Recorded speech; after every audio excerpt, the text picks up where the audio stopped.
Choika. We-o. We-o. We-o. We-o.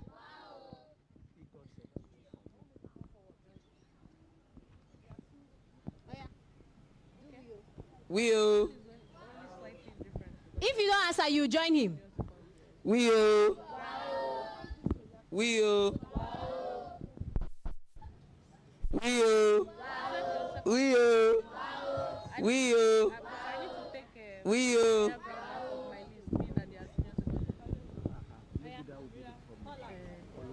Call. We-o. Your second. Save our time. Okay, let me just put it down. She'll be my personal assistant. Please clap for yourself. Take your seat. Take your seat. You're not going anywhere. You're with me now. Clap for her. Please take your seat. Take your seat. We are ready for the next segment. Are you ready? Now, coach dance drama. Dance drama, please. You are coming up next on stage. So please, now go and dress up. If you're part of dance drama, please dress up. If We have our combined results, so you can see where I put first, second, and third. you're not going I anywhere. can write it more boldly. Debate. First, second, and third. Are there people here for debate? Please, whichever school this girl is from, she's already part of my group now, so she's not going to participate in anything. All of you agree, she? Or are you ready to do you? We-o. I can't hear you. We-o. You're not ready. This is the last chance I'm giving you. Say it well now. We-o. She's not ready. We-o. We-o. We-o. Africa. Clap for her. I am going to join. Please, if you know you're doing dance dramas, please stand up and go and start wearing your costume. For those who are doing debate, please stand up.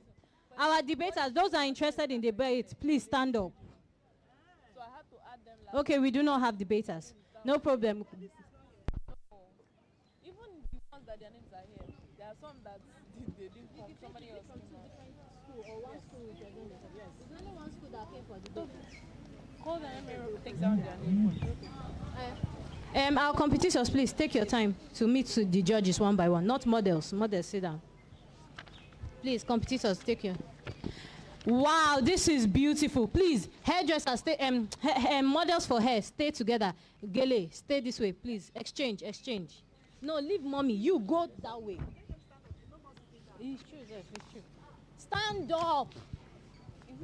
In fact, take the chair away. Hair, this way. Wow, this is beautiful. Clap for them, please. Clap for them. See, can you imagine? Wow. Mommy, please, come this way. Mommy, please, give us a 360. Give us a 360. Turn. Clap for her now. Clap for her. We are. Thank you very much. The next person. Please give us a 360. Turn. Clap for them. All right? Please clap for them. This is talent. We are. Please give the hairmakers 3 bossa. Again. Thank you. Gele, wow. Please clap for our Gele models. Are you ready? Please, who are the representatives of the hair? Who are the people that did the hair? Okay. Now, please tell me your hairstyle. What's the name of your hairstyle? Your name. Next person. Who hasn't written their name? Please go forward. You will tell us your name, your school, and the hairstyle that you did, and why you choose to do it. Okay? Show me your name here. Good day, my fellow students. My name is Sonia Ajoke. I'm from Drovin Junior High School. Show me your name. Good day, my fellow students. My name is Sonia Ajoke. I'm from Drovin Junior High School. The reason why I do the hairstyle is because it's my best hairstyle.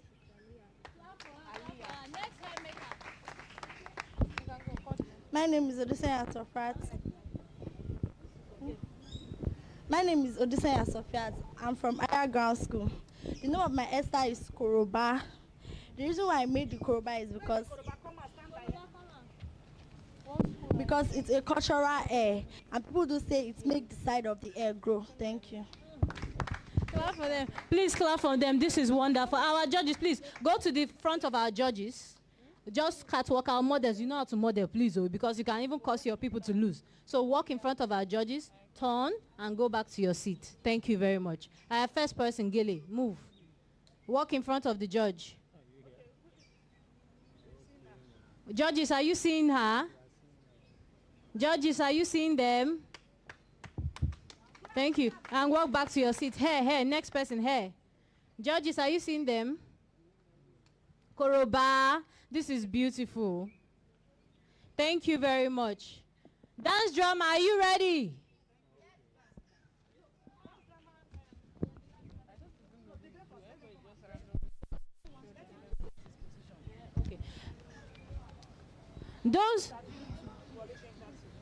Okay. Those that are here for debate, please come forward.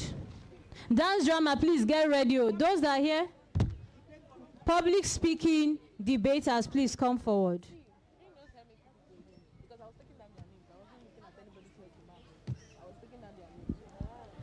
Please, the models for hair and gele, please come back. We didn't get your names.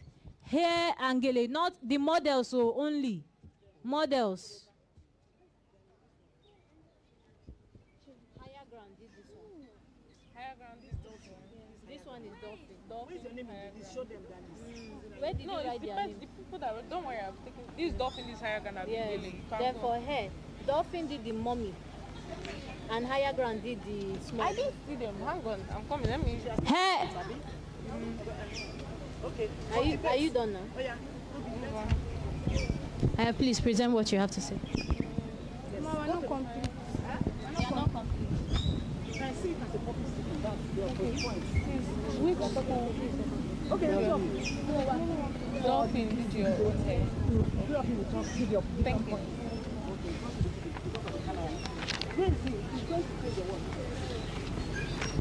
Yeah, ma'am. So you know what to do. Introduce yourself and oh yeah, who is first speaker? Second speaker. Okay. As it comes. Good afternoon, respected judges, worthy opponents, my dear audience, and distinguished ladies and gentlemen. My name is Adewale Pekulia. My partner here is Odisseya Sofrat. and we are standing here to speak for the motion which says hope is a stubborn thing. Research and experience have shown that hope manifests in challenges, adversity, trauma, or hardships. Hope inspires one to take steps and strive for change. Hope promotes the general well-being of people in distress. We all seated here can testify to this case because we all are products of one life challenges or the other, yet are still standing strong. Studies have therefore intensified on how resilient hope is linked to better and mental physical well-being of people. Hope is a stubborn thing, therefore refers to the virtue's ability to transcend its circumstances, its persistent nature, and its provision of the sense of purpose during bleak situations. Hope as a catalyst for change inspires people to strive for better despite obstacles. It acts as a powerful motivator that pushes individuals or groups to take an action aiming for positive change. For instance, in social movements like the... Hello, sorry. Please, because you know we are transmitting live on camera. Please, she's going to reintroduce herself and now present her points. They are debating on the topic that said, Breakout, hope is a stubborn thing. That is the theme for Cora this year, the theme for Labaf. So they are speaking on Breakout, hope is a stubborn thing. Thank you, please. We need your attention, no movements. Thank you. Good afternoon, respected judges, worthy opponents, my dear audience, and distinguished ladies and gentlemen. My name is Adewale Pekulia. My partner here is Odisseya Sofrat. We are standing here to speak for the motion which says breakout, hope is a stubborn thing. Research and experience have shown that hope manifests in challenges, adversity, trauma, or hardship. Hope inspires one to take steps, seek solutions, and strive for change. Hope promotes the general well-being of people in distress. We all seated here can testify to this claim because we all are products of one life challenges or the other, yet we are still standing strong. Studies have therefore intensified on how resilient hope is linked to better mental and physical well-being of people. Hope is a stubborn thing, therefore it refers to the virtue's ability to transcend the circumstances, its persistent nature, and its ability and its a purpose of the sense during bleak situations. Hope as a catalyst for change inspires people or groups to take an action despite obstacles. For instance, in social movements like the civil rights movement, led by figures like Martin Luther King Jr., were driven by hope for equality. Even in the face of intense adversity and slow progress, hope pushed activists to keep fighting. According to Desmond Tutu, hope is being able to see that there is light despite all of the darkness. This shows that hope persists as a vision of better times despite all surrounding darkness. Thank you. To build up on what my colleague has just said, history is full of instances where hope allowed people to endure challenges that seemed insurmountable. During World War II, individuals in the concentration room, like Viktor Frank, held on to hope as a form of resistance and survival.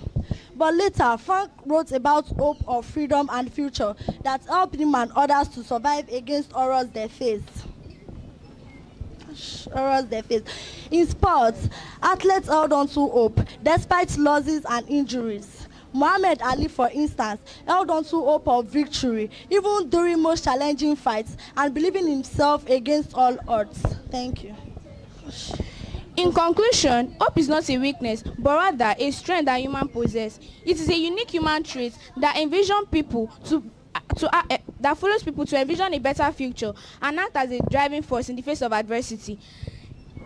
Hope is what empowers people to break out of limiting beliefs, tough situations, or oppressive circumstances. It is not a weakness because it inspires people. It is what gives people the strength. It strengthens people during bleak situations. Like during the time of Martin Luther King Jr. or Desmond Tutu, when they face hardship, they face different kind of things. Muhammad Ali, for instance, during his sports time, when he lost different kind of injury, but he believed onto himself because of hope. Thank you. Good day, everyone. My name is Albert Prosper, and I'm from Higher Ground School.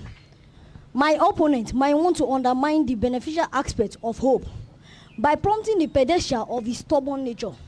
That this may prompt to the following questions: Can hope be harmful? To which I will answer with an emphatic no, because mankind needs hope in every storm of life. Is hope essential for human survival? I will answer with an assertive yes, because where there is hope, there is believing. The cultural and personal experience shape our understanding of hope. Yes, Nigeria as a country has survived so many challenging policies all the years through the resilient spirit of hope. That is why we are regarded as the strong nation. We weather the storm. We keep it on, and the stubbornness of nature and the stubbornness of hope has made it possible. Thank you. Honestly, wait, don't go anywhere.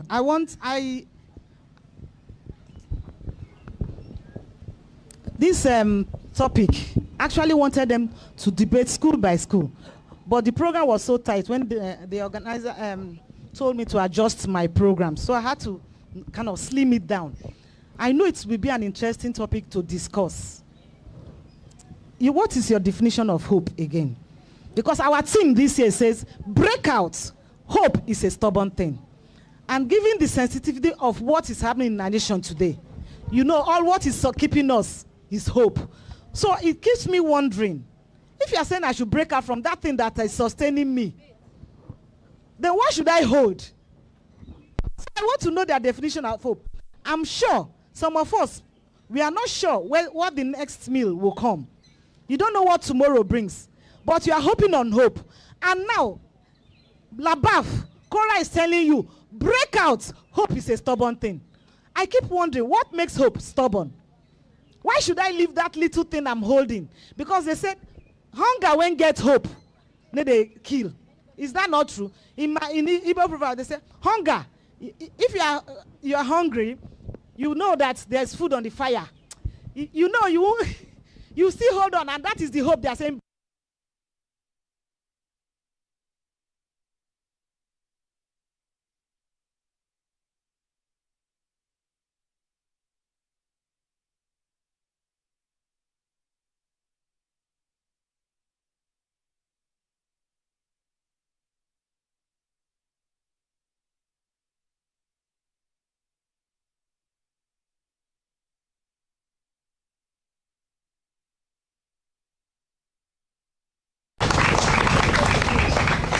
Thank you very much. So when there is hope, there's belief.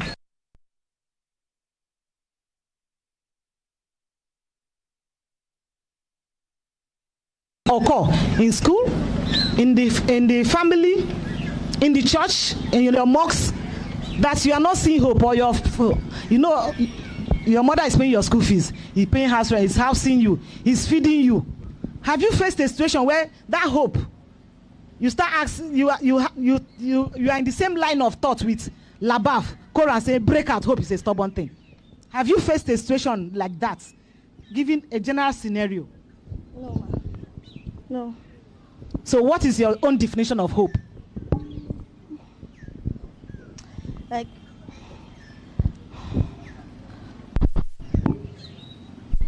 have you ever been scared of hope? Have you ever been scared of hope? yes, ma. Clap for her. Most of us, we have been scared of hope. Maybe your school fees that is, well, your parents normally pay 1st of January. They couldn't pay till February. You are scared because the teacher, they would be announcing in school, you pay school fees, so those who didn't pay school will send you away. You know it happens. These are hope. But he's telling you breakouts. But I'm sure, Labaf, this breakout they are telling you to make, what is the alternative? To keep yourself strong. Don't give up. Hope must have failed you because you are not sure where you were hoping that something will come. It didn't come. But from another angle, you just see increase in fuel. From another angle, you are hearing Garis has increased. So we are still on that topic. We need to digest it properly. Please put your hands together for Higher Ground School. All the way from Ikorodu. All the way from Ikorodu. Thank you very much. Clap for them. Now we want to have, before we go into dancing, because I know that's where all of us are ready to go.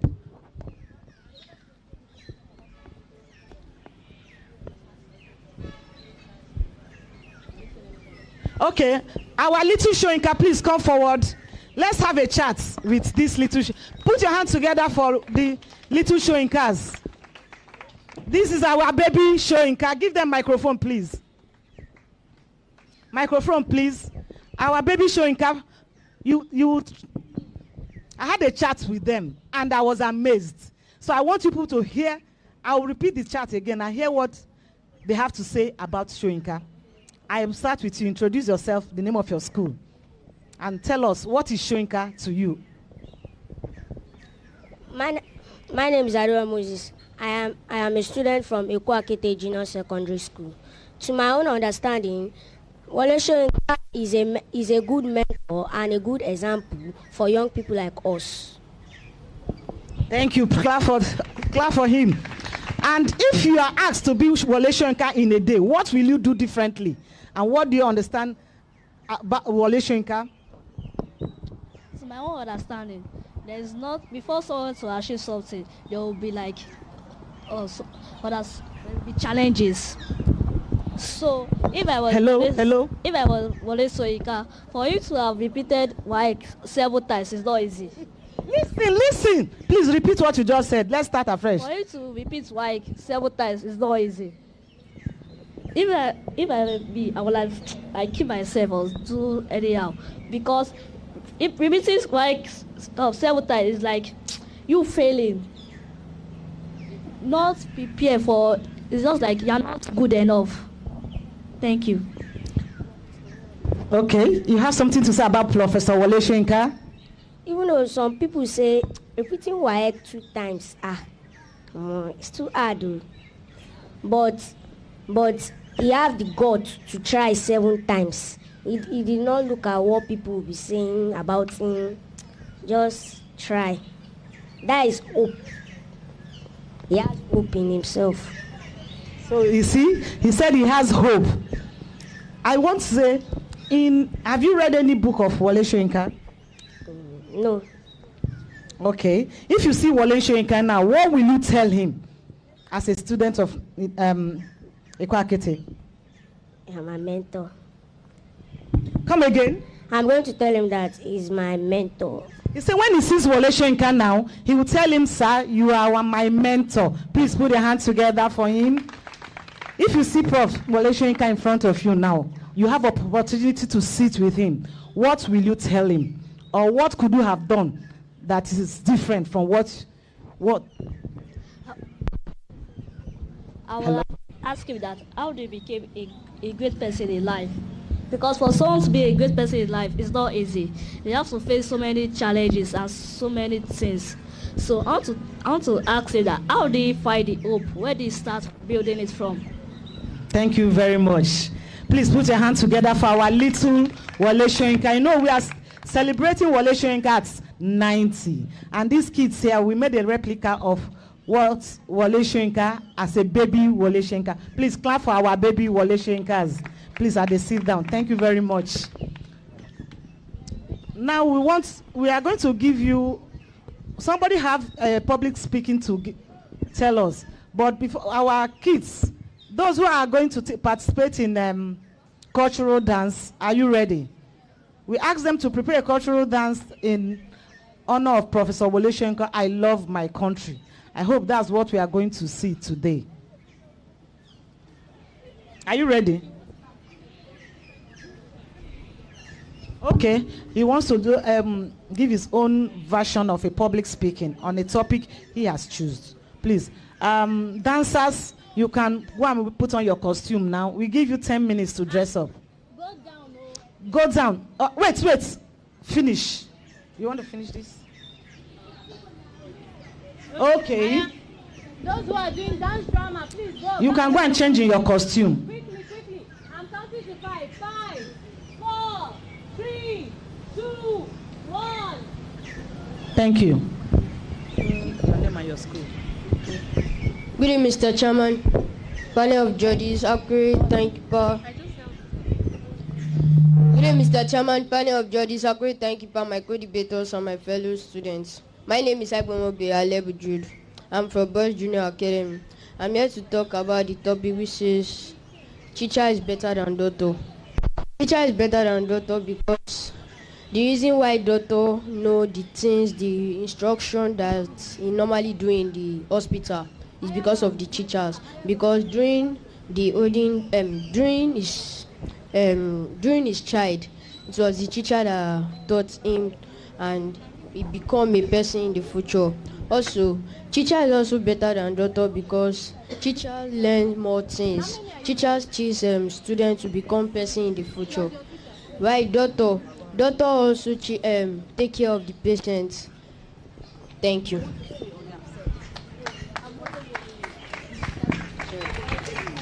This school that they invited that we did not pay attention. We did not. Okay. Clap for him, please. Clap for him. We are. Are you guys ready? Right now we're going to do dance drama. But before we do dance drama, while dancers, my dancers, are you guys getting ready? Hello? My dancers, are you guys getting ready? Are you not dancing? Yes. They are dressing up or they are ready. Okay, they went to dress up. Dancing, are you dancing? Okay. Voice Academy.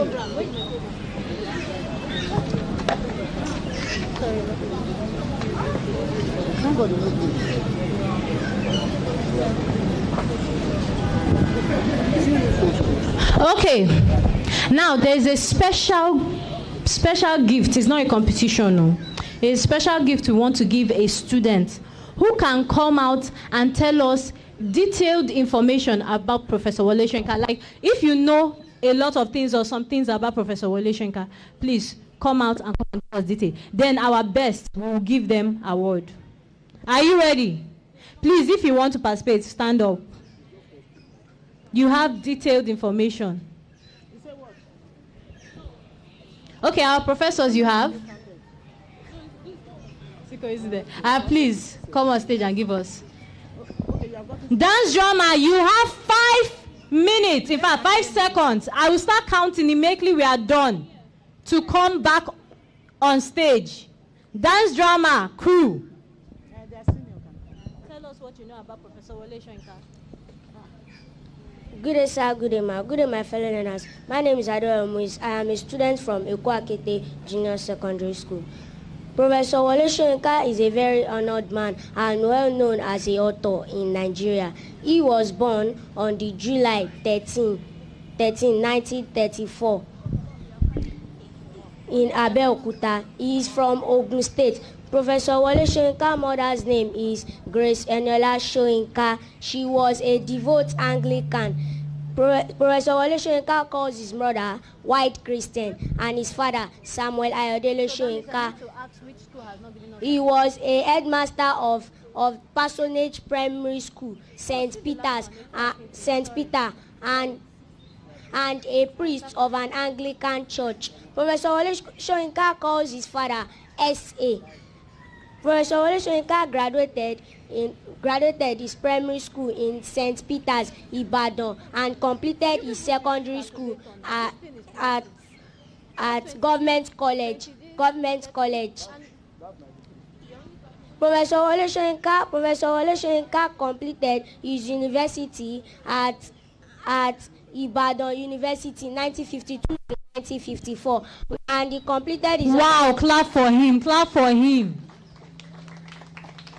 And he completed his undergraduate in the University of Leeds, where he graduated with a degree in English 1957. Professor Wole Soyinka won the Nobel Prize Award in 1986, becoming the first African laureate. Professor Wole Soyinka has 8 children from 3 different marriages. Some of them are Olaokun Soyinka, Iyegbande Apankpa Makin Soyinka. He also published a lot of novels. Some of them are Swamp Dwellers, Tricks of Brother Jero, Strong Breed. Professor Wole Soyinka also said some quotes. One of them is, education is not a preparation of life. Education is life itself. Thank you for the insightful discussion about Professor Wole Soyinka. He stands as a good example for young people like us. Thank you. Clap for him, please. Clap for him. They try. Can you beat him? Okay. Go. Good day, honorable adjudicators. Please speak out. Good day, honorable adjudicators, audience, and my fellow learners. My name is Olajide Hallelujah, a bona fide of Ekwakete Junior Secondary School. Professor Wole Soyinka was born on the 13th of July 1934 in Abeokuta, Southern Region Part, Nigeria. His father, Samuel Ayodele Soyinka, was also an Anglican minister and also the headmaster of St. Peter Primary School in Abeokuta. His mother, Grace Eniola, who was also an Anglican minister and also a political activist within the women movement in the local community. Professor Wole Soyinka is a Nigerian playwright, poetry, actor, and an activist. He is best known for his plays, which he also likes exploring the tension between tradition and progress. His works include A Dance of the Forest, 1960, The Lion and the Drill, 1963, Death and the King's Horsemen, 1973, and From Zion with Love, 1992. Professor Wole Soyinka began publishing and working for a satirical magazine called The Eagle, which he wrote a quote on academic life, and I quote, "Education is not a preparation for life. Education is life itself."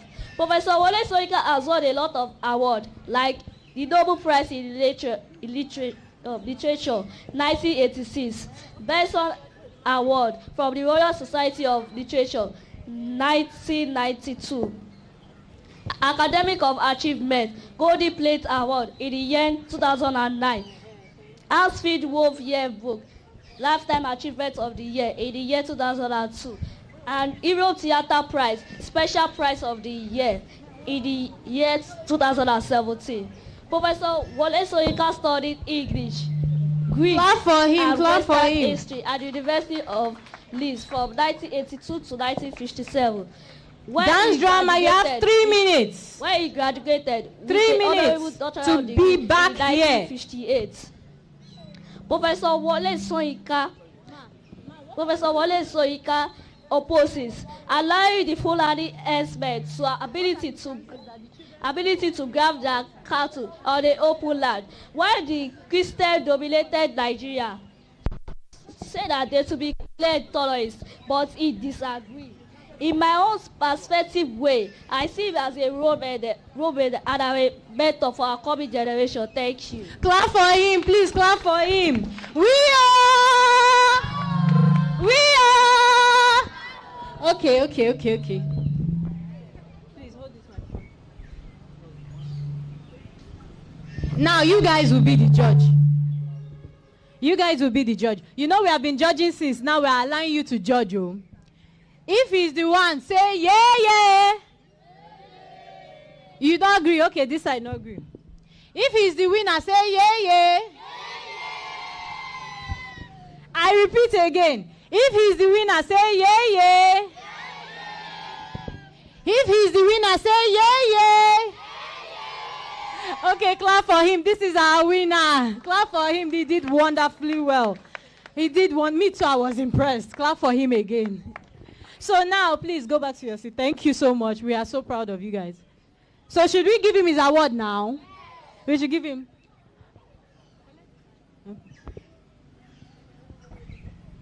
On behalf of Korashe.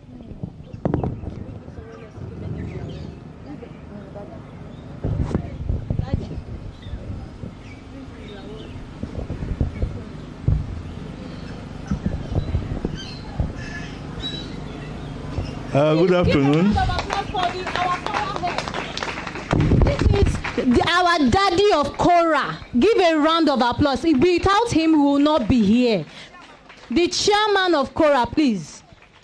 Thank you very much. Good afternoon, all.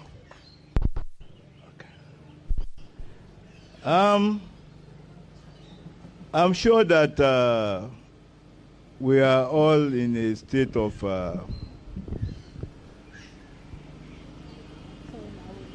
excitement, because when we crafted the theme for this arts festival, the theme of hope is a stubborn thing. We never thought young children like this will even understand it, talk less of coming to talk about it. But I'm so amazed and so impressed that not only do they understand it, they analyzed it, they interrogated it, and they performed it way beyond what postgraduate students who sometimes struggle to do. So I think for that, first and foremost, give them a round of applause.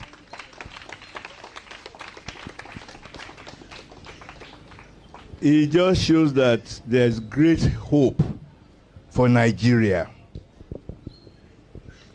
And we are just seeing a small part of the exposure we are going to see.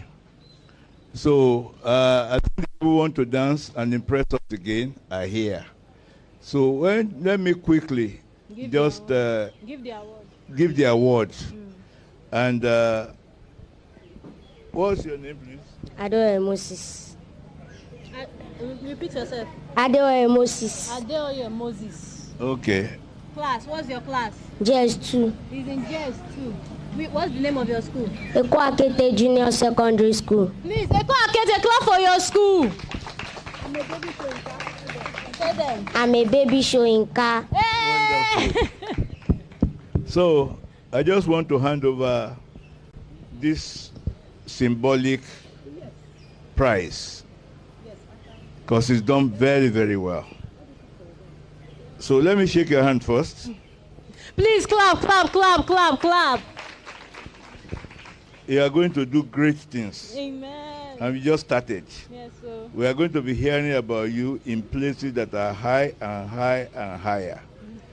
So, congratulations. Yes. Please clap for him as he receives his award. Clap for him. Thank you.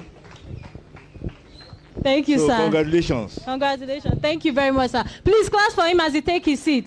Thank you again, sir. Thank you. We are. This is what you get when you prepare. This is what you do when you prepare. And what is the coincidence that our two professors were the ones that competed against each other? Please clap for them again.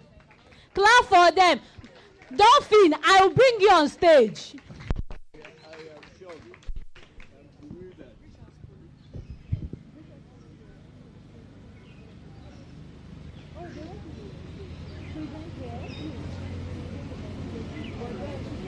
What's the problem? They want to talk about Okay, now the next thing on the line. We are going to be going into dance drama. The big of the big. Yes, sir. We are going to be going into dance drama. All schools that are participating in this competition, be on stage now. I want you in this atmosphere right now, this environment. I don't want to see any student roaming outside this four corner. If I see your school running up and down, still trying to wear their uniform, we'll disqualify your school.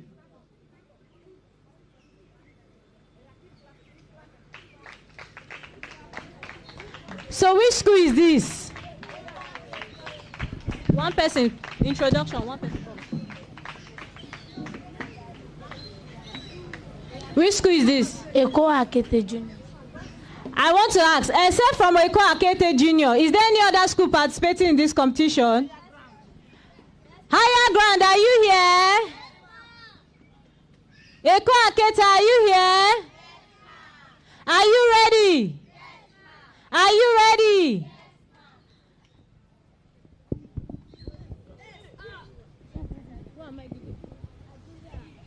I give to the next person. Give to who you know. Are you ready? Yes. Ready? Don't forget, this is your stage. You're facing this way. Are you ready? Your time starts now. Jide Ladeo.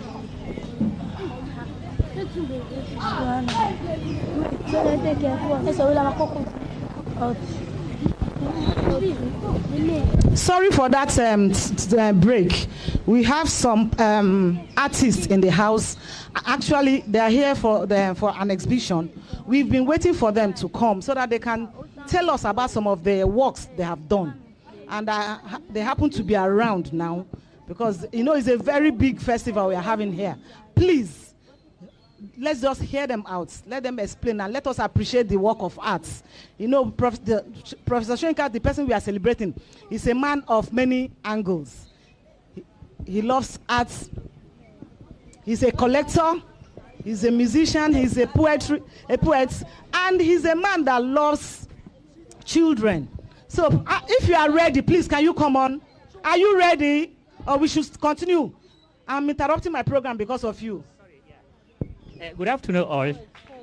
Yes. Good afternoon, all. Good afternoon, sir. Yeah. Sorry. Okay. Yes, we are from Breakout College, Ikoyi.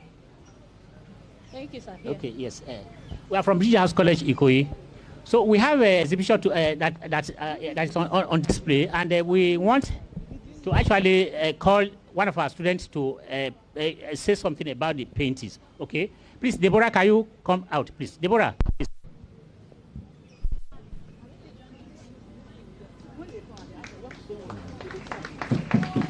So she's one of the artists. She's a student from the school. Thank you. Good day, everyone. I represent Bridge House College, and I'm here to showcase some of the artworks that we have worked on over the series of time we've spent in our college. So basically, most of the artworks are just like a compilation of multiple art pieces that we've come up with by ourselves over the years. So over here, you can see this is called a stencil art, and this artwork is basically whereby you spray paint. Is it possible I can carry it on stage? Okay.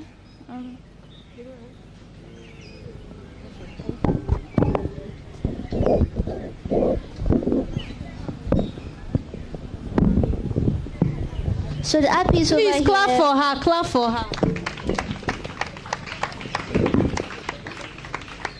So this art piece is obviously laminated. If you don't know what laminated is, means it's preserved onto a point whereby it cannot be destroyed if water or any like liquid touches it. So this is like a spring paint artwork whereby it's trying to showcase a message. Over here it's called Embrace Your Talent. Your talent is God's gift to you. What you do with it is your gift back to God. By Leo. Clap for her. Clap for her. That's beautiful. So basically, it's over here. It's an artist singing and everything. We use this to express to students in school that no matter how much you think academics is important, it's also important to realize that any talent or any skill you have that you have been blessed with, you should also try and showcase this as much as possible. So the second artwork here is called A Future to Be Proud of. We are! Wow! We are! Dolphin, I can't hear you. We are! So the art piece over here is called A Future to Be Proud of, and the title for this is An Agitation for Peace. Basically, before we got to this point that we're in Nigeria, in the past, most people had to experience war and casualties, but thankfully and by the grace of God, we have been able to get to a point whereby we are more civilized, we're more in a rational environment, we're more urbanized. So this picture over here is trying to depict what someone of the past was hoping for to experience in the future. And thankfully, due to the leaders and those that fought for Nigeria, we can now enjoy the peace and harmony that is portrayed in her dream. So basically, that's what the clap for her, please clap for her. Boys Academy, please clap for her. Okay. Similarly to the first art piece that I showed before, this one is also a spray paint artwork. And this one also applies to school. Every child is being brought up to work hard and try their best to achieve success in the academics. But we also end up facing some troubles. One of those troubles is laziness, probably due to fatigue or lawlessness and stuff like that. So over here, it's a child sleeping on their books. Obviously, this child wants to read, but he does not have the motivation, does not have the spirit, to carry out his activities. So over here, it's written, laziness is a thief of time. And if you don't know, once you are lazy, you're more likely to procrastinate. And when you procrastinate, you're not going to be able to carry out the activities you're supposed to do in school. So I say here to all the kids here that no matter how much you feel like you should, play, sleep, enjoy, do whatever you want that gives you pleasure. Also remember that as much as you put in the work, the efforts, and the diligence, you're more likely to create something more than the better person. Thank you. Okay, ma, please, artists, before you leave, I would love to. Okay, it's not finished. Oh. Okay, so the last art piece is to portray magical moments. A magical moment is more of a fictional thing. It's not normal, it's not seen, it doesn't happen on a regular basis. All of you see it. And this art piece over here, the mediums that were used is pastel colors, like crayon and paint, normal white acrylic paints.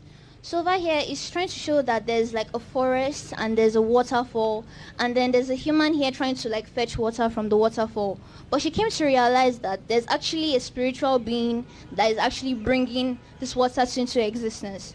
So in a way, it's kind of portraying Mother Nature, our earth. Do not forget that as much as you live on this earth, you also have to take care of it so that it can love you back.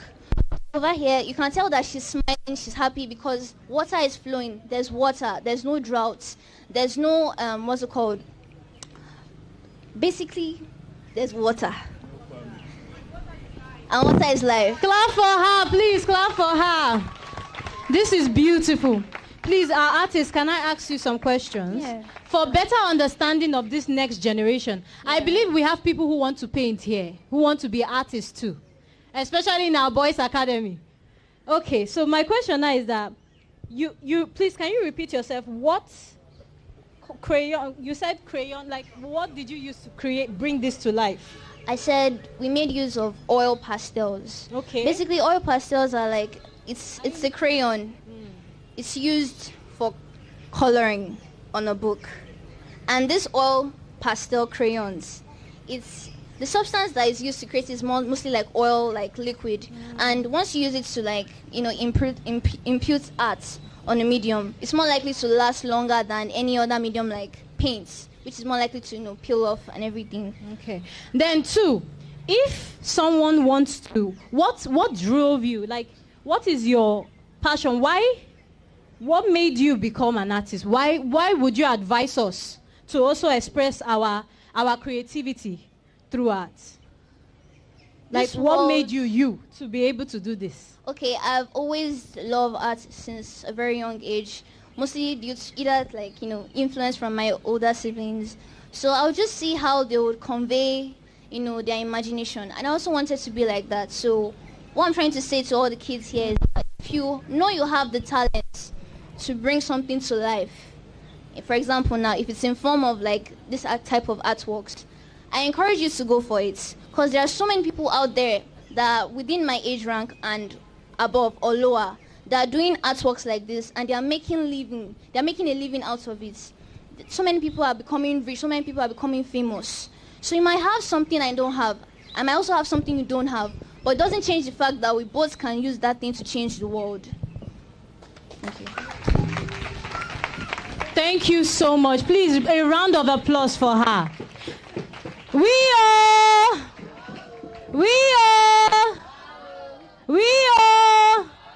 This is beautiful. And in fact, added to our inspiration, we will be doing a painting competition tomorrow for the senior section. Please clap for me. This is beautiful. Thank you for inspiring us with this beautiful art. We believe. Is there anybody that has a question for her? Is there anybody that wants to say anything? But we believe we have gotten something from her today. And we believe it will inspire you as you go, right? Please clap for her. Thank you so much. Yeah, thank you for having us. No, just a quick reminder that tomorrow is for the senior secondary schools. And on Friday, all the junior schools are expected to be here. Friday and Saturday. On Friday, you're coming to learn. We have a lot of workshops we are organizing. Today you are here for your own competition representing your school.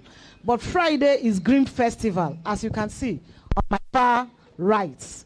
Green Festival tomorrow on Friday. Tomorrow is senior secondary school. I don't expect to see any of you here. The seniors will come and do their own competition.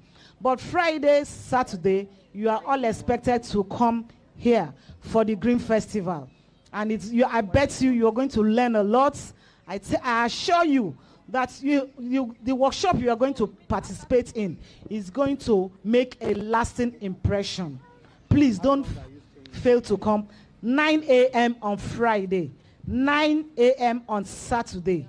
Both days, 9 a.m. for the Green Festival, Friday and Saturday. Please don't forget. On Saturday, you can come with your mufti. You mustn't come with your uniform, except you want to.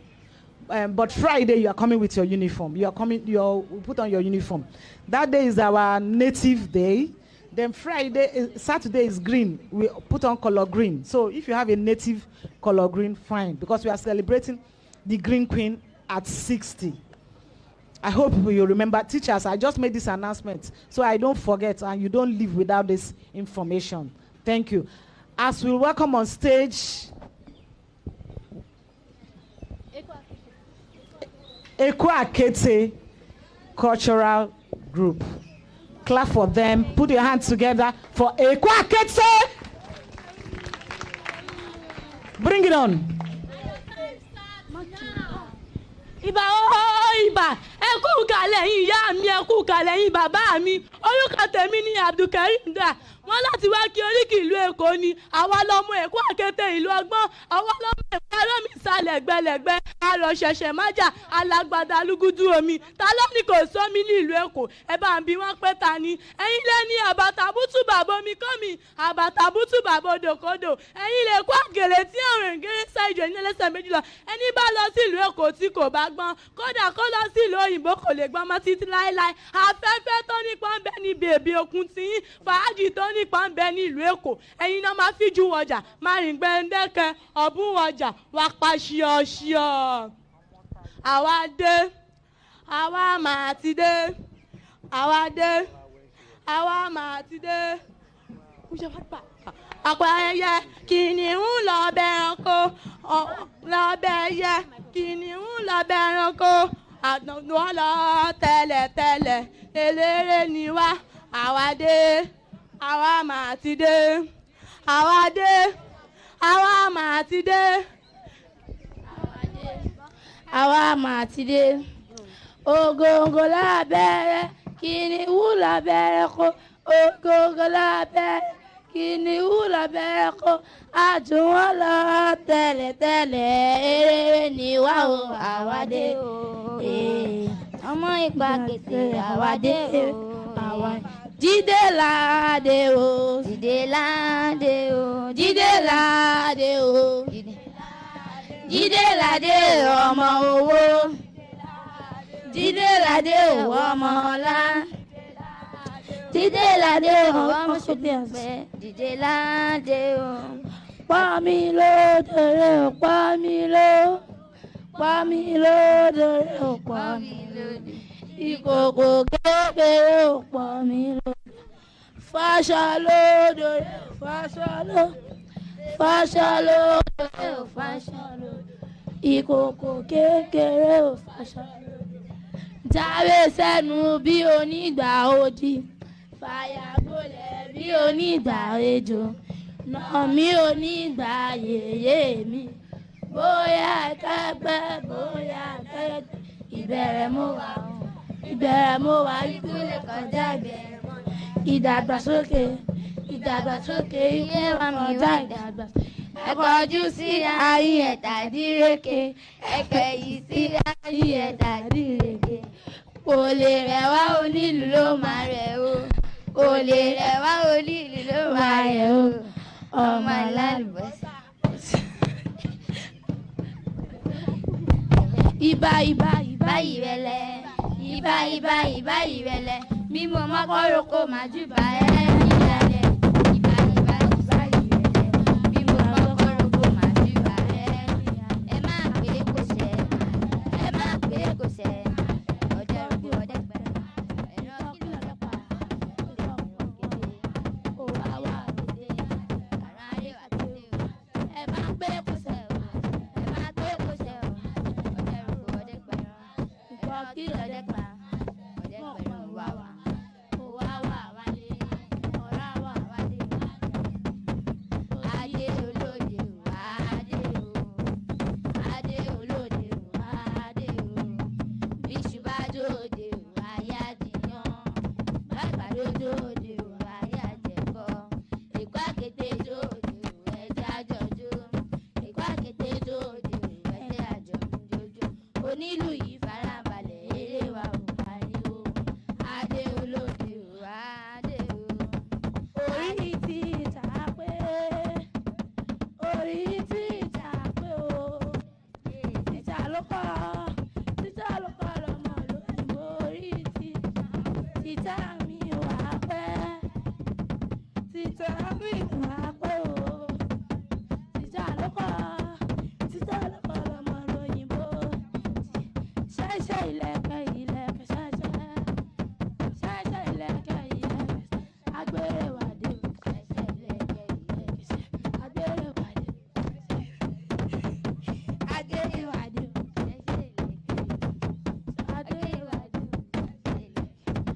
èkó ló lòun lọ sà ó èkó ló lòun lọ sà ó máa lọ sọ́run òun ò ṣe é gbé lọ sábùtà ọ̀sà ò ṣe é gbé lọ sí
di payita òde o sa ó ti dé o ó wọlé o ó ti dé o ó wọlé o òwérèké òwérèké o òwérèké òwérèké o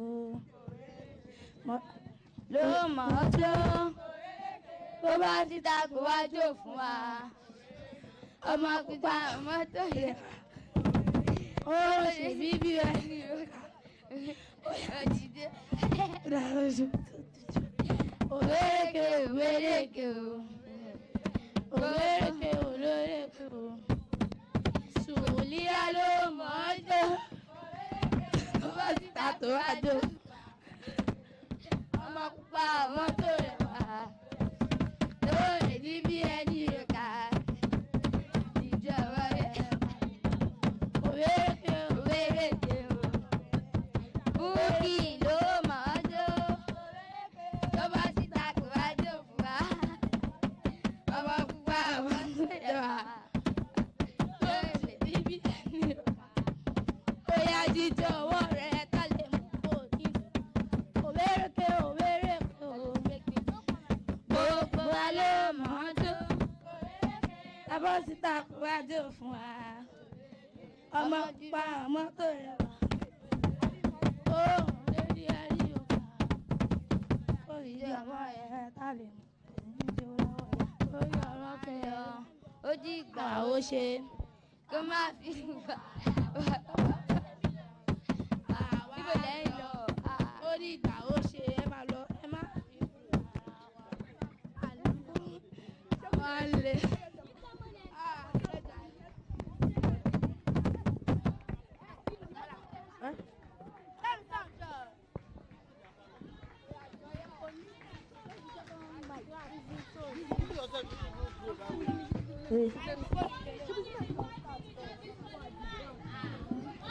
Yes, when I come, you give me. We are. Please clap for them again. Clap for them again. We are Africa. Boys Academy, stand up. Africa. Africa. Shoyinka. Africa. Nigeria. Kora. We are. Okay, next on stage. Higher ground, are you ready? And your time. Take your time, oh. Your time starts now. You can sit down. Boys Academy, sit down, everybody. But if you don't clap next time.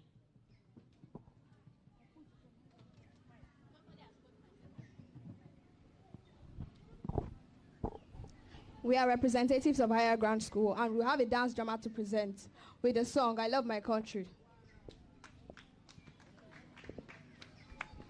I love my country, I no go lie. Now inside I go live and die. I know my country, I no go lie. Now him and me go yacht like that.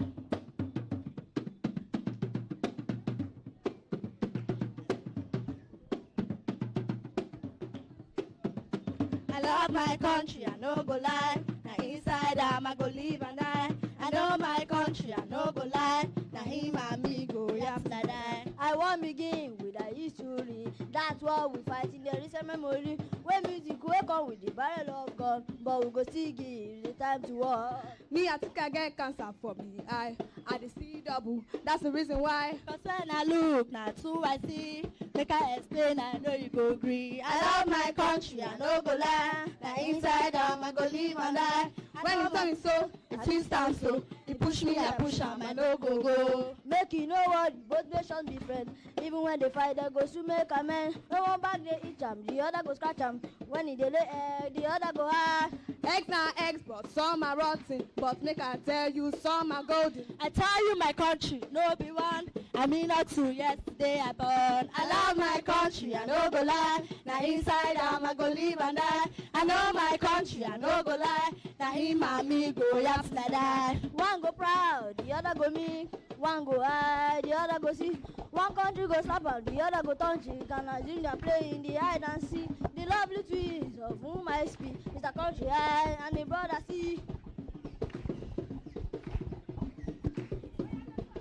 Country heights 0.8 billion. It's a country sick, but I carry on. Sick from Turkey to China Sea. The more you look, the less you see. I love my country, I no go lie. Now inside I go live and die. I know my country, I no go lie. Now him and me go yam till I die. You thief one kobo, they put you for prison. You thief 10 million, that's patriotism. Them go give it to Tassie, a national honor. You thief even bigger, them go say na rumor. Monkey they walk, baboon they chop, sweet palm they jam. Someday he go end. I love my country, I no go lie. I go live and die. I know my country, I no go lie. Now him and me go yap till I die. One time we start ground not so high, like pyramid nearly reach the sky. Palm oil they flow from here to London. Cassava plantation our fruit na champion. A cocoa competition with that of Ghana. Mouth they water to do the banana. Yeah, way big like wrestler. We try to get fame like Tapara. But now to eat now half my budget. Food they cost like golden nugget. Railway flow from open sky. You only float presidential rights. I love my country, I no go lie. Now inside I go live and die. And when you tell me so, I twist am so. They push me, I push am, I no go go.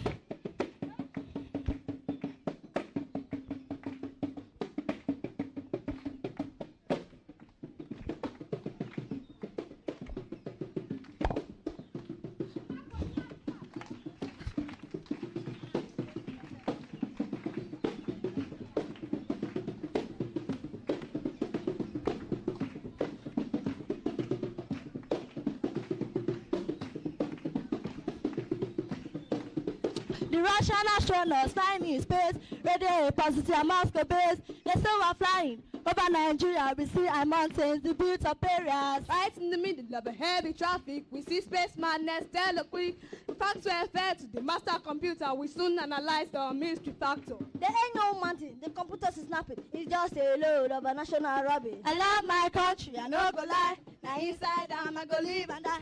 I know my country, I no go lie. Now him and me go yap till I die.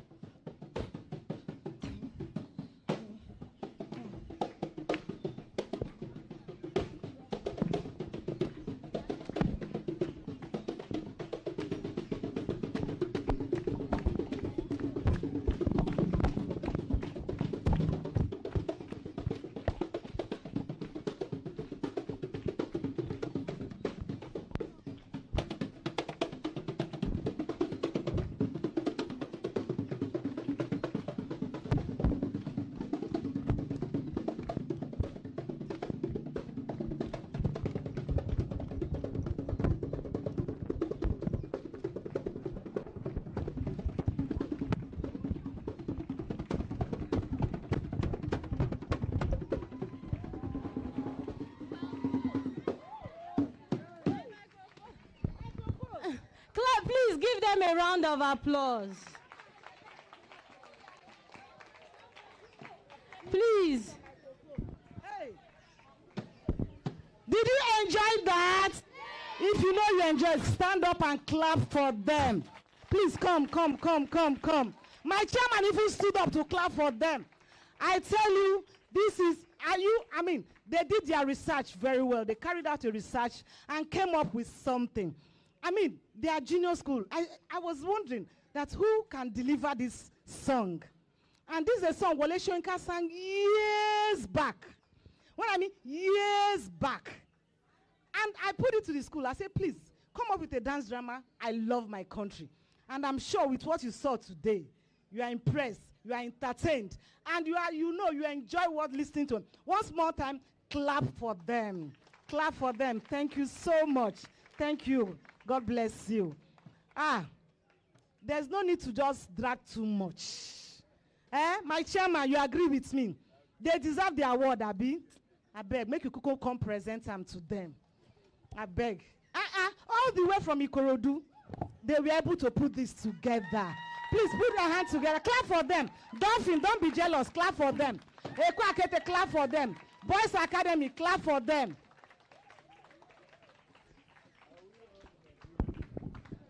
Hello. Hello. Are we all in agreement that they've done a wonderful dance drama? Do they deserve the award? I didn't hear yes. Okay. I want you to state the name of your school again, because you did wonderfully well. The name of my school is Higher Ground School. And what are your names? My name is Albert Mary. My name is Albert Prosper. My name is Odusanya Sofiat. I'm very, very honored to be called upon to present this award to you. Congratulations. Thank you, sir. So who is going to receive it? Me, sir. Okay. Okay. Okay. Teacher, In the middle. director, please. Their teacher is here that directed this very drama. Okay. Thank you, madam. You are the one that cooked the soup we are eating today. Wow. And you look jeje like that. Nobody, oh my God. Please put your hand together for the teacher. Ooh. Please, ma, what's your name? Precious, Miss Precious. Miss Precious. This is creativity. Look at the way you just turned my Oga song into me myself. I couldn't know when I started dancing. Little Shoyinka stood up too and was dancing. I said, yeah, come out, let's join them. Once again, clap for Higher Ground School. All the way from Ikorodu. Thank you very much for gracing this occasion in your presence. I appreciate it. Thank you. Thank you. Congratulations once again. Picture for the award, yes. Stand in front of the head. Okay. Yeah, the teachers. I think higher ground student, please, can you come and join in this photograph? I know soon you will soon run away. Don't go until you collect your refreshments. Please, the refreshment is coming.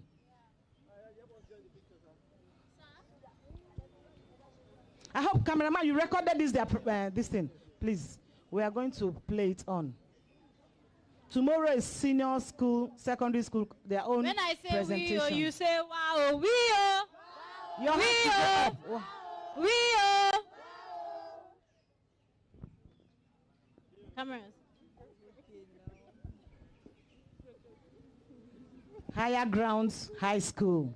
Thank you again. Thank you so much. Please clap for them as they go back. The name of your school. What's the name of your school? Shout it! Higher Ground School! Higher Ground School! Clap for them, please. Clap for Thank them you as very they make much. it to their seat. Thank you.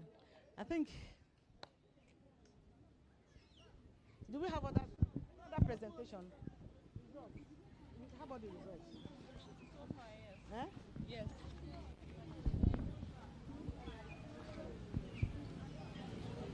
Similarly, where is madam? And tomorrow, senior people, I will if by tomorrow, senior they present their own song because everybody is competing on this song. I'm counting. Your own, this their own. You might have to come on Saturday to present it again. Okay. We are celebrating this time. We are celebrating that one will sponsor your transport. Okay, so now everybody, you guys are ready, right? We are going to be releasing the results soon. So for now, while the judges are calculating and preparing the results, let us get a special presentation from from Boys Junior Academy School. If you have anything, you can ask me. Is there anything you need to ask me? This one, okay, don't go. Do you want me to write it out? Good afternoon, students. My name is Labaf. I'm from Boys Junior Academy. I'm here to rap. I have. What is this for? Okay. Right. I'm here to rap. So.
So that idea. Clap for him. Clap for him. So that idea brought to me so that I can make this round object. So this red stands for the strength of Professor Wole Soyinka, and this white stands from the downfall. So every strength has its downfall. Wow, clap for him, please, clap for him. This counter art was made in an hour because I wanted to show that this art piece was nature itself, because counters people sit and throw away, and kids that take counters to play, I don't blame them. They may have some things in their mind that they can use it to do.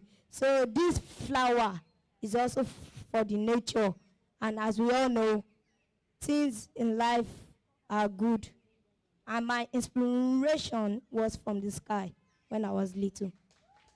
Wow, clap for them, clap for them. This is beautiful. This is beautiful. Are you sure you're not presenting it to us? Okay. No, it's not by force, so. That's why I brought it. Oh, wow, this is beautiful. Madam Linda, please come and take your gift. So they are presenting these art pieces to Cora. And last time I came to Wole Soyinka at 90 essay finalist, I drew him, the real one that was fine, even than this one. But it's not here. It's at the art gallery at Abeokuta State. So I want to tell everyone here that no matter how they say that art is not good in this country, that it does not bring money, and even if you don't have any tool, all my tools are homemade. This is which an artist will call a kneaded eraser, but it was made homemade with a chewing gum. And all my tools in my art set there are homemade. Even my broom is a broom, but I did everything homemade. Thank you. Did you hear that? Eh? Did you hear that? Oh, come. This is environmental friendly artist. And he has just told us his inspiration. Simple, from his environment, he's inspired. And if I understand well what he said whenever he wants to use any material, he look around and pick brooms. Homemade. This is a charcoal holder from ordinary charcoal. Oh, charcoal holder from ordinary charcoal. Yes.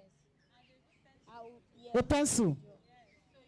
And this is my brush, which I was saying. Let me hold it. When my real brush broke.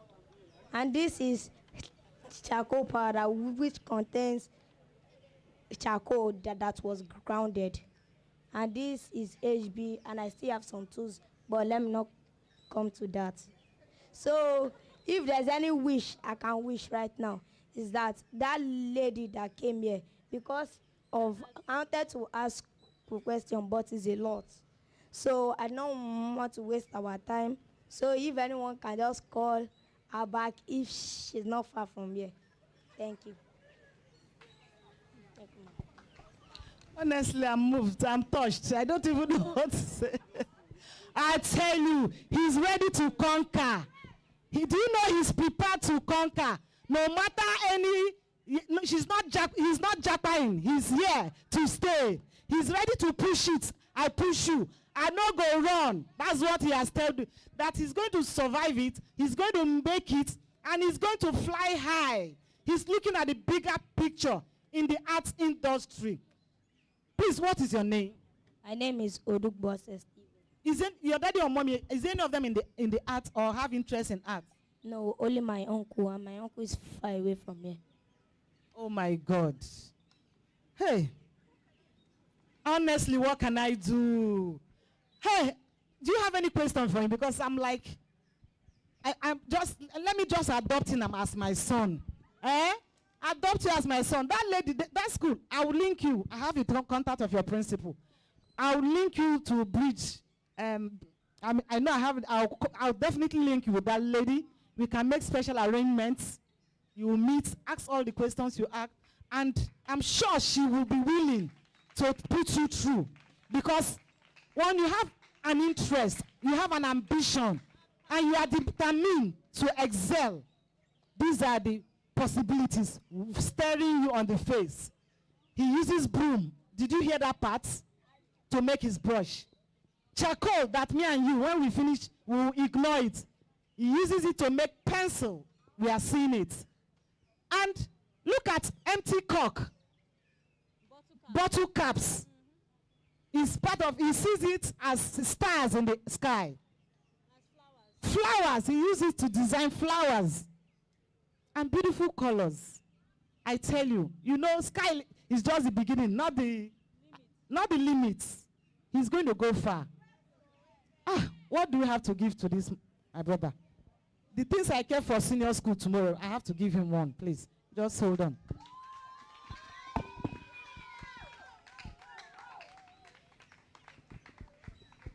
Please, on behalf of Cora, I present this to you. While we are making arrangements, you are going to meet with that artist. If it means I'll talk to your principal, we can make, either we meet in the school, if everything work out well, senior secondary school, they are doing their competition tomorrow. If they perform I Love My Country better, because they have to perform again in Green Festival. If not, higher ground, you are going to come back again. And we are going to take care of your mobility. God bless you. Thank you very much. Your name again? My name is Odugbose Stephen. Okay. One of your teachers is my Oga. She's my colleague, my Oga in the office. So she said, "You are my Oga now. When you are in charge." Thank you very much. Please sit down. God bless you. Thank you very much. Thank you very much. We want to call the results of all that. So this for me, I can take it home, right? Oh my God. We are going to exhibit it tomorrow. The senior school will see what juniors can do. Are you ready for the results? Okay. Yes, before I call the results, I want to introduce the choral, the festival book exhibition bookshops. I want you to walk around there and pick a copy. There are books for children, books that you will draw inspiration from, books that when you pick it up, you won't want to drop until you finish to the last page.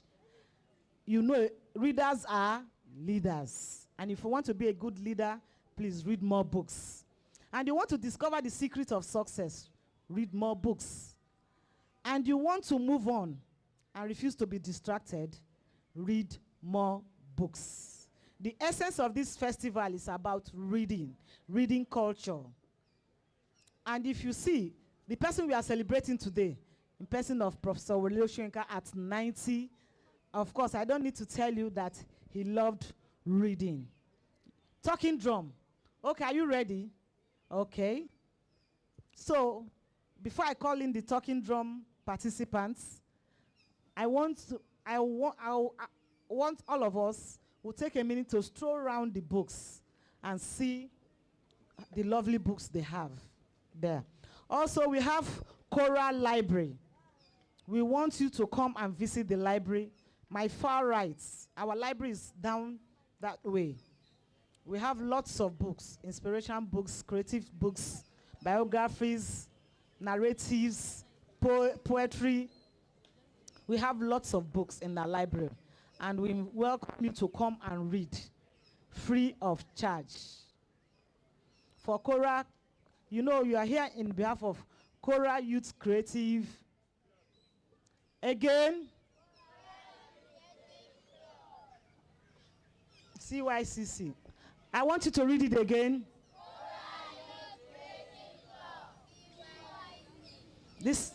So this is the junior segment. Tomorrow, we'll have senior secondary schools here.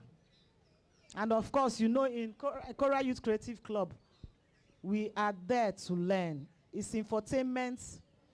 We are creatively creative. So please, Friday 9 a.m. you will be here, and Saturday 9 a.m. for the Green Festival. Drummers, are you ready? Please put your hands together for Eko Akete. Boys Junior Academy. Boys Junior Academy. I know their senior is the defending champion of last year drum festival. Are you ready? 1, 2, action. Orúkọ mi ni Abbas. Orúkọ mi ni Abbas Alẹ́ṣinlọ́yẹ Ramadan. Fẹ́ kí oríkì Èkó, Èkó àkété ìlú ọgbọ́n, Èkó àkété ìlú ìmọ̀, arómisá lẹ́gbẹ̀lẹ́gbẹ̀, Èkó rọ̀dẹ̀dẹ̀ tí kò lè jà, ọba má bàlú Èkó jẹ́, ènìyàn tó ń gbèlú Èkó tí ò bá gbọ́n, bólítọ̀hún èlò òyìnbó kò lè gbọ́n mọ́, ènìyàn tó ń bọ̀ nílùú Èkó kó bomi sùúrù mu, torí kún mọ́ àná ni, àgànyìn àná ni, àdámọ̀ òrìṣà àná ni lọ́pàá ń bàtà, gbẹ́rù mi sọ́mi níbẹ̀ lódìdí ọba, Èkó ló fi jú níbi ká lówó, Èkó ló lòdì fàájì, ìlú bí Èkó sì, mo yọ̀ fún ẹ, mo yọ̀ fúnra mi, ìlú Èkó ìlú Èkó ìlú Èkó ìlú Èkó ìlú Èkó àmọ̀ra wa àwọn àtọ̀hún ìwà wọ́n mọ́ra wọn, Èkó ló lòkun lọ́sà àwa lọ́lọ́run fún, Èkó ló lòkun lọ́sà àwa lọ́lọ́run fún, òkun ò ṣeé gbé lọ s'Àbújá, ọ̀sà ò ṣeé gbé lọ s'Àbújá, Èkó ló lòkun lọ́sà àwa lọ́lọ́run fún.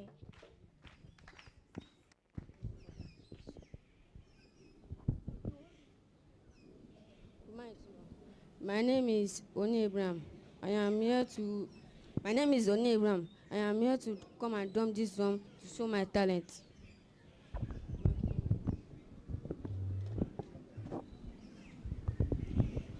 When I'm drumming this drum, I am going to be saying what I am drumming, or how to ask anybody from this school to help me to talk what I am saying. Okay.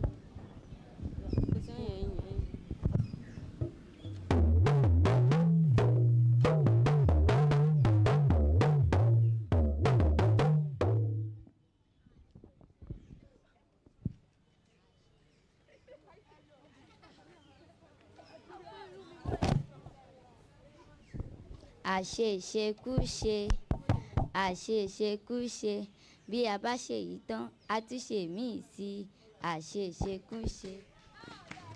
Oya, stay again. Oya, talk another one.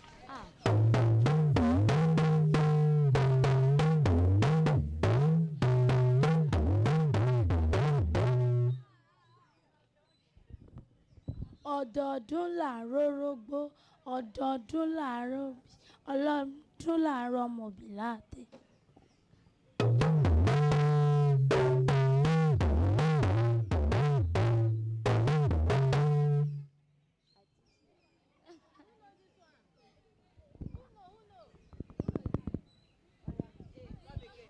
Do it again.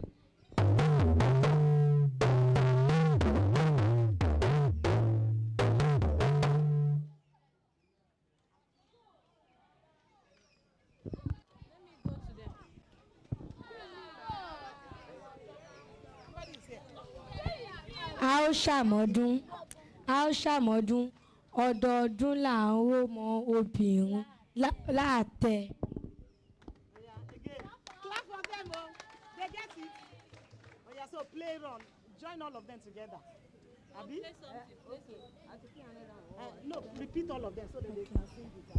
Abi?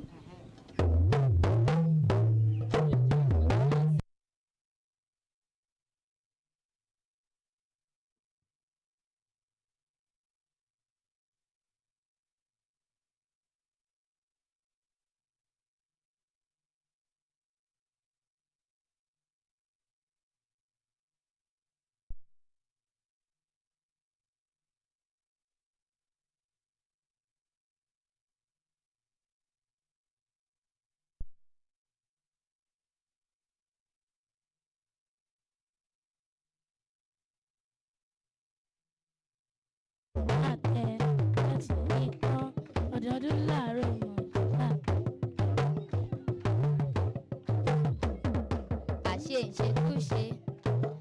ìṣekúṣe bàbá ṣe yìí tán àtúnṣe míì sí àṣe ìṣekúṣe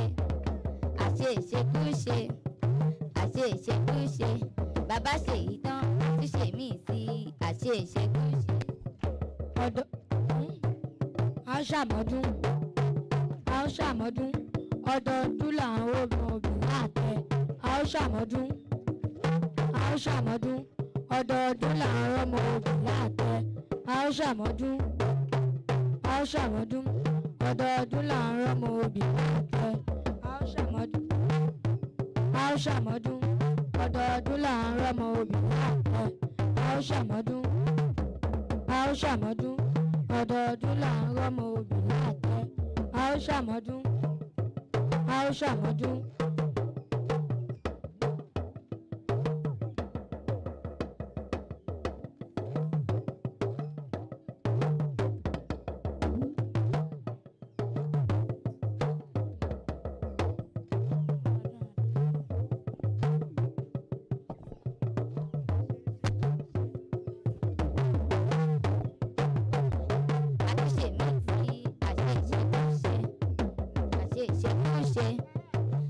ìṣekúṣe bàbá ṣe yìí tán àtúnṣe míì sí àṣe ìṣekúṣe kúṣe àṣe.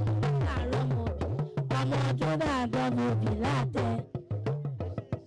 ọdọọdún làárọ̀ ọdọọdún làárọ̀ ọdọọdún làárọ̀ yìí sí àṣeṣe ní òtí àṣeṣe ní òṣè ṣe ìtàn àtúnṣe míì sí àṣeṣe ní òṣè àṣeṣe ní òṣè àṣeṣe ní òṣè àbáṣe yìí tán àtúnṣe míì sí àṣeṣe ní òṣè àṣeṣe ní òṣè àbáṣe yìí tán àtúnṣe míì sí àṣeṣe ní òṣè àṣeṣe ní òṣè ọdọọdún làárọ̀ owó ọdọọdún làárọ̀ owó ọdọọdún làárọ̀ ọmọ àtẹ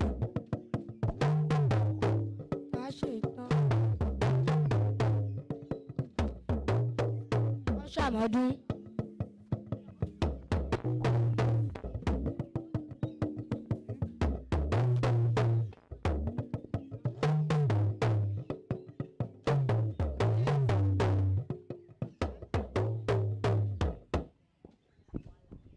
òkè apáta gbìtì tó tó bàbá káfẹ́ nìkan rí bàbá òkè apáta gbìtì.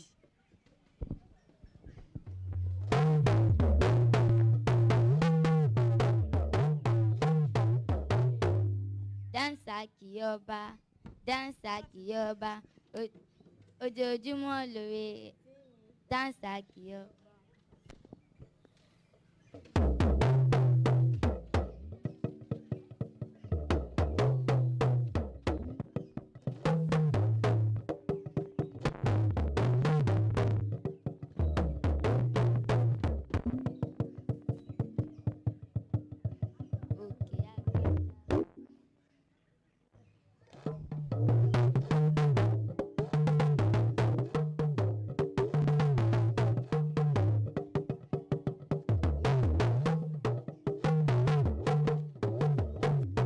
àṣeṣe ní òṣè àṣeṣe ní òṣè bàbá ṣe yìí tán àtúnṣe míì sí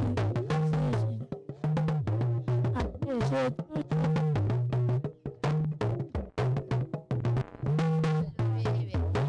dáńsà kì í ọba.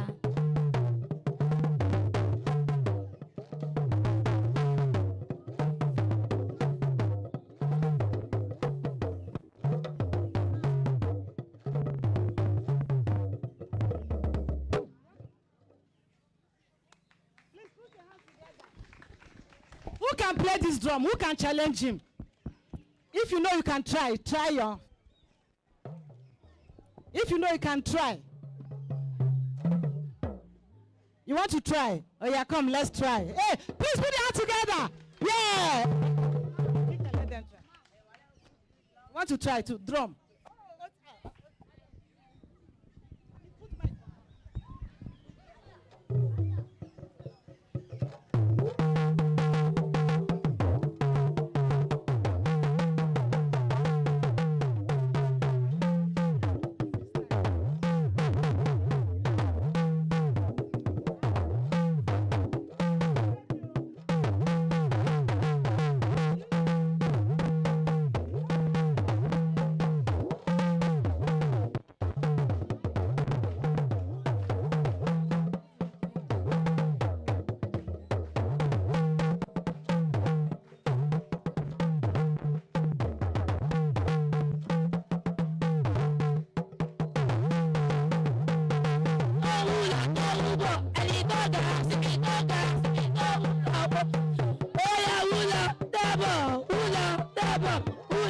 You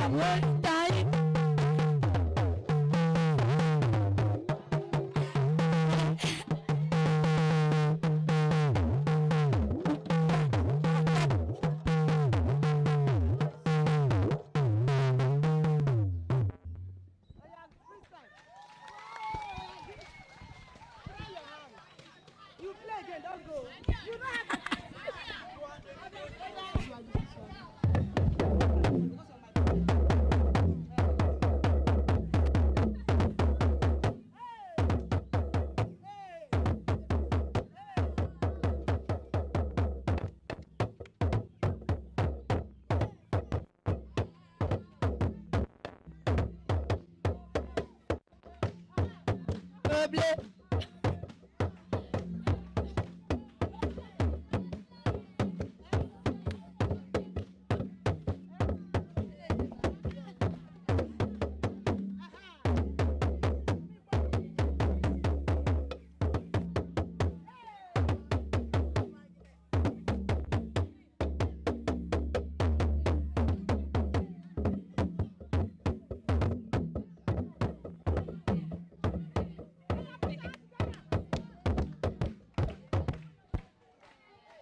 do freestyle for Lele. Come. Do freestyle. Make it play first. Okay. Come out now.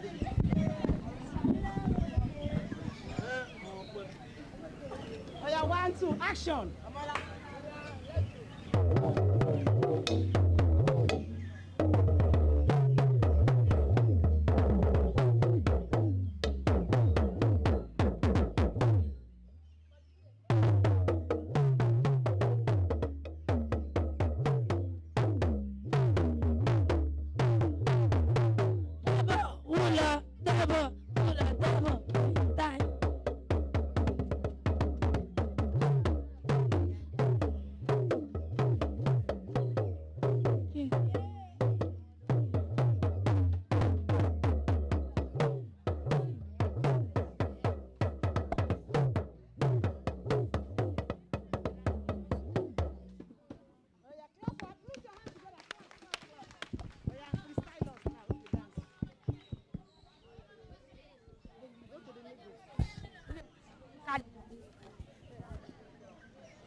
wetin people dey talk.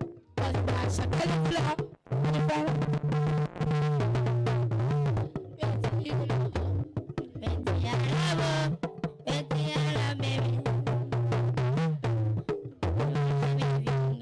If I am ginger, then I will wait time. I am ginger.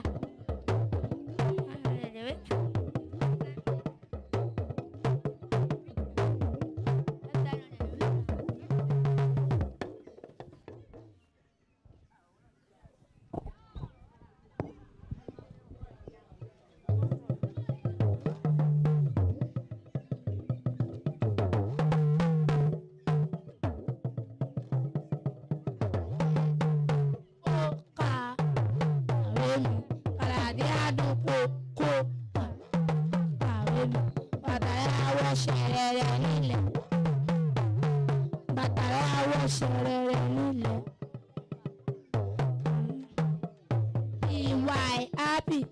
We are H-H-P-P-Y. We know we are sure we are H-H-P-P-Y. We are H-H.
So next on our list of special presentation is one of our musicians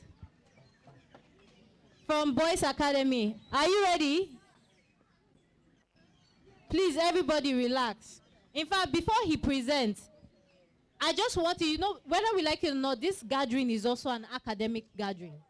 And I wanted to make some specific things known. Those that did the reading competition, can you hear me?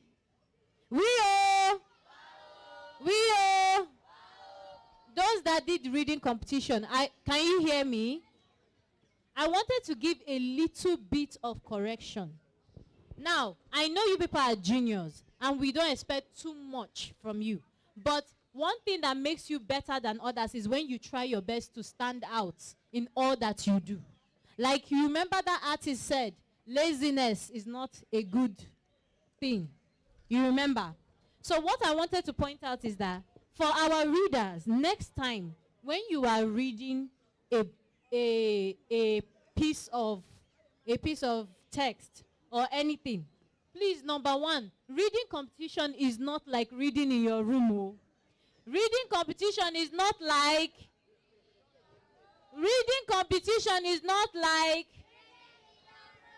you cannot read to yourself. One of them carried the paper and covered her face completely. You cannot do that. Another person was reading with bedroom voice. Like, if not for the microphone, thank God. He was reading to himself as if he didn't care if we were listening. That is not a competition now. Another person was reading and ignored everybody. Like, when you are reading, like, okay, if somebody wants to read something to you now, the person tries to read out loud or read while paying attention to you. So if I am reading something, when I'm about to reach a full stop or a comma, I take just a quick, what will I call it? A quick small, like pause and look at the person you're talking to see if the person is even on the phone. Do you understand what I'm trying to say? So in a competition, when you're reading, even though we are not rushing you because you're junior, is in the senior category, we'll be saying, read quickly. But if you take your time, pause, and say, and Ada went to school. She saw, do you understand? And then another problem, take account of the comma and full stops. When you reach a full stop, don't rush to the next sentence. Make us know you reach a full stop. If you reach a comma, use your intonation of higher tone or lower tone to make us know you have reached a comma. Do you understand what I'm saying? I'm saying this not just to the competitors, for anybody that wants to go there. Some of you read Yoruba Bible in your church. They will call you out. They will say, come and read the Bible. And it's the Yoruba one. You have to take note of these things. So it makes you a better presenter, a better reader. Do you understand me? You don't understand?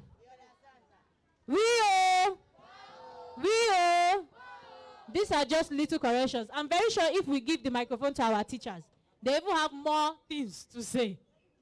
So please, do well to represent your school and your teachers well. Please, next special presentation, go. My name is Tony Ibrahim. I am here to present my talent. I pray to my God all every morning. Kí bàbá God kó máa gbàdúrà mi o. Kí ìbànújẹ́ kó máa jẹ́ tèmi o. Káwé mi má forí sùn mi o. Kí owó kó máa jẹ́ tèmi o. Kí ọlá kó máa jẹ́ tèmi o. Bẹ́ẹ̀ Olúwa ọ̀tá mi bá o. Iná àjò ajé iná àjò bí tèmi bá o. Ọjọ́ mi lágo. Mo délé aláro. Ọ̀fọ̀ mi lágo. Bí tèmi bá o. Ọjọ́ mi lágo. Jabez the liar, kill him in the fire, don't pay with fire tomorrow, sir. Go to the mosque and pray for Allah. Oluwa shower your blessings, Májẹ̀mú sí láyé mi. Oluwa shower your blessings, Májẹ̀mú sí láyé mi. Àtàdé hustle every day, kẹ́mi máa jèrè láyé mi. Àtàdé hustle every day, kẹ́mi máa jèrè láyé mi. Oluwa shower your blessings, Májẹ̀mú sí láyé mi.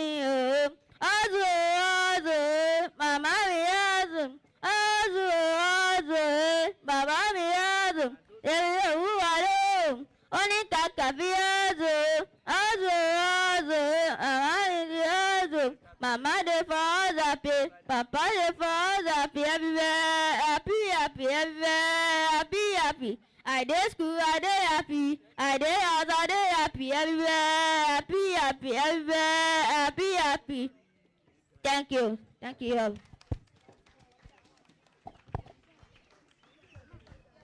Please clap for him.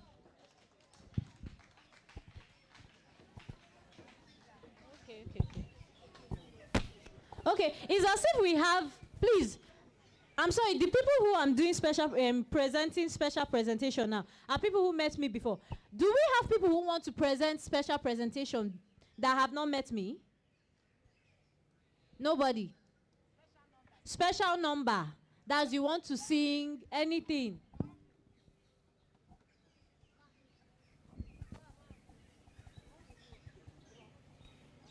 Okay. We have two, right? Just in case so that I don't ignore you. You understand that our judges are taking their time. They don't want to make a mistake, especially in that live writing competition. I give him my microphone.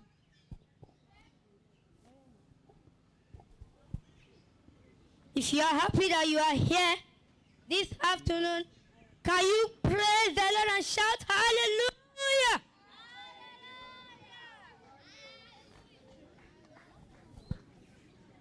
I am here to glorify God.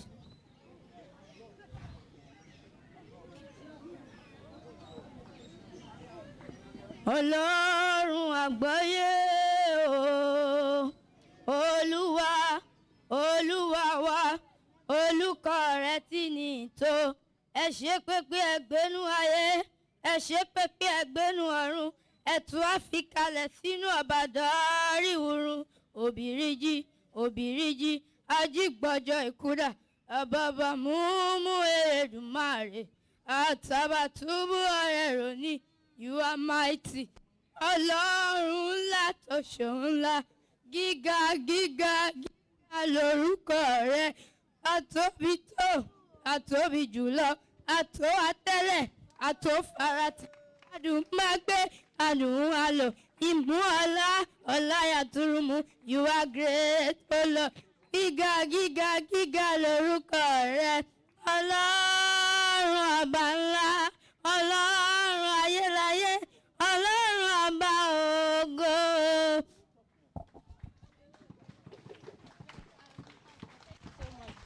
Please, another round of applause. Lord, I thank you that you protect me. I am still alive today. Thank you, Father, because what happened to me is a terrible thing that you are seeing me like this. It's a terrible thing. I thank God that He let me be alive when it didn't happen to me. I thank you, my Father. I thank you, God. Glory be to you, Father. Thank you. Please clap for him again. Thank you. Please clap for him again. Thank you. What's your name? My name is Agbogla Miracle. From which school? Ekwakete Junior Grammar School.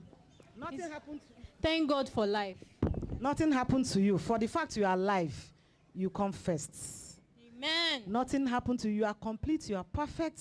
You are made whole by that Almighty God that you have called. It is just a beginning. Your story have just started. Yes, sir. Be rest assured. Yes. God bless you. Please clap for him. We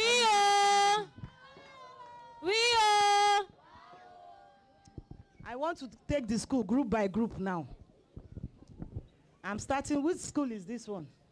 Dolphin, please come on stage, all of you. Dolphin, after move, Dolphin, Eko Akete. After Eko Akete, Boys Academy. Boys Academy.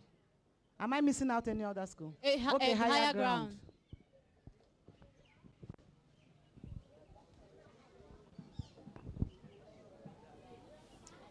Why are you? I want 3 lines.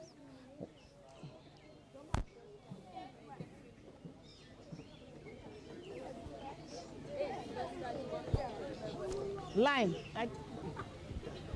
Come close like this. Another one, stay behind you. Come this way.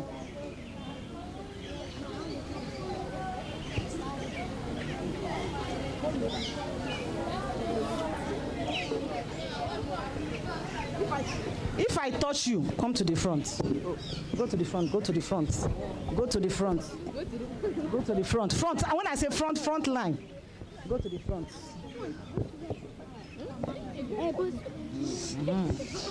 Thank you. You don't know why I'm calling you. I running to the back. We are going to take a group photograph, but we are going to sing one song. Have you heard? If I'll start. You conclude.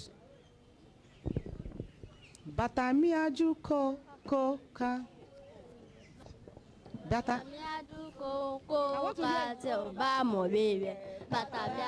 Oh, you're dancing.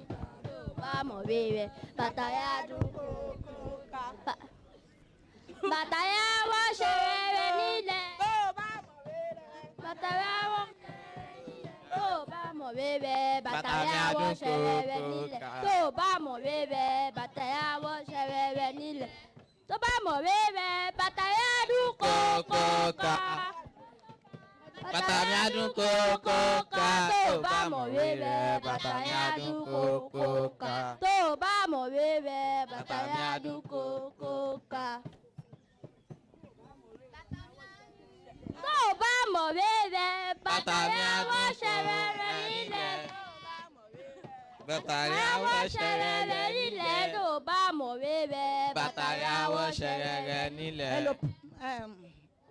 Daddy, come. Daddy, please come. Sorry. Where's that young man? The young man. Daddy, Ewa Josa. Daddy.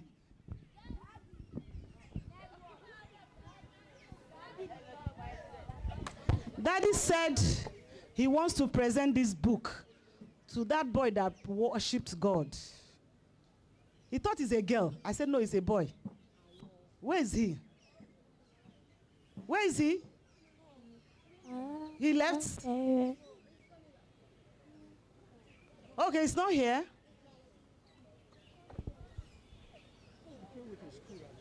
Yes, sir. Hey, I wanted him to take, Daddy present this thing to himself, and he'll have a photograph with Dad. No, the school is here. Probably he went to wash off his face. You know, he cried. Is the teacher around? Okay, he's here. He's here. Daddy, he's here. Please, camera, please. Daddy, was Ebosibi. Come this way.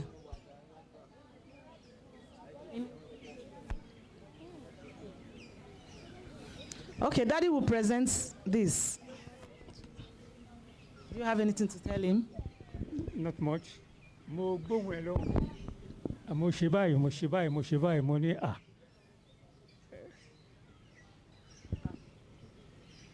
Fún ara ẹ sọ orúkọ ìwé náà fún wọn. Ẹgbẹ́ fún kó. Daddy, what's your name, please? Ẹ jẹ́ kó sọ orúkọ ìwé náà fún. Kí ni orúkọ ẹ?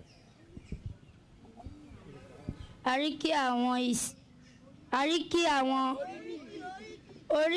àwọn òṣìṣẹ́.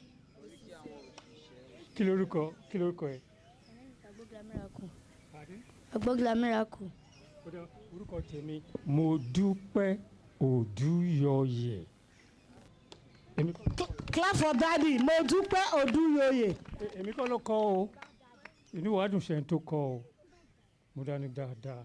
Oríkì àwọn òṣìṣẹ́, oríkì onílù, oríkì oníṣẹ̀kẹ̀rẹ̀, oríkì apẹja, oríkì ọlọ́dẹ, oríkì àgbẹ̀, oríkì aláró, oríkì amọ̀kòkò,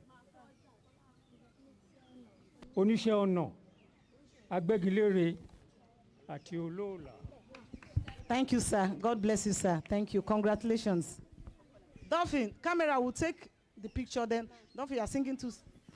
Yes, we are singing group song now. You sing Batamia and any other school song. Is that okay? Fine. No, let the school finish their own music. No, they will chorus with you. Oh, yeah. Okay, man. Action. Darling Junior High School is a place we like to come. It's a place we love to be. We have no reason to reject. We have no reason to time. It's the home of education. It's the home of excellence. My school, the Benjamin High School, founded in 2002. We come to read and learn our rights. Oh, the best school is the best school. In Lagos State, we are the best. Great! Great! Great! Great! What do you want? No. Clap for Dolphin Junior High School. Put your hands together for them. Clap for them. Photograph. Have you taken the photograph? So thank you. Girls, whose school is this? Ekwa, it's your turn. Thank you. Go and sit down. Ekwa Akete. Good afternoon, sir.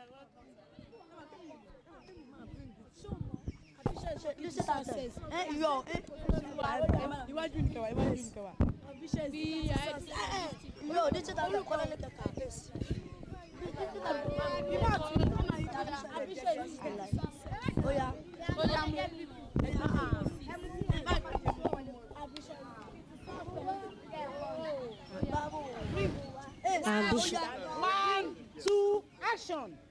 Ambition is the key to success. The truth is always our watchword. Elegance in knowledge, fortress a good character.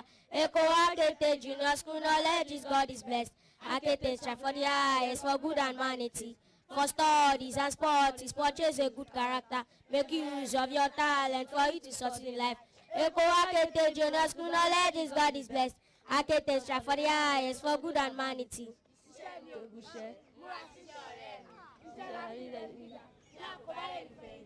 Bí a kò bá lè gbọ́kànlé àtàmọ́ṣẹ́ ni yá ẹ lè lówó lọ bàbá ẹ lè ṣílẹ̀ kọ tí ó bá gbójúlé wọn ó tọ́ sí sọ́pẹ̀ ó tí a kò bá jìyà kù ṣé gèrè tọ́jọ́ ó tí a bá bá aṣọ fún ní pẹ́ lọ́wọ́ ẹni apálẹ̀ kò yẹ bá ní yòókọ láì bá fẹ́ olè ní tí ó bá léwu lọ àìsàn máa fẹ́ olè jẹ́ kó àníkọ́ tàtà káyé máa yí sẹ́tẹ̀ jẹ́ kó dẹ̀ tí aago ayé máa yí mú sí ọ ẹ̀kọ́ sì sọ ní dọ̀gà máa kó dáadáa tó bá yẹ pọ̀ nìyàn tó fi ẹ̀kọ́ ṣẹ̀yìn lẹ́kùn má ṣe fẹ́ ayé wọn yàrá bàbá tí ó gbọ́ ẹ̀gbọ́n bàbá tó sá fọwọ́ ṣe máa ṣẹlẹ̀ district anthem we are education district forever growing district.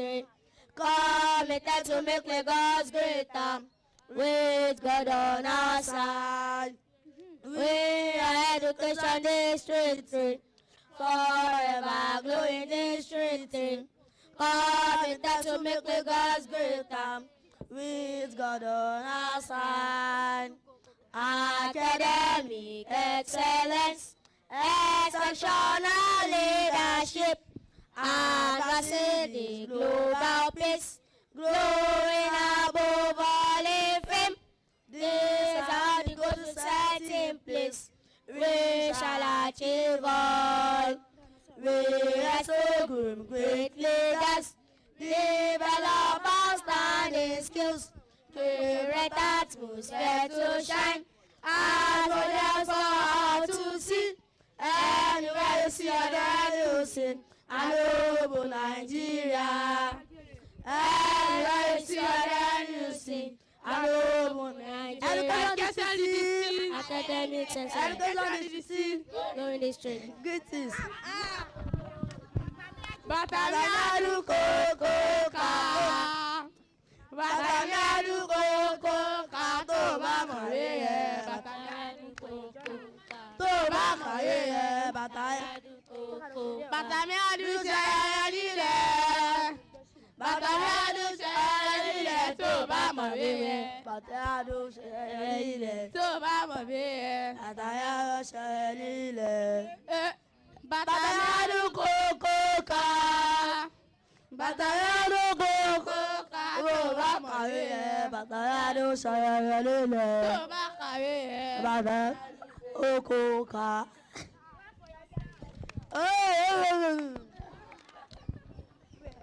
Boys Academy Junior, please your turn. Okay. Yeah. Boys Academy, your turn. Come on stage. Come on stage.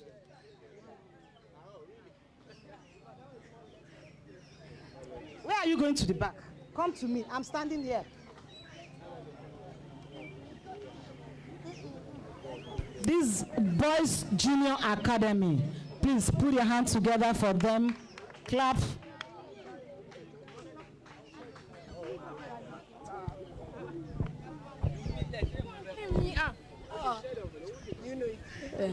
What's up? Hello.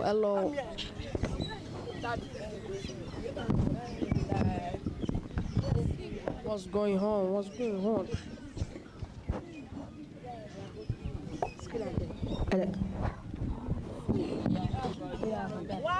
2, action. What's up? Life is open high before you. Life is beautiful and so bright. God Almighty, watch over me. We are heroes, we shall fight. We are heroes. Stand up bravely for your rights. We are heroes, we are heroes. We are heroes, we shall fight. When companion gives a decision, you to say to and so right. And salute to great station. We are heroes. We can fight. What's up? We are heroes. We are heroes. Stand up bravely for your right. What's up? We are heroes. We are heroes. We are heroes. We can fight.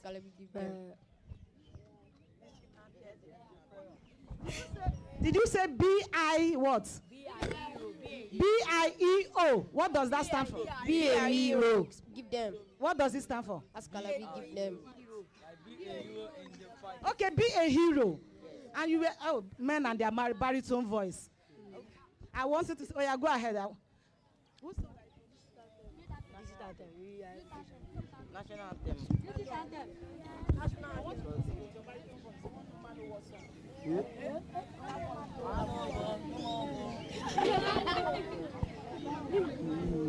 My guys, Nigeria needs to go. I want to go. Nigeria iti gbogbo ani.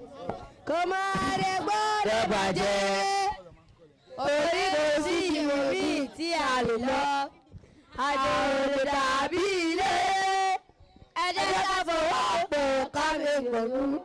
Ó yá gbé mi gbé. Nàìjíríà yìí ti gbogbo wa ni.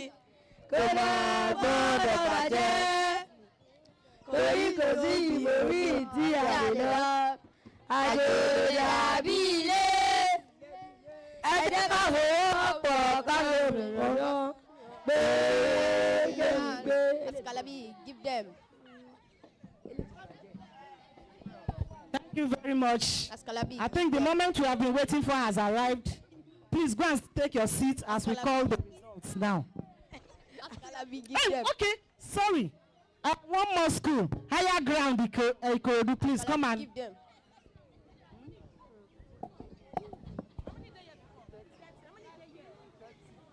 Higher ground, please come on stage.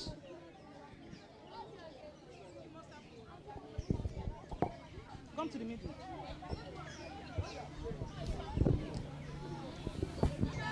Stay online. I want it neat. Why are you going to just 2 lines, not much, Nabi. She's shifting back again. Come forward. Come on, Give Prosper. Oh, higher ground, the God's own school. We are planted on the mountain top. We shall never be divided. We stand as one, standing up the solid ground. Higher ground, school of knowledge. We are strengthened by the strength of the Lord. With an hard work and our diligence, we shall win over any circumstances. Owing them to deserve as the children of higher ground. Keep learning and learn every day. And the shadow where you from, you shall rise again. To be great tomorrow, future stars. Higher ground, school of knowledge. We are strengthened by the strength of the Lord. With an hard work and our diligence, we shall win over any circumstances. Oh, iléèwé tó ga, iléèwé tọ́lọ́run ni, àfi sórí òkè tó ga. Agolépin láíláíláí, àdúró ní ṣọ̀kan, àdúró lórí àpáta. Ibi gíga, iléèwé òye, àfi yòókù nípa agbára Olúwa. Pẹ̀lú akíkanjú àti àìsími, a ó borí àyíkáyídá. Ẹ fetí sí ìmọ̀ràn ẹ̀yin ọmọ iléèwé tó ga, tí ẹ kọ́ ẹ̀kọ́ lójoojúmọ́. Kí ẹ rí dájú wípé tẹ́ bá ṣubú ẹ ó dìde láti jẹ́ ní ńlá lọ́jọ́ ọ̀la. Ibi gíga, iléèwé òye, àfi yòókù nípa agbára Olúwa. Pẹ̀lú akíkanjú àti àìsími, a ó borí àyíkáyídá. I know a lot about my country. I know a lot because I care. I know a lot about the people. I know a lot because I'm here. Nigeria, my beloved country, working together is the key. Nigeria, my beloved country, the future is you and me. Clap for yourself. Please put your hands together. Nigeria, my beloved country. Without further ado, we want to announce the results of, we have announced the one for cultural dance, I Love My Country song. Now we want to announce Gele. There are two schools that actually participated in Gele. That's Higher Ground School, Musa Latif, and Dolphin Junior, Olukota, Sophiat. And we want to announce Gele is a performance and program to encourage their creativity. And the winner goes to Dolphin Junior. Please clap for Dolphin Junior. The winner, come on stage. You have a handshake. Where's Dolphin? Where's Safiat? Then hair making. And the best hair, Gele Tentele. Higher ground, first position. Odu Sonya, Safiat again.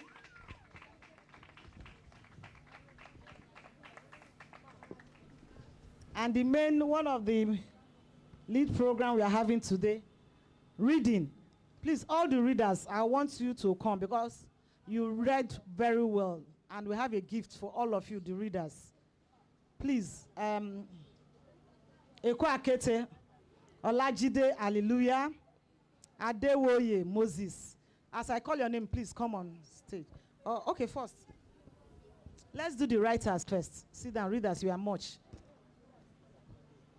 Writers, Higher Ground, we have Albert Mary, Dolphin Junior, Rabiu, Latifat, Eko Akete, Ajala, Musiratu Abi, Arike, then Boys Junior Academy, Adebisi David. At the 3 of 4, come this way, come closer. That's 4 of. And the winner goes to 3rd position, Eko Akete. Okay, 4th position, Boys Junior Academy, Adebisi David. 3rd position, Eko Akete. And the 2nd position goes to, okay, you're looking at my sheets. And the 2nd position goes to Dolphin Junior High School. And the winner is Higher Ground School. That's the best writing. The topic they wrote on is Wole Soyinka I Know. They wrote about the Wole Soyinka that they know. Wole Soyinka I Know. And they were the 1st position. Yes, the topic is on the Wole Soyinka I Know. And we asked them to express themselves from the point of view of a child and a student. And they did, all of the writing was fantastic, but we just have to have one winner. And now the reading. Yes, my name is Linda Amadi. I'm the coordinator of Kora Youth Creative Club. I want to thank you for that clap. Clap more if you like. Clap. Please, Eko teacher, are you around? Can you come to the judges' table? Thank you. Because readers, please, sir. The readers are much. I even want to give Professor Kila the honor for presenting it. Yes, sir. Yeah. If you don't mind. No, these are the writers. Please, sir. Thank you. Yes.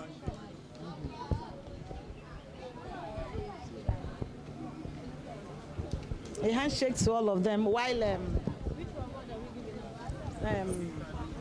writing. Yeah, ma. Junior.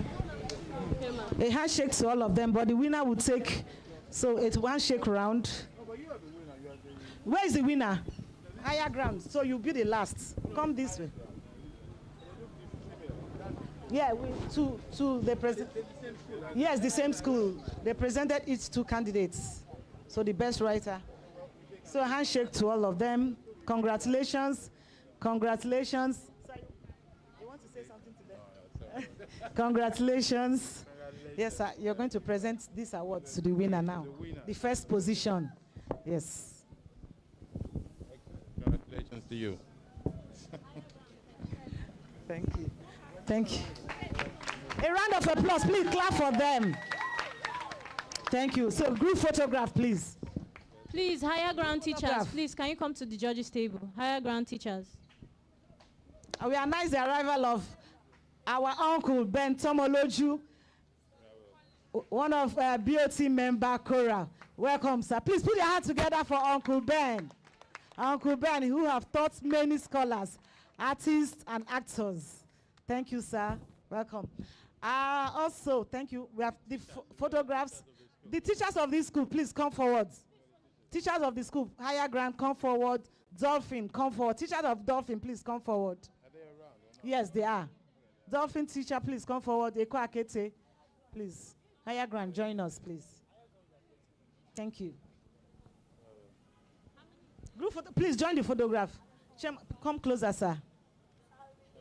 Yes. So what about you? You look like one of the students.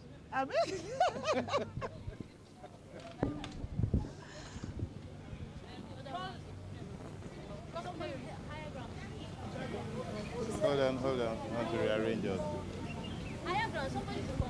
Sir, please join us. Join us, please. Thank you. Auntie Shola, please come. Oh, we are privileged to have her around. That's the Green Queen. Junior. Yes. Dolphin Junior teacher, please come to the judges' table. No, she's here. Oh, okay. Yes.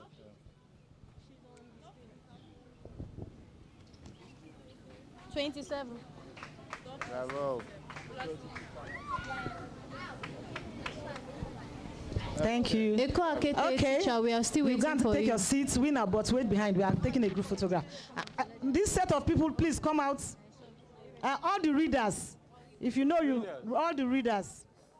Eko Akete, Olaide, Dolphin, Aderi Bigbe, Zainab, Usman, Balikis, Higher Ground, Albert, Prosper, Amos, Oluwatoyes, Oluwalosheyi, Wahab Folawiyo Jr. Wahab Folawiyo, are they around? I they've gone. Oh my God. Boys Junior Academy, Fatai. How come?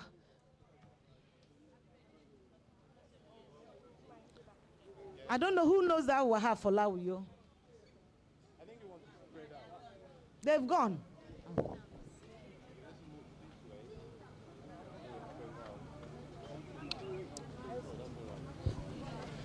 So let me.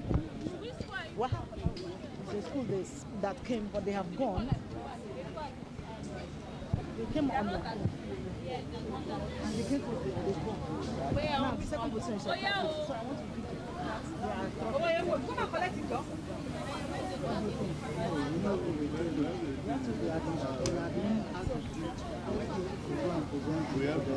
I'll go to okay, we'll announce it. Okay. Okay, so. Okay. Okay. I have consulted with my. Yes, I want to announce the results now. Yes, I want to the results for the reading.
And also, I want to appreciate the presence of the chairman of Kora, Chief Kayode Adeonriokun, our dad, our mentor, and everything is one that's been with us from the beginning of this festival. And also, mentor of today, the one and only Professor Anthony Killer, the one and only. All right, we don't wait much about time because of the previous program actually took 2 of my minutes. We're starting with the discussion right now. I'm bringing over the moderator for today's panel discussion about the Bethlehem series. Please give it out to Victory Ashaka. A round of applause, please. This is one of the ambassadors, youth ambassador in Lagos State. I'm also bringing to this podium one of the best student universities of Lagos. The one that looks like Bodo Shenka in the making. Follow Shokandi, please, over to you, please. It was actually the one that moderates the panel session on Monday, Ake, and that was a brilliant discussion. And also, I want to bring over this boy. Actually, I got to know him, let's say a couple of months ago. He has been there over and over, trying to be part of the radio station University of Lagos. Please give it over to quotations, please. A round of applause for him, please. All right, so this panel is going to be taking up to the live of Wole Soyinka discussing one of our Ibadan Bethlehem years, which is going to be aligning with today's. So.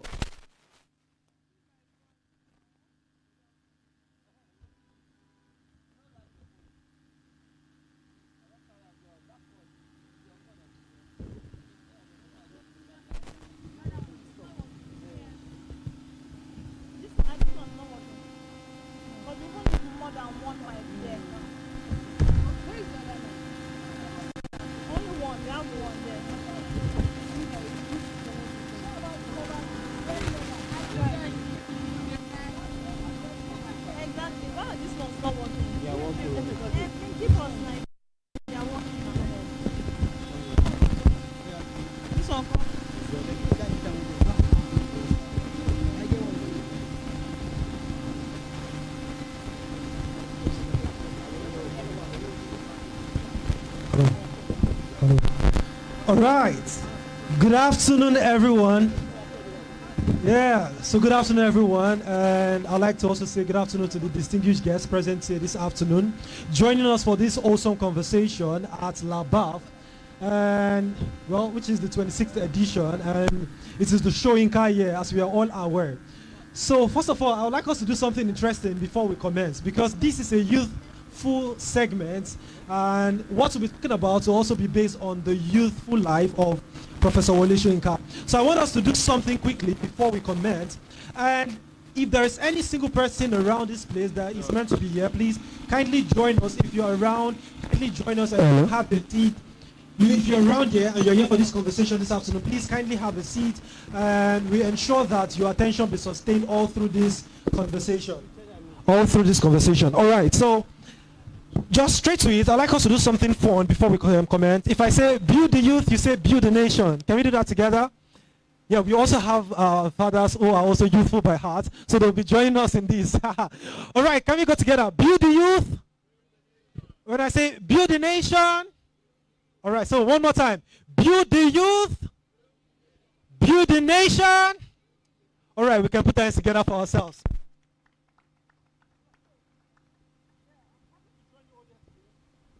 I'm happy to join you all here today for this conversation as a moderator, and I also have amazing young persons on this panel. Like I said, this segment is a youthful one, and we want to have this critical conversation about a book by Professor Wole Soyinka. But before we proceed together, I would like the panelists to introduce themselves. But before that, let me just say, Victory Ashaka is my name. Victory Ashaka is my name, and I'm simply a spoken word poet, a climate leader, a member of the Young People's Action Team of UNICEF, and recently, or about 3 days ago, I became youth advisor to the European Union. Yeah. Thank you so much. Yeah, and I didn't add that I also served as the Lagos Youth Ambassador for 2 years, and which I have recently handed over because sometimes we must learn how to leave the stage for others to shine. So I've done that. All right, and I would like these amazing young persons who will be giving us their insights into the book we want to talk about this afternoon, which is a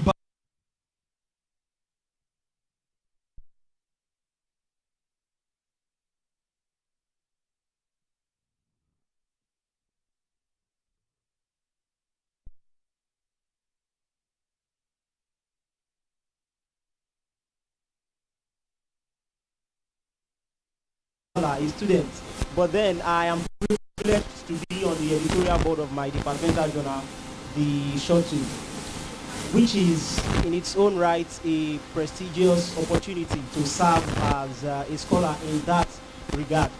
The other part of his question about our insight into the book, well, so Kenny Folorenshaw remains my name. all right, so thank you so much, Kende Folorenshaw, and we are so delighted to have you on this panel today.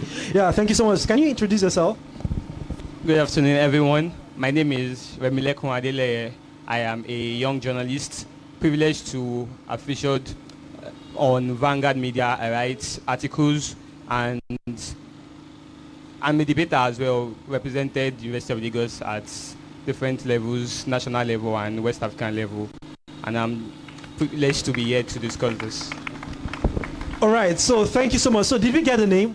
Remilekun Adeleye. Yeah, Remilekun Adeleye and Kende Folorenshaw. Kende Folorenshaw and Remilekun. Kende and Remilekun. All right, so we want to start with something interesting because this is, as we know, this is Ibadan, the Penkelemes Years by Wole Soyinka.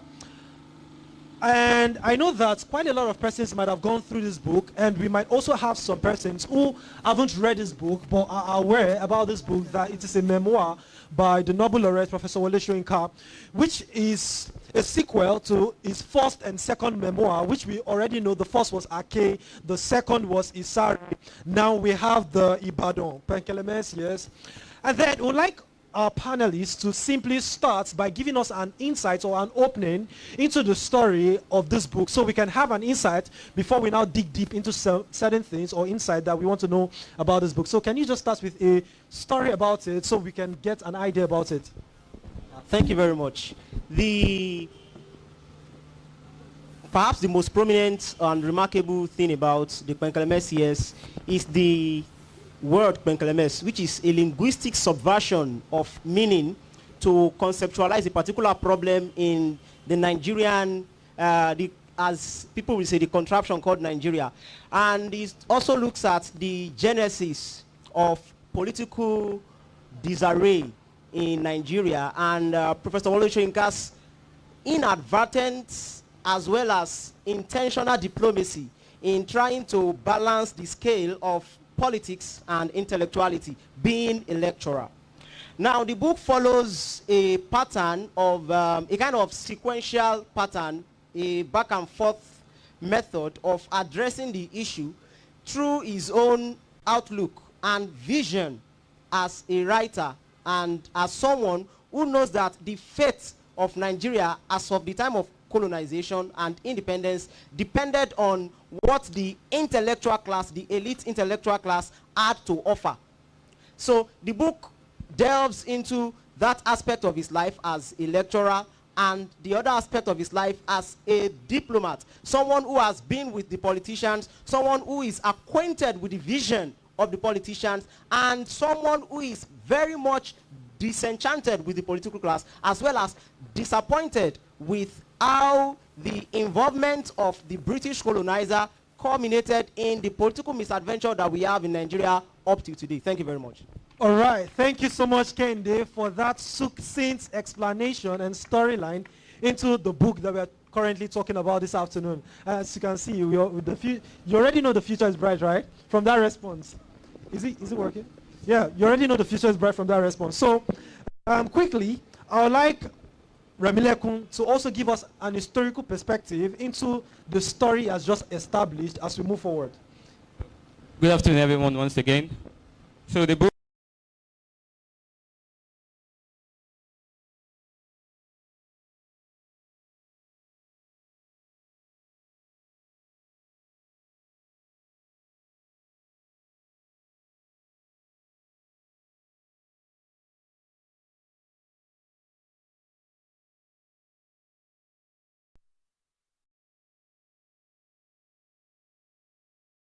how the British colonial masters handed over power to certain leaders that were incapable to rule. And so what Wole Soyinka does in this book is to link his personal experiences throughout this period to how he related with politicians and diplomats. So we had certain instances of confrontations with the French immigration officials. He had so many confrontations. And one thing that is peculiar about the life of Wole Soyinka is that he's an activist. So throughout this period, he was an active force renowned for using his voice to fight against the issues that around this time, issues of corruption, political inefficiency, because we noticed a lot of political interregnums around this period. Nigeria moved from a civil rule to military rule, all because of this political instability, and Wole Soyinka was an active force to use his own platform to fight against the issues around this time. So what we just see in this book is the life of Wole Soyinka as a lecturer in his youthful years over this 20-year period, and how you can use it to relate back to the historical period of Nigeria developing to how it left. That's just it. All right, thank you so much, Remilekun, for that response also. Like both of them have said and established, Kehinde started by giving us an insight into the story, you know, starting from how Professor Wole Soyinka once highlighted the fact that he doesn't want to have any sequel after the age of 10, which was something he stated whilst he was growing up. But as a matter of fact, nature, people, the expectation of the literary world, they had to, will I say, give him that push or that nudge to say, we do want to recount several things about your life. But he personally said he doesn't want to write or have an autobiography himself after the age of 10, which is his formative years and its age of innocence. So he wanted, because he believed that anything from there might be told some lies, elements of fictions and the likes. But however, we are grateful to also have that, and so many young persons like ourselves have been able to read that work and are transformed by his storyline and from his story, and which has also been established. So Kehinde has given us an insight to his story whilst he was growing up. Now Remilekun has given us the historical perspective about how he went from a story to becoming an activist, a political activist, his life as a research fellow in the University of Ibadan and the like. So, and I think we can appreciate our panelists for that, for giving us that insight into that. All right, so through the literary works of Professor Wole Soyinka, and talking about this book that we have today, Ibadan, the Penkelemes Years, I'd like to ask by saying that what stood out for you through the narrative? What is that one thing that stood out for you? Is it the language? Is it the narration? Is it the storyline? Is it the layers of nationality, nationalism, political activism, and the like? What particularly stood out for you? Thank you very much. I would say what stands out for me in this book is conceptualization of the conundrum Penkelemes. There are clear indications in the text that shows that he himself did not expect that kind of ineptitude with which the protectorate, the independent nation, the newly independent nation, you know, approached governance and its attendant problems. You know, being a very, the kind of nation we have with its demography and the fact of representing the interests of the minority and the majority. So the Penkelemes issue, the thing that stands out for me, as I have said, is the conceptualization, which cuts across his correspondence with fellow intellectual class, the likes of Joan Littlewood, who came all the way from overseas to feature him in a movie where he acted the role of Patrice Lumumba. But beyond that, Joan Littlewood first came to film The Lion and the Jewel, which at that time she considered a very profound work of documentation of real life, cultural and traditional commentary on what was happening in Nigeria as of that time. Now, leaving the aspect of elitism, the Penkelemes issue also cuts across his idea of how politics and university life of the lecturers became a kind of synergy to creating political default in Nigeria, because the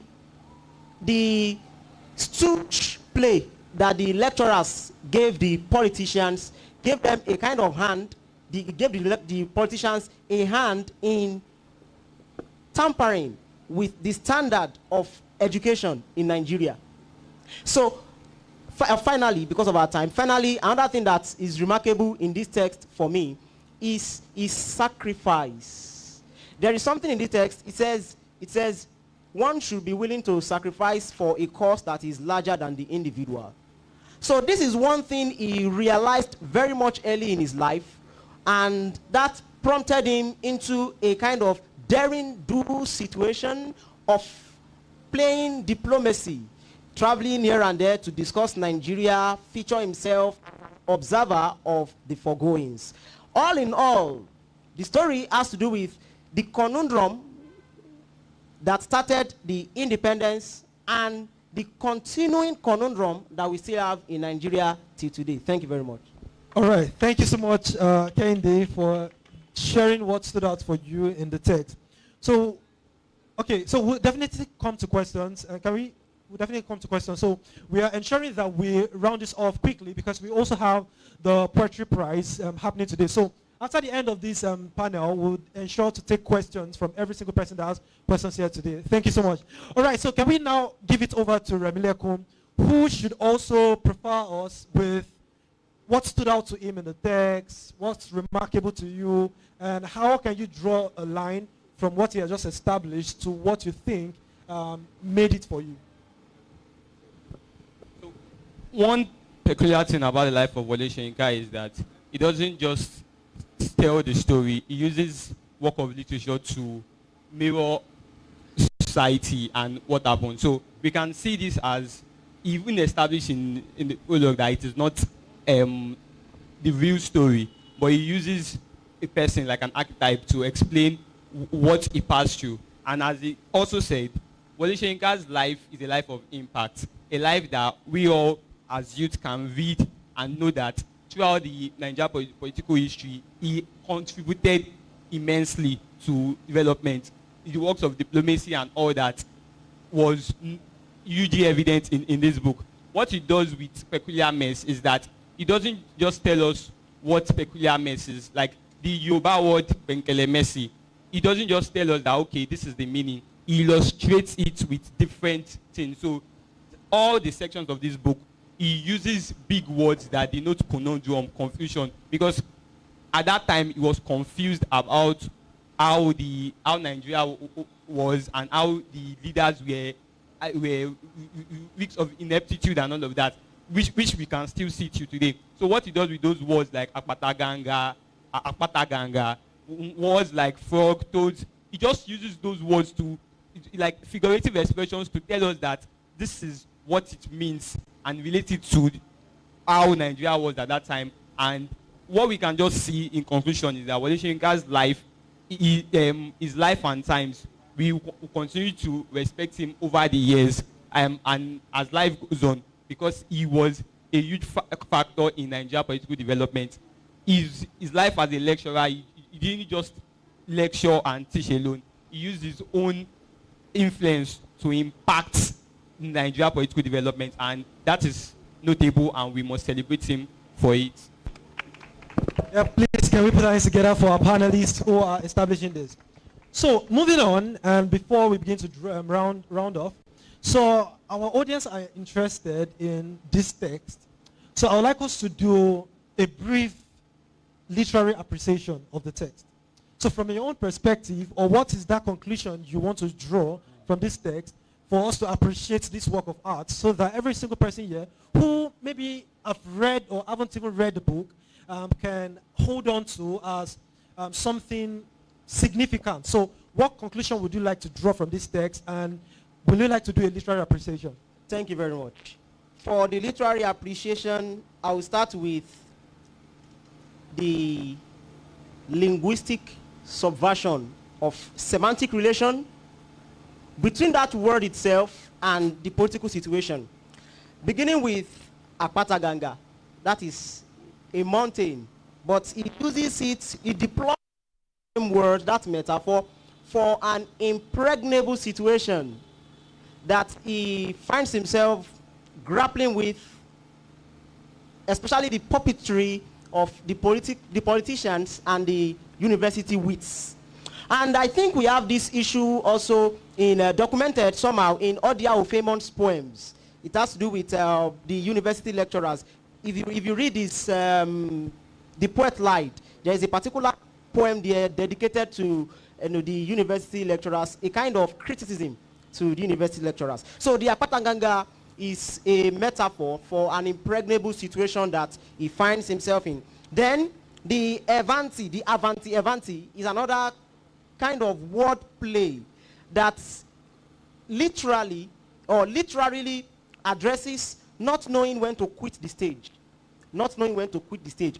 He draws this inspiration from the overbearing relationship of one Mrs. Avanti, who came to perform on the Independence Day. So she was being overbearing. She wanted to overuse her time and all of that. So at another point in the story, the memoir, he later relates that situation to what was happening in Nigeria, not knowing when to quit the stage. And I think in that vein, it was a kind of excoriation on the Britisher, as he will say, his own coinage, the Britisher, not knowing when to quit the stage. So they didn't know when to quit the stage, and they created problem for the baby Nigeria. Another aspect of figurativeness in the story is frog. Frogs, toads, and facts of life. Frogs, toads, and facts of life. This chapter deals with his encounter with senior students in the university college. Secondary school, senior students. So he was in a class, and the teacher asked which one was edible, frog or toad? And he said, it was frog that was edible. And the teacher laughed. Everyone, sniggered at him. And he went back to check where he had seen that fact. He wanted to be sure. He wanted to accost the teacher himself. That, no, I know what I saw, I know what I have read, and I know what I have believed. Let us not forget that Soyinka is a free thinker, an unorthodox thinker. He sees things for himself. He has his own truth tradition. So frogs, toads, and facts of life now becomes a wider scope of the ineptitude of the British colonizer about the Nigerian situation. Moving on, because of our time, another thing that stands out as a kind of figurativeness in the text is the smell of roast yam, which is the last chapter. It is actually a chapter whose situation and discussion prefigures and prefigurates the problem in Nigeria. The smell of roast yam, a prefiguration to the problem that will remain unsolved as long as the human condition is concerned. Let us not forget the fact of individualism. So Soyinka, as a philosopher, incorporates individualism and existentialism in addressing these foregoings, these issues that he is encumbered with, and he feels so dejected about, and which prompted him to undertake that work, that taxing and heavy work of diplomacy from Nigeria to Paris to London and all over the world, just for the sake of Nigeria, but never was active in politics, never a politician, never contested any position, yet he was acquainted with the vision of Nigeria, and he conceptualized everything here in this book, though a memoir, but a walking revelation into the figurative description of Nigeria as a failed nation. Thank you. Ladies and gentlemen, please can we put our hands together for Kehinde for that awesome delivery. And just to note that we are still celebrating the life of Professor Wole Soyinka, which is why Labaf this year is talking about the Soyinka year. So we can put our hands together for that.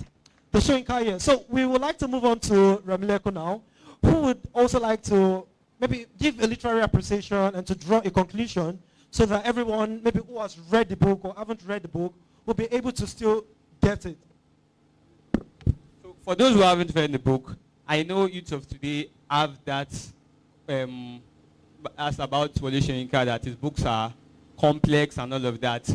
But what we don't understand is that Nigeria's sociopolitical history is also complex.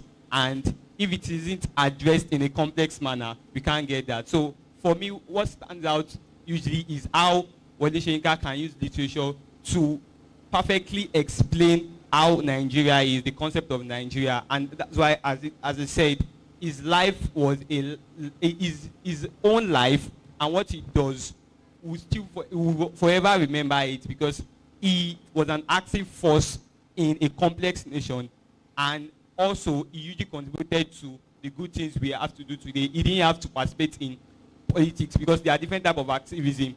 There is frontline activism, and there is activism by making impact on sidelines. He did more of both.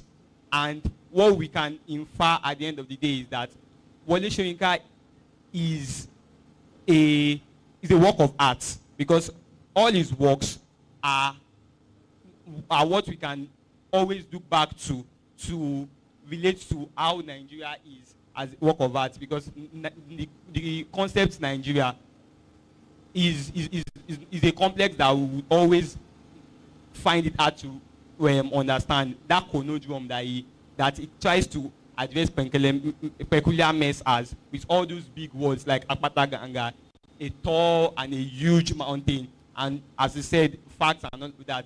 Lastly, he explains to us that the British colonial masters were not ready to leave us. They still wanted to hold a huge influence, and that's why they didn't tell us that there's a difference between the protectorate and the colonials, because the northern leaders that they handed over power to were the protectorate. They were protecting them, and so they could still reach out to them to push that influence. If we study history well, we know what is called neocolonialism. They still wanted to have that influence in Nigeria. But we, from the West and the East, we were more of the colonials. We were, like, our leaders went out early, like the Obafemi Awolowo and the likes, went out early to study abroad, and they were frontline members of the fighting for independence. So what it does is to tell us that till today, there is still a level of influence that the British colonial masters would always want to do, and education is like the biggest way to liberate a nation. In as much as the political leaders and the political class don't want to invest in education, they don't want to make us understand our history. Like, history has been removed from the curriculum. They don't want people to know that Nigeria was like this and like that. They just want us to live our life like this and say, oh, we are fine with it. But we can see now that we are referring back to our history, because the youth of today will always tell us that if Wole Soyinka was this active in his university years, I, as a youth, can also contribute impact. Someone like Victor Ashaka has done wonderful things as an ambassador in Lagos State, and youth all over Nigeria. We saw how the NSAS happened in 2020, and we've seen certain revolution. If the youth can continue like this and learn from life of Wole Soyinka, we might just see the change we desire, and in the next few years, the political class that have always used illiteracy, sponsoring huge level of illiteracy in the north and other places, would just go away, because we would have people that have a liberated mind, and the country would move forward for good. That's it. Absolutely. Thank you so much, Remilekun, for shedding light on that, on why we also need to ensure that we make impact. And I think this is why, or what Professor Wole Soyinka himself has also done with his work, beyond the literary works becoming maybe aspect of entertainment for reading and the likes, there is also that aspect of edutainment. So entertainment and education, a fusion of it together, meaning edutainment. And like you said, talking about the peculiar mess and those situations, about how he's now able to use this literary work to provide solution or to raise awareness for advocacy. And I think we can put our hands together for that, and the submission that has been given by our panelists here this afternoon. Because we are pressed for time, I will still take a round of questions to ensure that anybody who has questions can also ask, or if there is also a contribution you'd like to contribute to this conversation, I think we'd like to give that opportunity shortly after now. All right, so I'd like to ask now. So you can go maybe unscripted, you could express yourself. We would like to see amongst or going through the literary work or the text itself, is there any peculiar thing you think we haven't highlighted that you think we should know about, that you like to also add to this conversation? Any peculiar thing you think we haven't highlighted that you still feel we should talk about?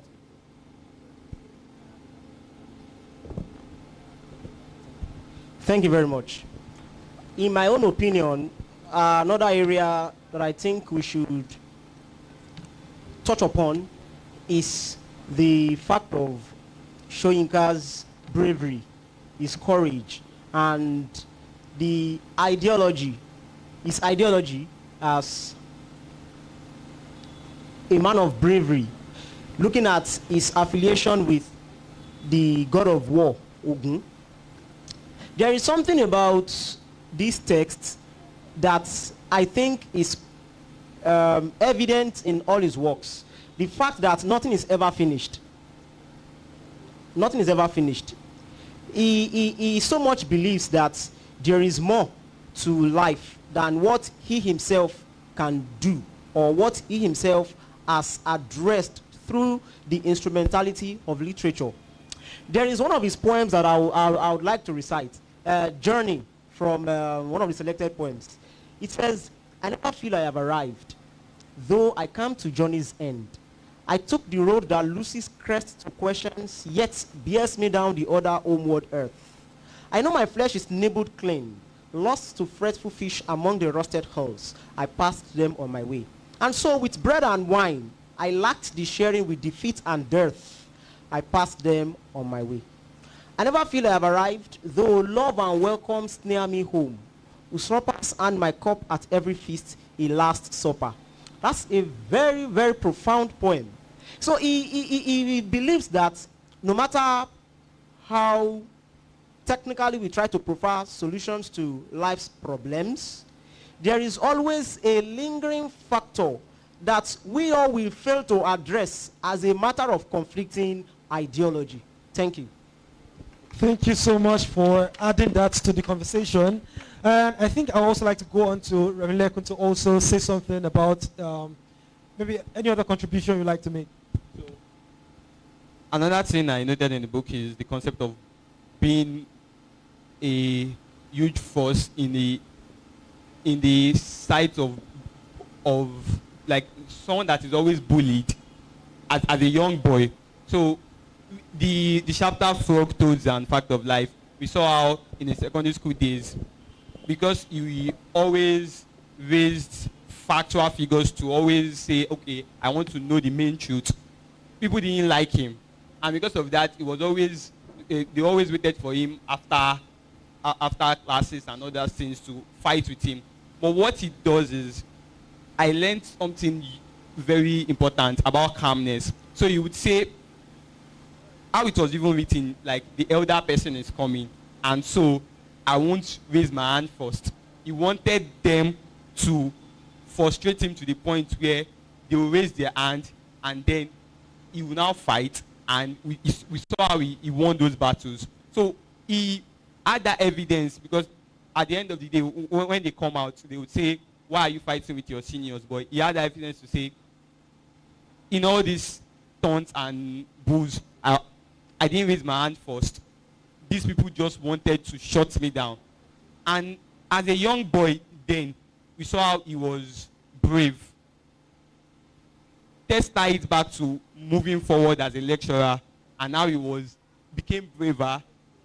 Then he was just fighting with his elder seniors. He now started, he moved from that position to making huge impact by resisting political forces. And even till now, at the age of, as old as he is, he's still using his voice to contribute to issues. So as youth, what we should learn is that we shouldn't just learn to be bullied and, okay, because we want to talk about political issues, the elder class will say, don't talk. We would be humble to listen, and then when they talk, we would make sure that what we are saying is significant. You just don't want to say, like, there is a level of activism you can do that will be respected. The difference between someone that comes out here, dresses in a wild manner and just fighting like dogs on the roads, you understand? Than someone that is using his voice to contribute to social issues. Because the society of today, we've left the streets, we now have social media platform and all of that. So use your voice, do it as an active citizen, do it as if you are a respectable person because you went to school, not just fighting with the political class and they won't respect you. But the only reason why the president of a country or a governor would call you to sit down is because you listened and you can engage with them. They don't want someone that is just a wild, behaves in a wild manner and all of that. So Wole Soyinka at that young age understood what it means to be humble and to be calm in the face of battles, because he was bullied a lot of times, but he won those wars because of that intellectual and creative intelligence to understand these issues, and that's a huge lesson that stood out for me. All right, so thank you so much for the addition to the conversation this afternoon. So I think quickly we'd like to take questions if there are. You can come up. All right, good afternoon, everyone. That is an amazing discussion. Please give me one today again. That's actually amazing. To be honest, one thing I can say so far, this is the third day about 2024, is that Labaf trying to change the false narrative around Wole Soyinka. You know, if you remember earlier in July, you know, there are a lot of false information that was, you know, posted on social media concerning who is Wole Soyinka. And we can see today, in fact, this is the third in Labaf, youths are convinced, not confused, but convinced about what this man stands for in terms of religion, political activities, literacy, and all. So please, a round of applause for Labaf again. You know, this is the best platform for you to know more about the Nobel laureate. So it is time for question and answer. So if you have any question, please, even when you have not read the book, I have a couple of questions in my ask. So let me start with the audience before I bombard with my questions. So, there any question regarding the life of Wole Soyinka? The panelist here, the moderator here is ready to give us, not fully, but to the best understanding, reply to your questions. Do you have anyone? Do you have anyone? Anyone, please? Because I remember yesterday when we started asking for the Q&A, after 15 minutes, I see like 16 ends. That was about to end the session. We're like, I want to ask a question. So please start preparing your question now. All right, let me direct my question to young Professor Olonso. All right, you said something about, is it, I think it's you, yeah, you said something about what Wole Soyinka stands for in terms of the system of colonialism and the woman who came all about the world down to, you know, to feature in, what's the title of the play again? The performance. And so my question is, are we, you know, I had a session with Wole Soyinka last year, late last year, and I asked a question regarding the kings and the dead and the king's horsemen. And I tried to ask him the question. I said, sir, is there an issue of class structure in this story?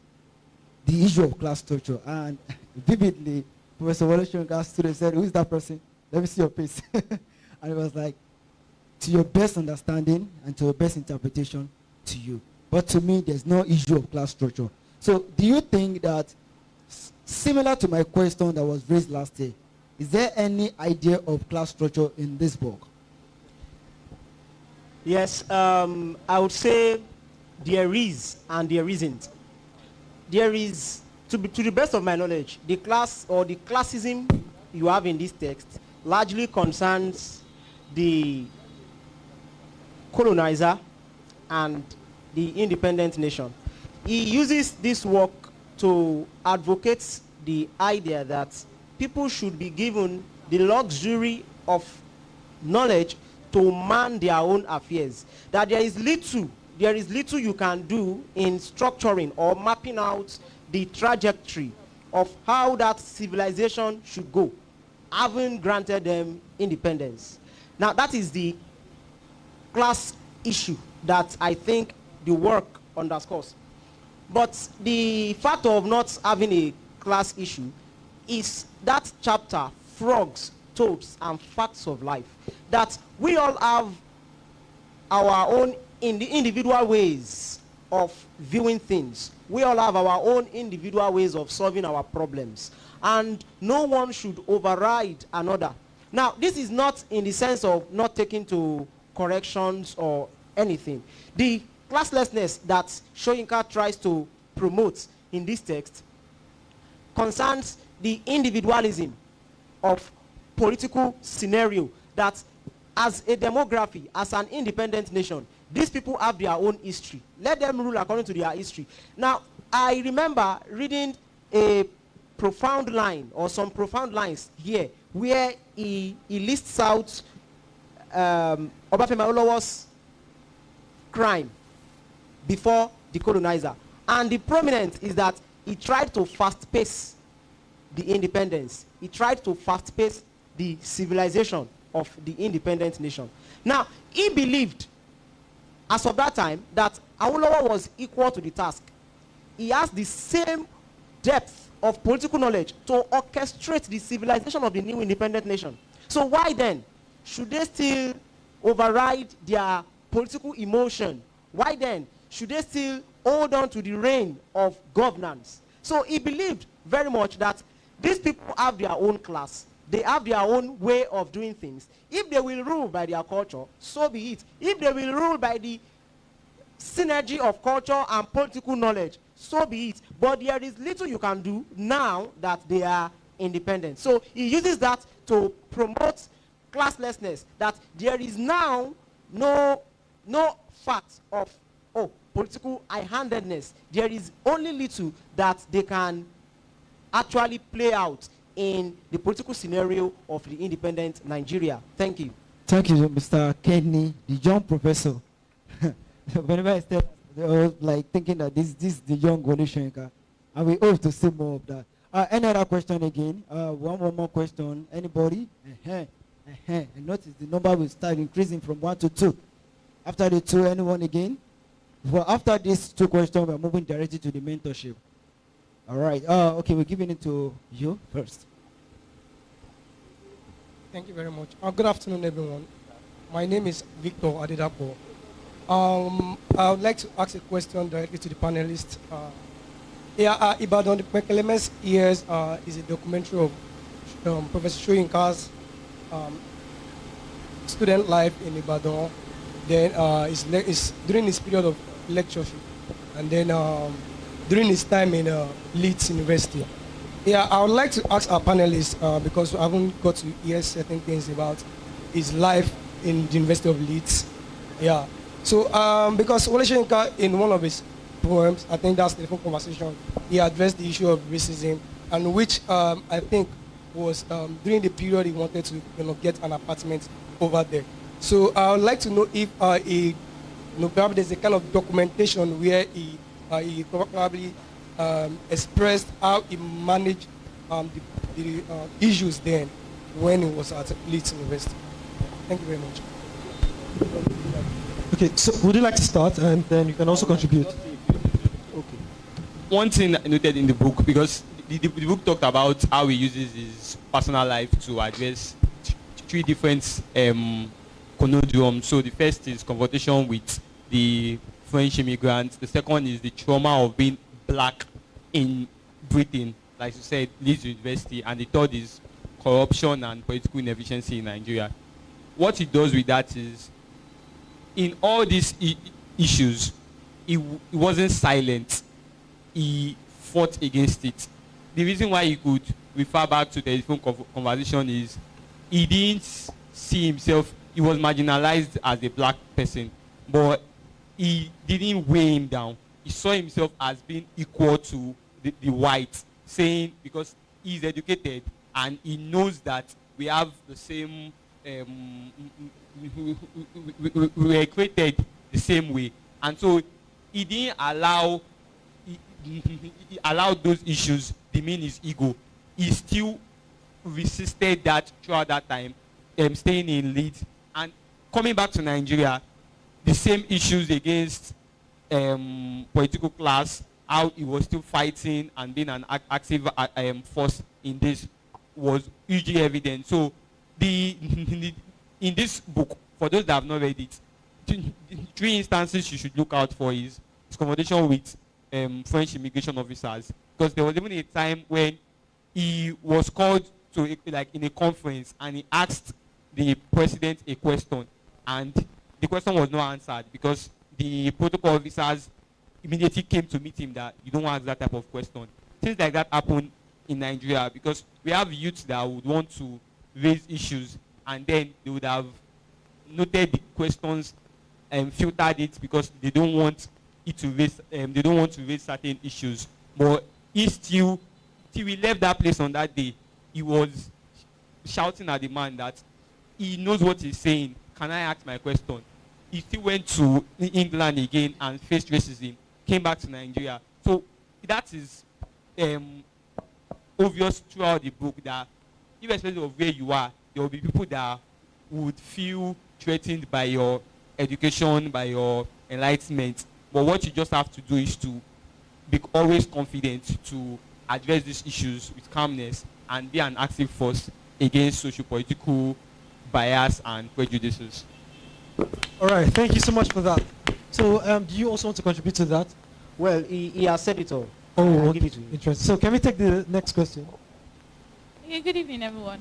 So I don't have a question, but I just want to bring out something that I have noticed or that I actually like about this entire panel session. So from the first day down to today, we've been having amazing discussions on these memoirs that Professor Wole Soyinka has written. And I think something that has stood out for me has been the fact that he uses words in a way beyond what like the normal man knows, because he goes beyond the limits of English language into something else that should be studied in itself. Because how does he use words to describe an entire season in the Nigerian history? How does he use writing to, like you said, he describes the way he writes is kind of portrays what Nigeria was back then, you know. So how he uses these metaphors, uses frogs and toads to just describe, you know, an entire ideology in itself. So I think it's something that we as younger writers coming up should really pay attention to. And it's something in poetry is called poetic license, you know, having the license to use words in your own way beyond the limitations of English language as, you know, in itself. Thank you very much. Absolutely. Thank you so much for that contribution to this discussion. So do we still have any question or contribution to this discussion, or we are about to round off? Any other person? All right. So I think, thank you so much everyone for listening. First of all, I'd like to appreciate our panelists on behalf of Labaf for the 26th edition. We'd like to appreciate you for contributing to this discussion, taking your time to read the text, and being generous enough to share your ideas, your insights, your contribution, your appreciation to this conversation. And we are grateful that we at least have certain level of insight into the book or into the text. And I know quite a lot of persons also look forward to reading this text some days. Younger persons here, we would like to read the text some days. And I think that's interesting. So finally, can we do it one more time? Build the youth. Build the nation. Can we go again? Build the youth. And build the nation. So thank you so much for listening. All right, before we move on, we want to take a picture with Professor Bento Manojo, Professor Anthony Kela, and Madam Corona. Please give us the honor to take a picture. Then we'll move on directly to the mentorship. If you don't mind, I will also feature in the picture because I'm also part.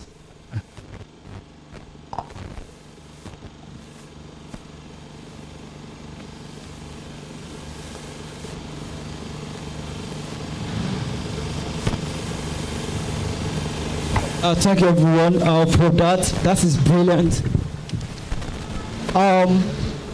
While we are doing that, I need to move directly to the mentorship because of the we have series of events today. We have the exhibition. After this mentorship, Ola is going to be taking us around the exhibition for us to know more about what's going on in this festival. And at the same time, in the evening, we be showcasing the film screening, The Man Died, in Boson Center. So we don't take our time. At the same time, don't forget, today we're having a semi-final for the Coyote Adenriogun Poetry Prize. And it has been a tug of war since Monday. And I hope the candidates are ready. All right, moving on to the next agenda that I have here. Before I introduce this man, well, firstly, please, volunteers, anyone person, volunteers, please. One volunteers, please. Please to trying to clear the table off. Just leave the table on the chair. So that, and also get please, a chill water for my professor. So that when he's giving us this, the insight into Wole Soyinka's life.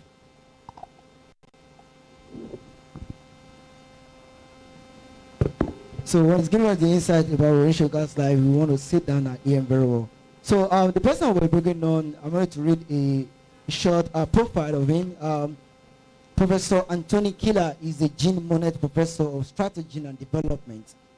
He's a political economist, strategist, and public intellectual. He's an institute director and general at CIAPS. He's also an international director of the studies at the European Study of Advanced and Professional Studies. He's a regular commentator on the BBC and the Communist with the National Mirror. His articles and essays are also published in various other news outlets. Please give it to the Professor Anthony Killer. That is for me, please. Please, can we just stand up and just give it to Professor Anthony Killer? Please. Thank you. All right. It's a pleasure to have you today, sir. Yes. Thank you, sir. So, Thank you very much. My professor is going to be taking us running to an encounter with Wole Soyinka as a teacher and also as a mentor, you know, based on his own experience, how Wole Soyinka's work, his life has impacted his career, and at the same time, how he's going to contribute to the society. So, sir, over to you, sir. Thank you. Well, thank you very much. I've always wondered when people are introduced with those long citations, what if they come up and just mess up? Or, you know, they just lost their senses.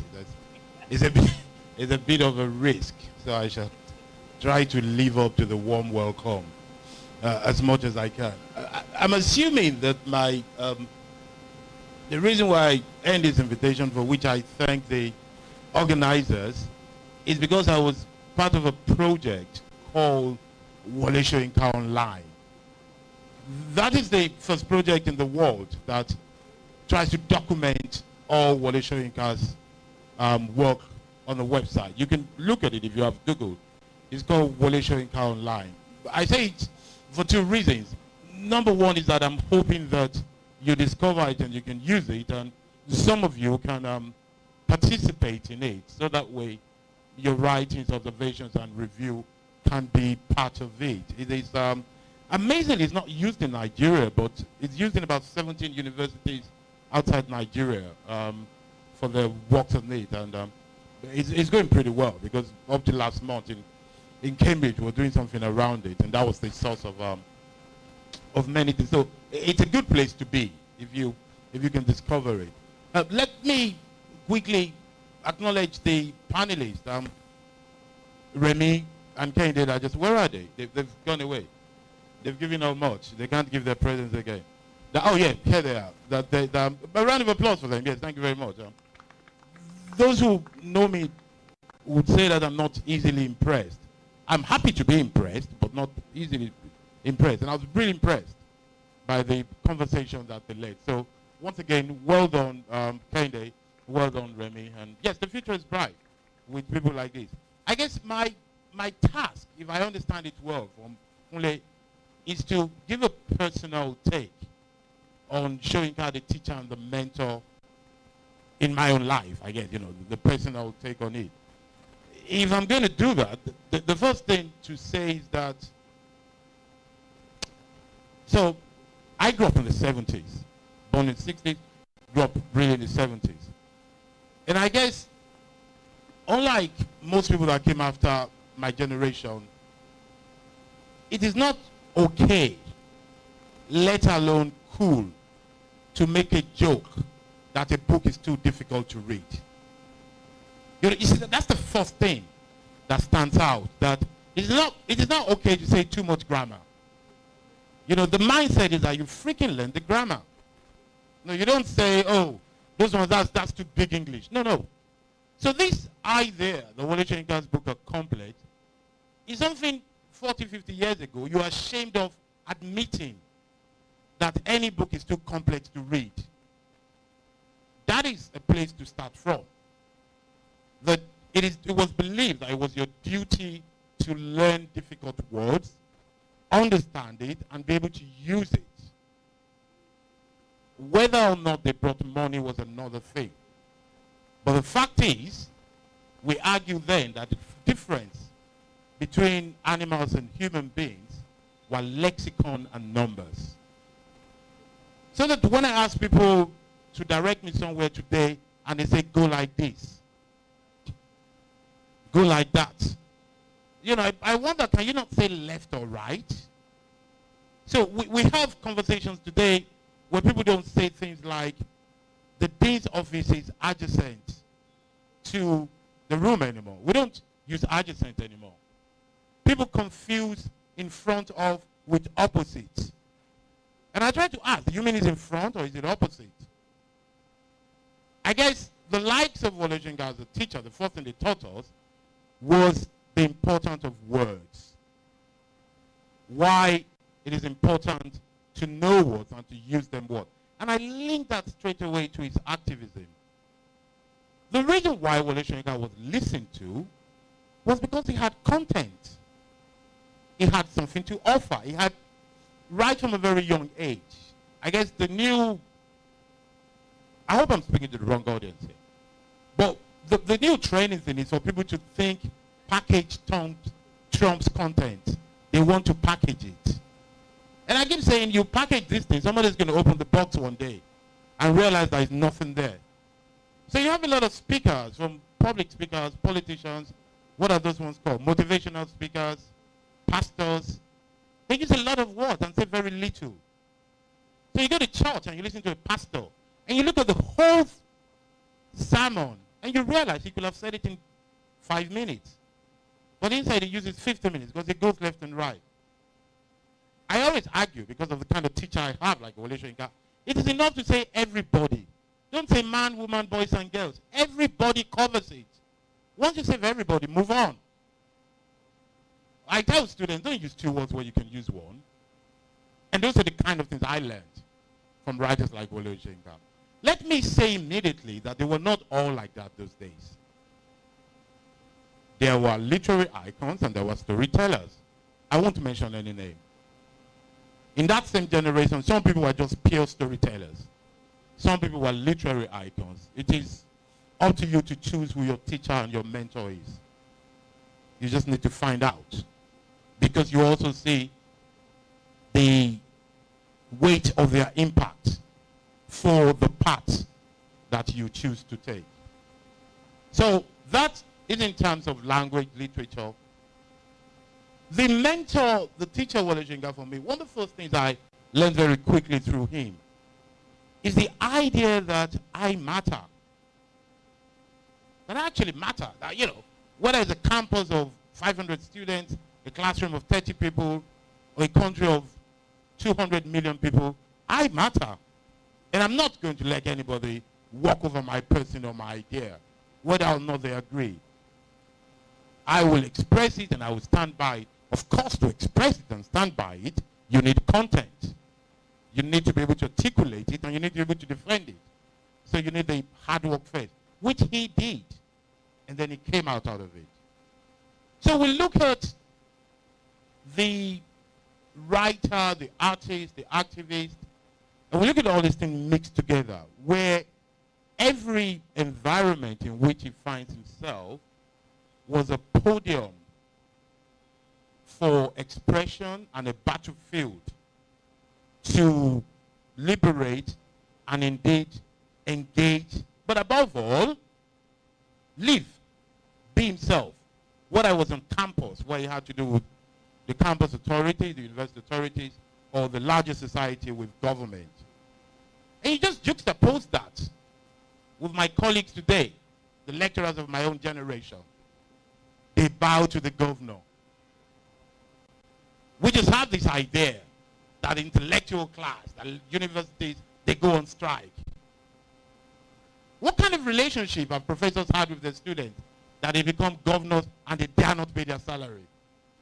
You know, how did they relate to them that a governor who hears his professor is outside and they will not run to him? I think we need to think about all these things, because the life that Wole Soyinka has led and continue to live is a life that has created disciples that are dedicated to him, because a true mentor is somebody you want to dress like, you want to speak like, you read what they read, you want to talk like them. So I think the intellectual class should also look at where their failings are, where they do not command that kind of influence on their student and indeed the larger society. That Wole Soyinka gave, whether in a violent way, which he wasn't shy of, whether in a subtle way. We're talking about Ibadan yesterday, Painkiller Meds, but there's a part in the man died when he was being interrogated, and I understand at the film today, when they asked him that, you were part of the pirate and you personally, are you violent? And he said, yes, we were very violent. You know, to make it very clear. But then he goes on to explain, we are violent against injustice and bad ideas.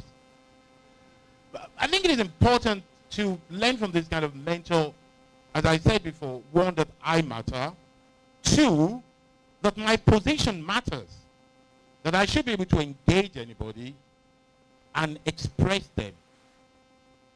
So, Gerard Moore, which is one of the reviewers of Wole Soyinka, I think his first writing was around the 60s, immediately he came out. He was very critical of Wole Soyinka, by the way. You know, he said he was arrogant, he was this, and that he was trying to Eurobanize the world, he said.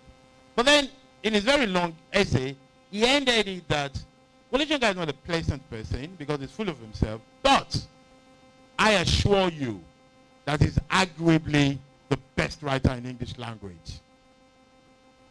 And he said this way before he could dream of the Nobel Prize. What am I talking about here? Consistency. If you have it and you keep towing that line, it will come along. About 10 years or so before he won the Nobel Prize, there was a prize that was won by Toni Morrison. Toni Morrison was there. And she thought they could have given it to Wole Soyinka. And when they did not give it to him, she cried. And she gave his own award to him instead. But he didn't even care. He just walked off. You know, and I think, you remember, and she said, you're going to win bigger things. Well, he did win bigger things, you know, when the right time came. Again, well, I can take this from Ibadan, since we're talking about Ibadan. The readers will remember the scene where he talked about after a disastrous performance, and he stayed there to review the whole thing. And a lady was saying to him, how do you wait to see people say bad things about what you have done? You know, how they bring the whole thing down. And he just, you know, felt that's the way to improve ourselves. It is okay to be happy when we are praised. My lesson from Wole Soyinka. It is okay to be happy when we are praised. It is good to be proud of our achievement and even enjoy it. But above all, we must learn to embrace our flaws. Not pretend it's not there. Don't say it was the light if you've put up a bad play. Don't say it was the sound. Just sit down there, look at everything that has gone wrong, and say to yourself, I will do better. I think I learned so much of that I knew I couldn't be a literary person. I can't. I knew I couldn't write fiction, so I waded away. You know, after wasting my parents' money studying classics, I discovered a shortcut in economics. You can predict anything, it's not your business. If they like, let them listen to you. Whether you're IMF or World Bank, you still go home and have your dinner. Let them devalue their money and take away subsidies. They will suffer it, not you. That's a safer place. But if you do literature, you know, people might cry. I joke, but you get the drift. And I think one of the other things, I was talking about Jared Moore before, so there's an identity thing, you know, being African. It is important to notice that one of the qualities that was discovered about Wole Soyinka is that he never abused his culture. You know, he never just ripped it off. You know, this Africanism thing. There's also, you know, we talk about it. I heard people talking about racism, but honestly, the damage we have done to ourselves and our culture is more than any foreigner has done to us. So you find these shallow Africanists who don't even understand the idea of it themselves, and they think it is not to wave beads. So you find people who are not chiefs and are dressed like chiefs. I say to them, you're not a chief, why are you wearing beads like a chief? And you find people who write, who have no clue about the genesis of a culture, and they think they can just rip it apart. And all they do is some shallow translations, and they want to be called writer. The audacity of it. So I do think one of the things the teacher, the mentor Wole Soyinka has taught us is to be factual and deep about whatever we're doing. To be serious about it. Has anybody ever seen Wole Soyinka directing a play? And you know play is not a play. You know, it's a very serious thing. It's not, you know, it's not something you improvise and you act. No, no, no. The precision of a mathematician. You know, the carefulness of a surgeon in staging a play. I think it is worth doing. People like German and others, Kule now, who have the power, should do us a favor of having a documentary of Wole Soyinka, the stage director, to see him operating. Maybe people will learn a lot from that. How these things are taken very seriously. His obsession with punctuality when he has things to do. These are, I say these because, one, because they're good for each one of us. But also because if we really want to compete on the global stage, that is competition. But above all, if we really want to have a legacy, if anybody wants to be, let me not say the next Wole Soyinka, the next whoever you are, that people will gather to talk about, these, I think, are the ingredients that can make you a legend. And these are the kind of things I have learned. Thank you very much. Please give it to Professor Anthony Killer. Please, let's stand up and just give it to him.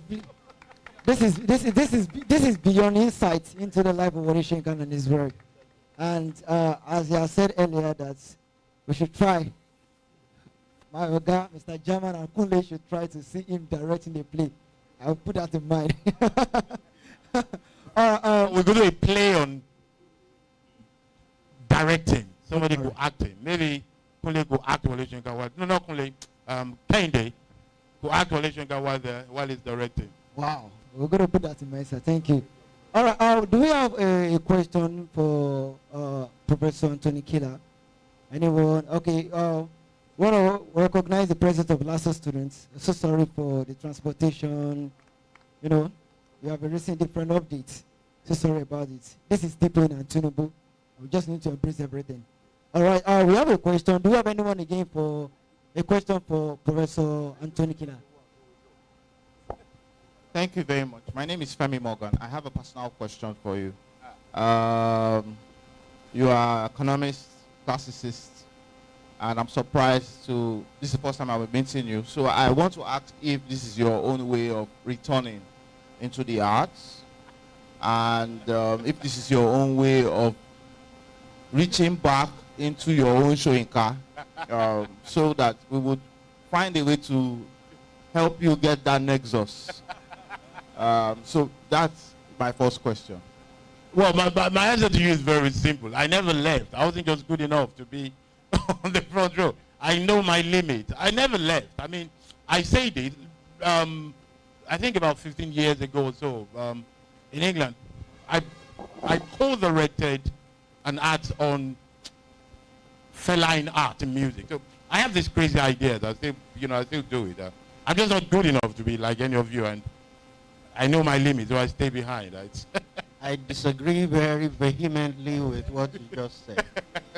Because my father was a teacher, and he used to say to me, because he introduced me to J.P. Clark, Shoyinka, and others at a very early age. Yeah. He says to me, if you can recognize it in someone else, you got it inside you. What I think, and I'm going to have a strong quarrel with you if you don't produce a book in the next 2 years.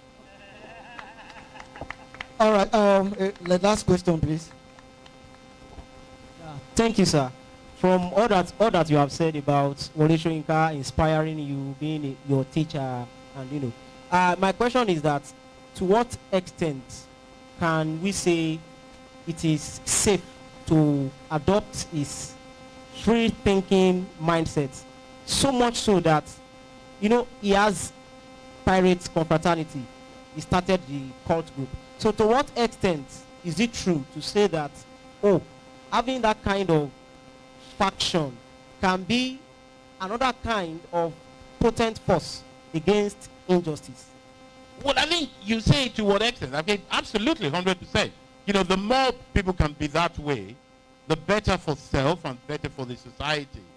Because in reality, so one of you pointed out that he was never a partisan politician. But that's the thing. If you're a thinker, you don't need to be a partisan politician. Unfortunately, when I say this, feeling sorry for those who are passionate about going into politics, unfortunately, this thing of politics has taken so much of our lives. And if you think about it, of all arts, skills, and trade that man has invented, politics is the saddest. You don't need a talent to be a politician. You don't need any kind of skill.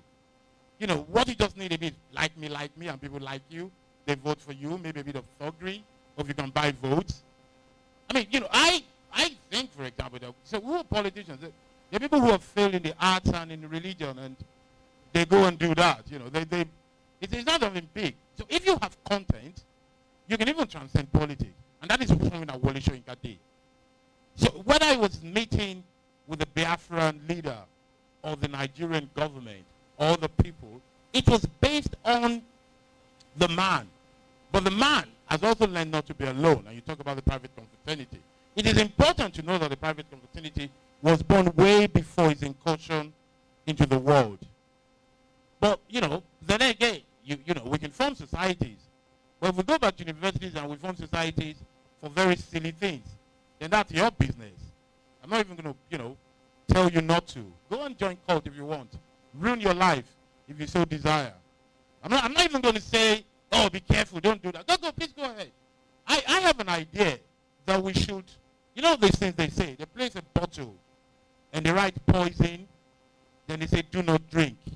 I have a different idea. I think we should supply 1 million bottles of poison across the world. Write poison, then don't write do not drink. Let people take it.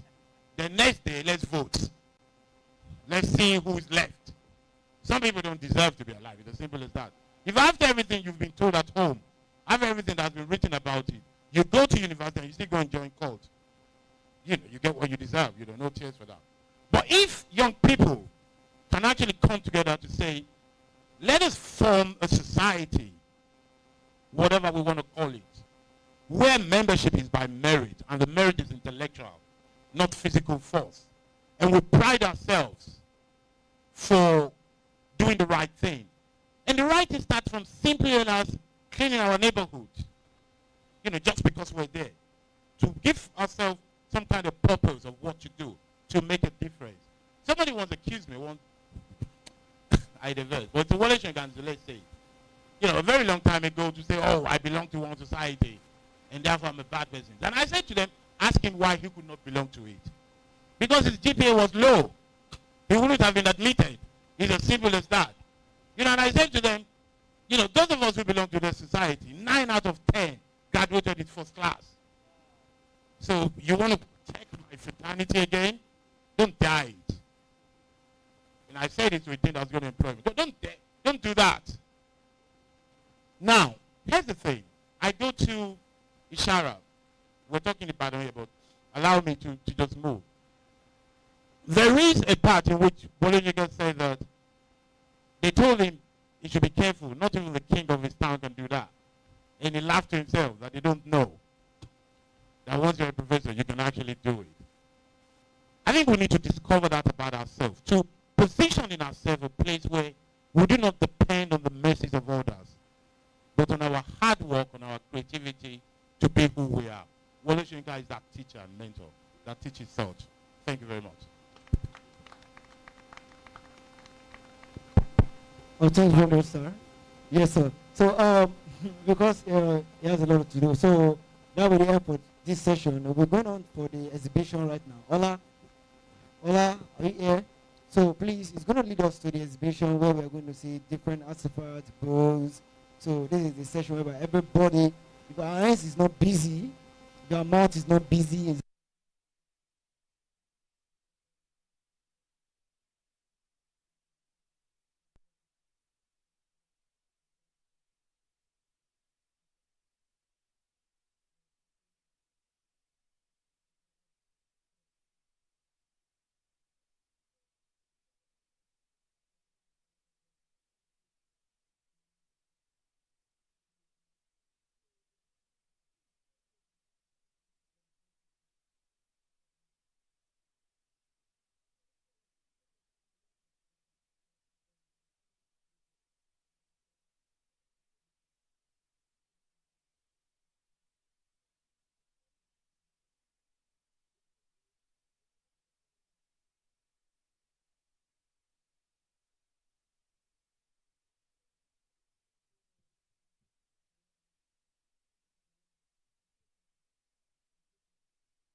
and if you don't mind, let me also join the picture too. I also need to join the picture too.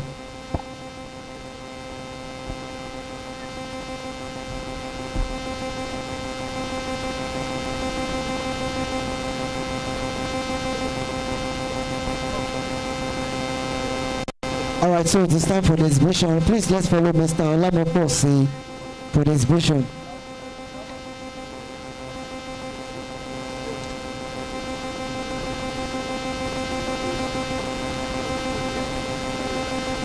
If your hands is not busy, please take your bags. Please, this exhibition, please.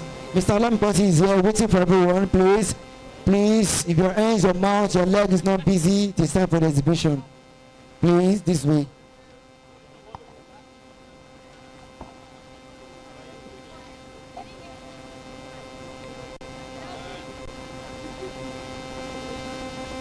Mr. Olamoposi, please, this way, everyone. Don't forget to take your bags. Yeah. Don't forget to take your bags. The candidates, please stand up and join them too. Candidate, please stand up and join them too. The candidates, please stand up and join them, please. Please don't forget to leave your bag. Take your bag along with you, your bag and everything. Take your bag. I can see a green bag here, a green bag. Who is this person, please? And I can also see a book here.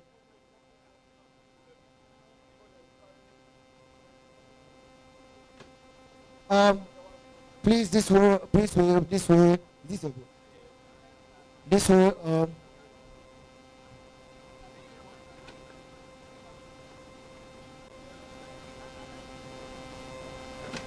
Please, we are still going for the exhibition. This way, please. This way, everyone. We'll be back in 5 minutes. We'll be back in 5 minutes for the poetry slam. I can see the contestant is warming up. It's time for the second battle. And before we start that, let's go to the exhibition now. It's time for exhibition. Please don't leave your bag behind. Take your bag. Please don't leave your bag behind. Please don't leave your bag behind. Please take your bag. Please, emphasis on that. Don't leave your bag behind. Please take your bag.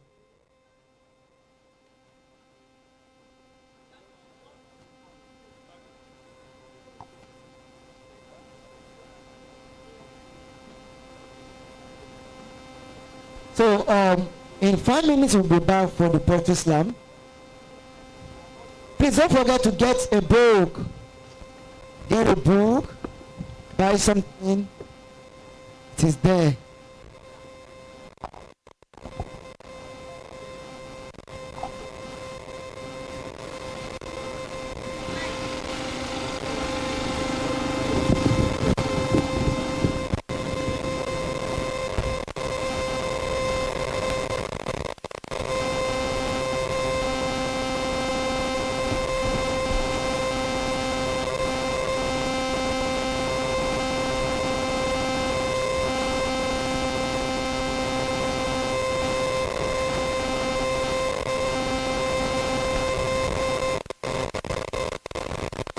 In 5 minutes, we're expecting them back.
So while we are waiting, exhibition is going on. Don't forget to get a book. Get a book. This is Lagos Book Art Festival. This is the emphasis on book. So the get a book. As the price, get a book. Lagos Book and Art Festival.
Good afternoon, everyone.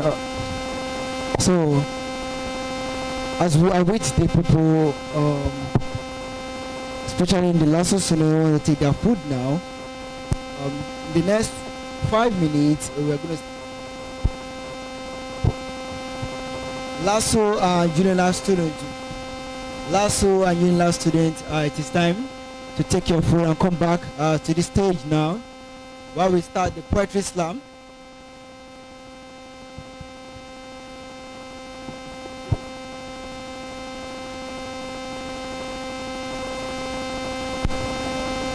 Hello?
Mama receive vines in New York.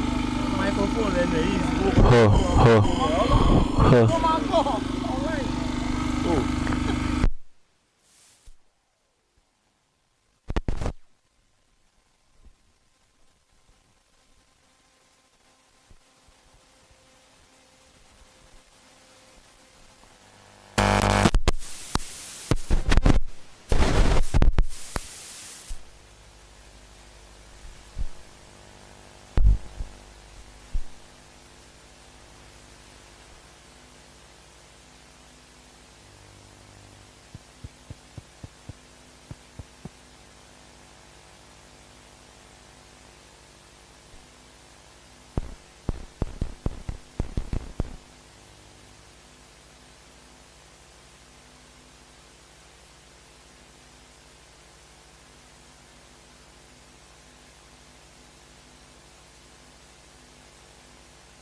Good afternoon, everyone. Now it is time for the poetry slam, and we want the 12 contestants to come right now. In the next 1 minute, we are starting the poetry slam, and if you are not here, you are disqualified. That's my normal rule. So out of the 12, we have 2 people there. And also, if your hands are busy, kindly bring your food down to this basketball court now. I can see some people sitting at the back with your food. Please bring your food here and eat. You are free to eat here while we enjoy the poetry slam. So I'll be calling on the judges to the high table now. Today, we are going to have 2 different judges, new judges join us today. 2 new judges join us today. The first person we'll be calling on to this stand is Vitri Ashaka. A round of applause for him, please. I think he's taking pictures. Vitri Ashaka, please come to this stage now. You're one of the new judges, so which means you are going to be impressing the new judges today. And also, the man who has been with us since Monday. Please give it on. He's busy right now, but I'm going to call his name. Lawyer Tade Ipadiola. Yes, he's busy, and think he's ready. All right. So moving on to the high table. And because of what happened on Monday and Tuesday, you know, gender bias, today we're having a female judge. The one and only. If she's here, the one. Okay, I was told she went to the restroom. We're having a female judge today. Who's going to be joining us fresh and new. So the 12 contestants, we have a long work to do. So we have been praising the 4 judges since Monday. You are meeting 2 new judges today. 2 new judges who have never heard you before. So which means you are going to buckle down, multiply your words times 16, multiply your energy times 70. Because these new judges that is joining us today, they have not heard your performance. So while we are preparing, and also want to call Professor Ben Tomoloju, please. Your presence is needed. Also, today is the 3rd poetry slam, and I want to give it on to the one who made this occasion successful and come to reality. I want us to give a sound applause to Professor. Actually, I was the one I'm giving that particular new grade. Giving it on to Chief Kayode Adeomiokun. For what? For making this a dream come true. Because without him, and don't forget, this is the first ever the poetry slam for Labaf. This is 26 years, and this is the first time ever. And the Gen Z, the man in the house, the one and only Chief Kayode Adeomiokun, made it possible with his help. And while we await the 3rd judge, I was told she went to the restroom. I have 12 names here, and I can see only 5. Please, volunteers, please send out this message to all candidates. If you are not here in 1 minute, you are disqualified. You are not qualified again. You will be disqualified by me. By me. It is the way you look at me brutally. What have I done to you, Adeshewa? What have I done? What have I done to you? All right. We're starting officially now. Mercy, please, can we give the paper to the judges? The instruction is very simple. Out of 12 contestants we have today, 2 contestants is going home. Out of 12, 2 is going home today. And there's a new development for the final session tomorrow. So briefly, let me just announce that right now. Whoever that is qualified for tomorrow is performing 2 poems. Firstly, your personal poem. So the session tomorrow is going to be divided into 2. Out of 12, like I stated earlier, 2 will be disqualified today. Tomorrow, 10. The first performance tomorrow, 2 will be disqualified.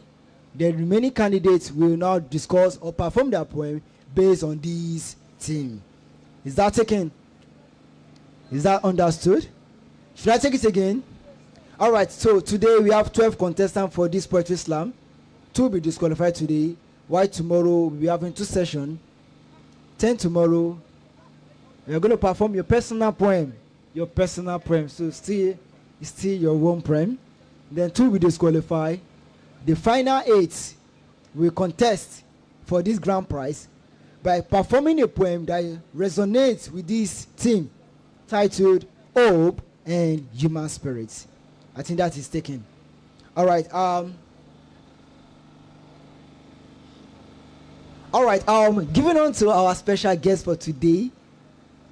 If your ends is not busy, the first ever female judge for this pretty slam. Because on Monday, there are a lot of controversy between. We have been the only main guest. Give it on to. Is she here now? Give it on to Ruth Mahogany. Okay. All right. So we can set the ball rolling now. We can set the ball rolling. So the 12 candidates, please take notes. If you can look at my right hand, you are looking at 2 fresh judges who have never heard one of your performance this week. So which means you are going to multiply your performance and your strength times 6, times 17. Because I trust my madam, Ruth Mahogany, and I trust my man, the international poet, Britri Ashaka. All right. Not wasting much of our time, we start with the first performer. Are we ready? Are we ready? Are we ready? Please, when you're coming to this stage, kindly introduce yourself, your name, so that you can write your name properly down, so that I won't give your mark to someone else. Start with the first person I have here. Judges, are we ready? I should give you a few minutes. Few minutes, all right. So do not forget, 2 people will be disqualified today. Tomorrow, the 10 contestants going to contest. Perform your personal poem again, 2 will be disqualified. Then the 8th contestant is going to compete for this grand prize. Do not forget, the winner go with 500,000. The first runner go with 200,000. The second runner go with 100,000. The 8th contestant tomorrow is going to compete for this grand prize by using our poem to resonate with what? Hope and what? Human spirit. Let's take it again. 1, 2, go. Hope and what? All right. So wait. Give. So for the semi-final and for the final, these are the judges. We decided to have 2 different phases of judges so that you won't be like, because I've impressed this man from beginning, it's going to be my partner to the end of the slam. No. We try to change the game for you. So the judges, are we ready? Are we ready? Us, are we ready? All right, let's give it on to the Poetry Slam Aderioko 1.0. The first one that will be coming out is Adeshewa Alaobale. Sorry, I'm actually having problem with this Yoruba pronunciation.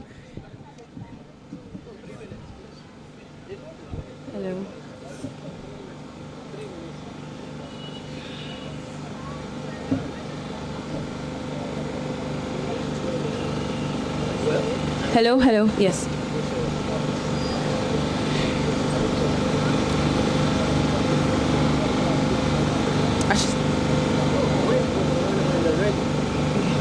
My name is Adeshewa Alagbala. Incoming call, alert. Incoming call, alert, alert. See, in the face of wahala and trials, I go still give thanks. Cause I'm an answered prayer where many beg daily to be. Only the living can praise you, so I booga like Bugatti. Cause you hasten my speed, only thinkers can see. You never leave me to my own palaver. You love me still when I miss the mark holy. Glory to the Lamb in whom I have resurrection and life. You own my life steering, so turn any direction you please. You are the muse to my ink, the fuel to my engine. In you I have joy and bliss like Mary and Moses bliss. When my heart do care, you say, chill, see me so. Even when you demand my Isaac, I will willingly lay it down at your altar.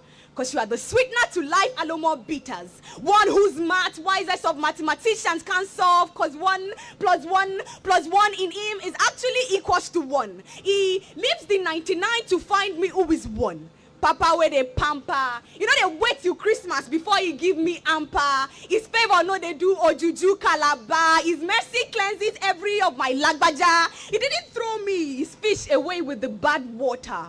My superhero, my Superman, and my superstar. Forever I'll be your lieutenant, my honorable commandant. See, my obsession for my king stand gallant. So when life gives you a jerk, make a fist as strong as that of Anthony Joshua. You are in a battle, you can't afford to let your guard down. So throw punches like that of John Cena. Look Lucifer in the eye and ask, can you see me? There's an army of angels with you. Go ask Elisha.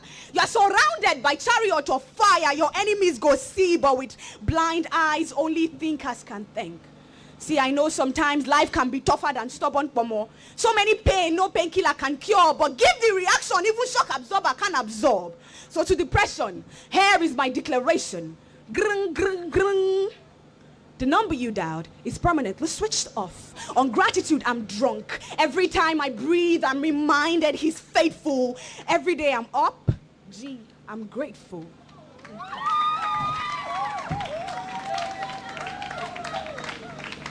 Thank you. The next person is Sidima Namdi.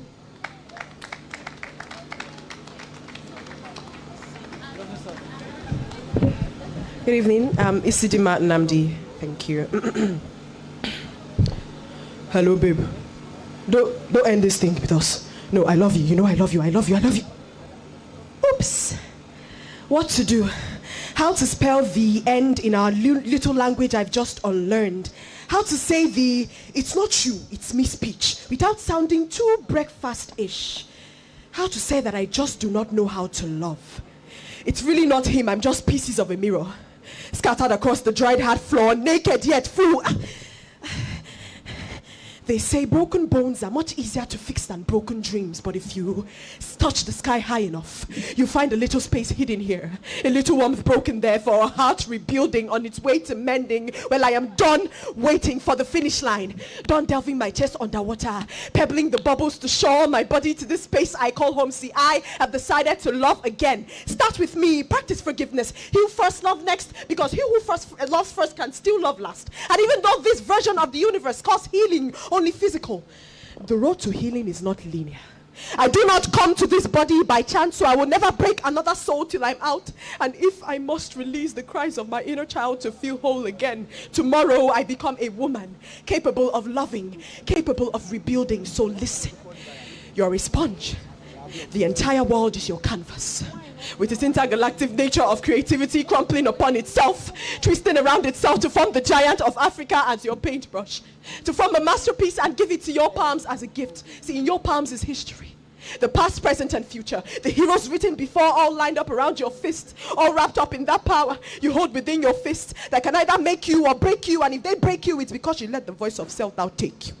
Make you forget that this is how a creative becomes, knowing that each line, each stroke, each gaze you render shakes the whole world. It makes you a politician, an immortal, a pirate, a revolution, because you are no longer an artist, you are what art is. So sit like a king, wear that brown skin like Onyike, tie that Kampala like the Black Panther you are. Do you not know that the price of Atarodo can never tear you down? That grace you wear upon your crown is fertile, as pregnant as the seed your childhood dreams first perceived. The world may try to break you with every single breakthrough. The world may come in 50 shades of grey to tear down the walls you've crawled through, but no! Tie it around your neck. Every single step, every tear you've shed. Make them see that the God in you is faster than any Lamborghini. Makorgini. Make them believe that when the world comes knocking, your talking drum will beat the bedu of success to the taste of Nkwobi on their lips. Obiago, the lion-hearted one. Listen, this Mortal Kombat you've won has earned you the title of conqueror long before the world was graced with the greatness of the earth that has formed you. I need you to wake up, feel, and see. Awaken to the world waiting at your feet. Thank you.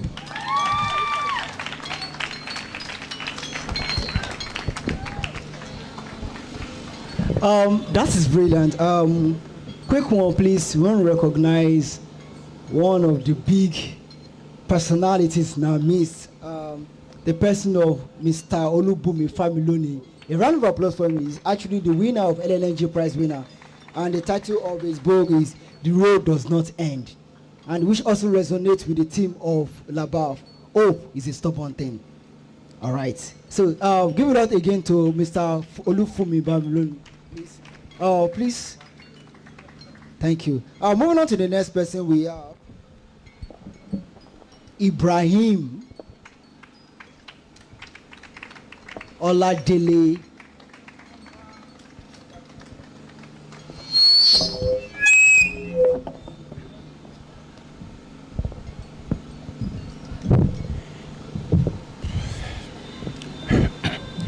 Ibrahim Oladeji Tijani. Oh Lord, I'm in the darkness, lead me on my way. Oh Lord, I'm in the darkness, lead me on my way. Lead me home, lead me home. The journey started before 1914. Then I had no name, but I was given a name by a lady with a white face. I never knew if she had a white brain, but I lived in pain. Because I was adopted by someone different from my mom, someone different from my family, someone that came through the sea. She spoke love but acted hatred, yet I couldn't see. And I can't believe I was surviving. I can't believe I survived the bondage and chain. I've been sold for penny as a slave. I can't believe I survived all those pains. I saw all but acted like a fool. Acted all I was. But I guess sometimes being a fool is beautiful. I can't believe what happened in 1960 because I can't believe I got back to my mom, and I can't believe I won many honors after getting back to my mom. I can't believe I got the Nobel Prize award. I can't believe I sent troops to Liberia during her civil war. I can't believe I won Olympic gold medal in Atlanta. And I can't believe I fought against apartheid in South Africa because now my people are just junks to the South Africans. Who will tell me I was once the giant of Africa because now I am just a piece of land in West Africa, and I can't believe I was surviving. I am the world where every word of people on the seats are packaged deceit. When the children and their parents are homeless because they can't afford to pay rent, and the leaders have failed to fulfill the promises they made because they were just campaign, but they failed to realize that unfulfilled promises just campaign. I was a word of salvation, but my cohabitation with corruption now make me home for starvation. But there's a solution to my situation. Change. I don't mean APC change, but I feel all people have to change. You have to listen to my tribulation as I say, oh people, I am dying, save my soul. Oh people, I am dying, save my soul. Save my soul, save my soul. So listen to my message, because this blessed state, I've been in mess state for ages. And it's high time you fix me. Together. Peace. Thank you. Moving on to the next ones, we are Priceless.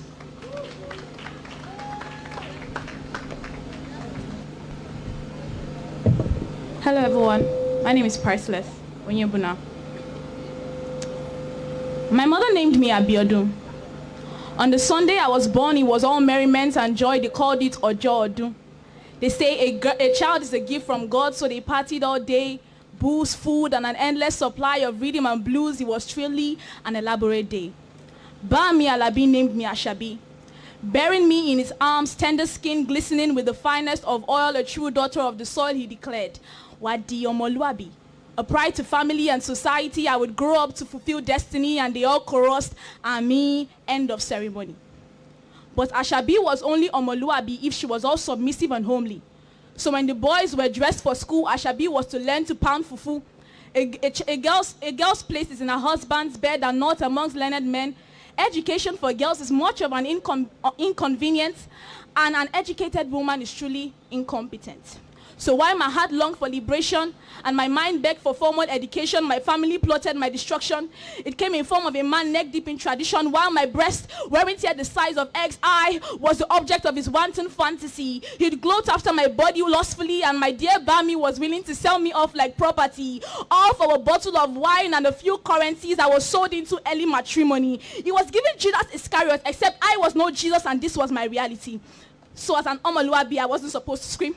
I wasn't to scream my refusal in defense. A girl's destiny is to submit in matrimony. So at 14, while my mates enjoyed their teens, I was forced to become a sexton. Subjected to a realm of body, mind, and dreams, while others counted 1, 2, 3, I was pumped with seed and made to breed like a baby machine. At 17, I was Bami, mother to twins and still expecting. This wasn't how it was supposed to be, but this was the almighty destiny bestowed on me, and when I'd plead, it would only fall on deaf ears made of elephant skin. Hello, this is not another gender equality poem crafted solely for the purpose of stroking the ego of my fellow feminists. This is a true biography of a teenage girl in the slum, somewhere in Nigeria, Africa, or even beyond, where the only ray of light she sees is the sun and not the one that comes from within. She has been taught to bury her shine deeper than the depths where the roots of trees stretched far too thin. Her vocal cords have forgotten what it feels like to scream, because to her, obedience is dying in silence, even when the pain bites deeper than the coverings of your skin. So to every Ashabi whose hopes have become shabby, to every Ada whose papa has failed her, to every Zainab whose dreams have been kidnapped, I see you, I hear you, I believe in you. You are more than your circumstance. You are the beam of light in the darkness. And to every thieves who have stolen the gleam of light from our eyes, the future is female and she will not be silenced. The future is female and she will not be silenced. For every girl child sacrificed for wedding rights is another generation of change makers muted, but we will rise, we will break the trend, and when the world asks us why we keep talking, we respond. Silence is never an option when the only superpower you've got is your voice. Thank you. Wow. That is the only superpower you have got. Okay. Moving on to the next person, we have Jay Super. Jay.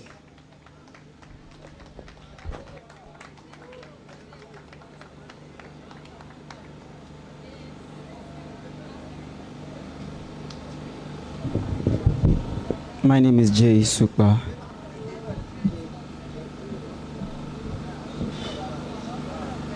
The devil you know is no longer better than the angel you don't. As a matter of fact, they fly the same colors now, you call him uncle. Played on his lap, she bought your first toys. Changed your diapers, your religious values were an extension of his teachings until she preyed on your innocence. Knees deep in the acts, obeisance before sacrilege is how the devourer attacks. Head moves back and forth, ends pinned to the floor, speaking in unknown tongues like this is Pentecost of some sort, hummingbird. It is said your body sings the dirge every night to honor the parts that have died in the hands of those you look up to for protection. That you hear battle cries in every hug.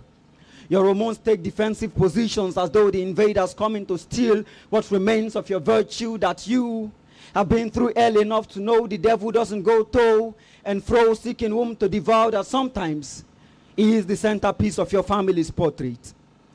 Now you carry trauma around as an identity, but in your voter's ID it says, last name, set yourself free, hummingbird. Set yourself free.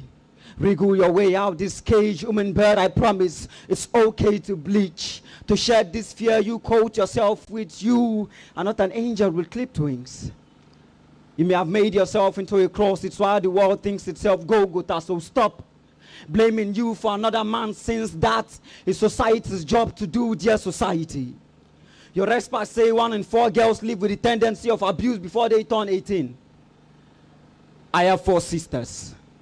Now imagine waking up tomorrow to the revelation of either of them being violated many years ago, and what follows is your rape culture dividing our demands for justice by how long it took to speak to decide the actual measure of justice she gets. And here you claim slave trade ended in the 1800s, yet auction your conscience to the highest bidder, my dear society. I know a man with stolen adolescence in between his thighs who was never tried. All because the men who arrested him feed off the crumbs that fall from his big sister's table. Some nights when I walk past and see these children dancing innocently to the Afro beats that call from his barber shop, I smile. Then watch it melt into fear.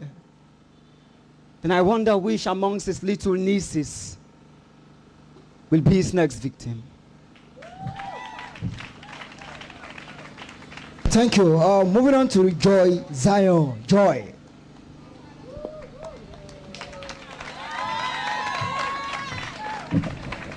Okay, good evening. My name is Umo Joy Zion. Okay.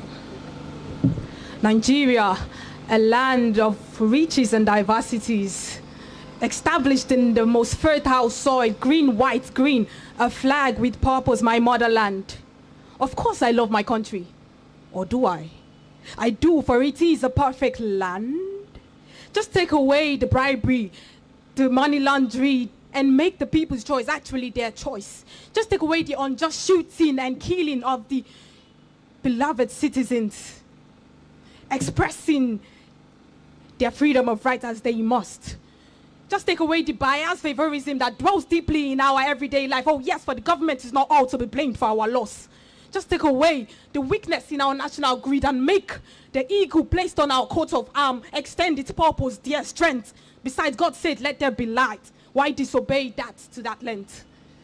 Just take away the insecurity starting from the uniformed men being protectors as intended, rather than armed bullies with pot bellies filled by greed from the lowest to the boss. The police is your friend, but your innocence must be backed up with funds. Why? Just take away inflation. Firstly,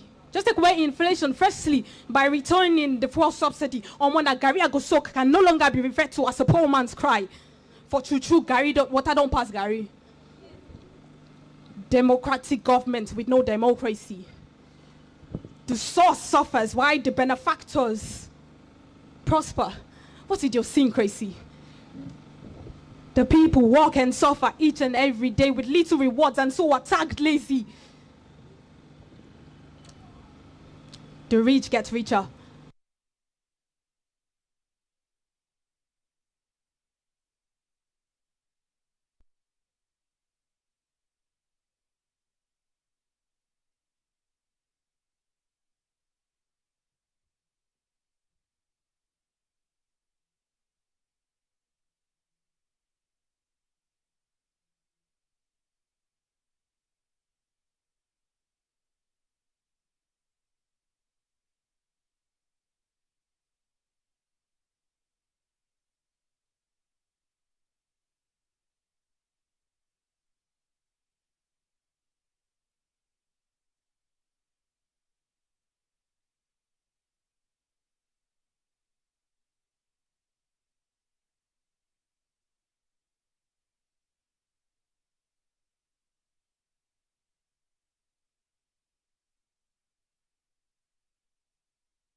Okay. Society taught me. Starting again. When God first made man, he said, let us create man in our own image. I thought I was an afterthought, a remnant of dust. So he said, we would create this one from this. No.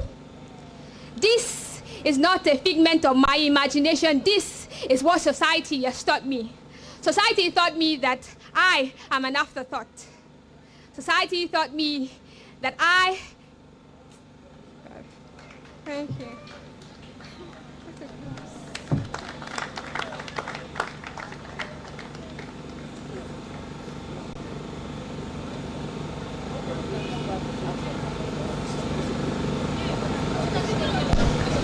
Taking note from the judges. Taking note from the judges. We want to check the VAR. This is football time. Should we disqualify or qualify?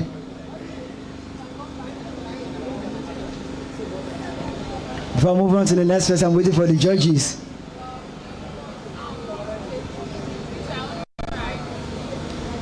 This is a tough one. This is a tough one. VAR, what's going on? Is AI not working? We need to use AI. Is it not working?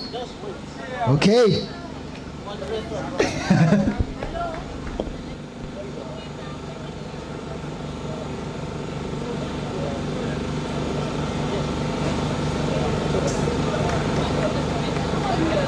Okay, after checking the VAR, the foul is giving the girl 2 minutes to come back. 2 minutes to come back.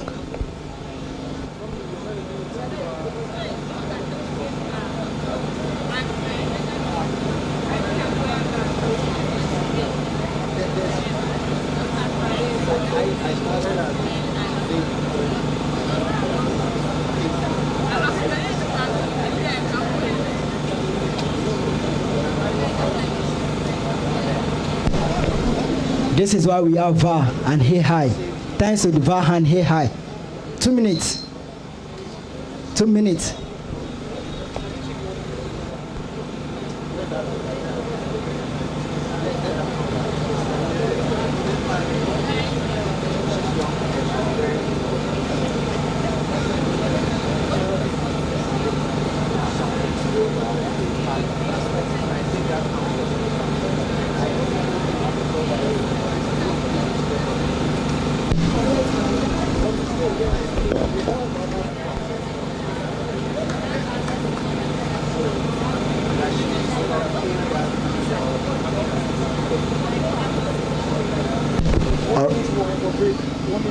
Okay, the judges says 1 minute for break. Everybody, 1 minute. Stretch your leg.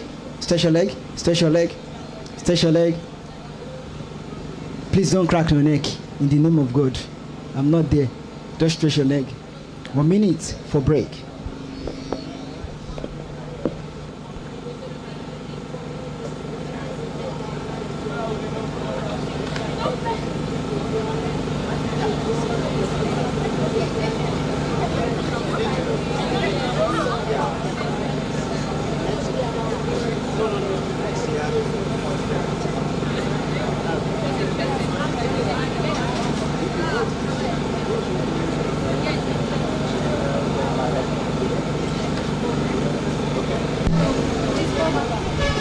All right, Omotosho, the judges want you back on the stage now.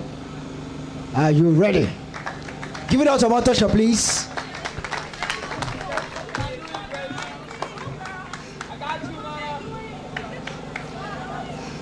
When God first created man, he said, let us create man in our own image. I didn't think so.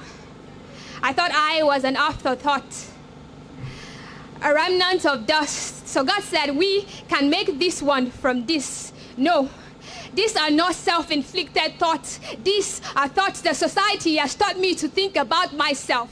Society taught me that beauty is measured by the length of your legs. Society taught me that beauty is measured by the size of your boobs and butt. Society taught me that beauty is measured by the color of your skin and the shade of your lips. Society taught me that beauty is pain. So all these years I thought, no, I am not beautiful. Today, I liken myself to an audience in an exhibition, and I tell you that I do not just see a piece of art. I see artwork. I see progress. I see the blood and sweat put to create this masterpiece, me. I've learned to accept my body a masterpiece. If I am created in his image, I can be many things, but not ugly. And to those who don't see the beauty, this girl with a skinny body might have looked funny in bigger ones. This girl with full hair might have looked funny in scanty ones. This girl with a pointy nose might have looked funny in button ones. Pass. Sit tight. I'm about to push a button. I am not an advocate of body positivity. I preach body acceptability. I preach body normality. These things are normal. So I tell you that I am a masterpiece, but I'll take it. I'll take it if you don't see the meaning behind this masterpiece. You know, many are in an exhibition, but not many find the same image attractive, so I'll take it. I'll take it. But what I won't take is you trying to call me unattractive. You trying to belittle the work of my maker just because you do not get the picture. You see, what you do not know is that a good artist doesn't work for your applause or approval. It doesn't work for your impression or attention. A good artist works for his expression. He works for his approval. So if my master finds me fit enough to put me out on display to this world, I am a masterpiece, and I am my master's piece. So I will speak here today and say goodbye to that shallow-minded girl. I will speak until every girl knows that she is a masterpiece. Thank you. All right, that's the masterpiece. All right, moving on to Said Sunday.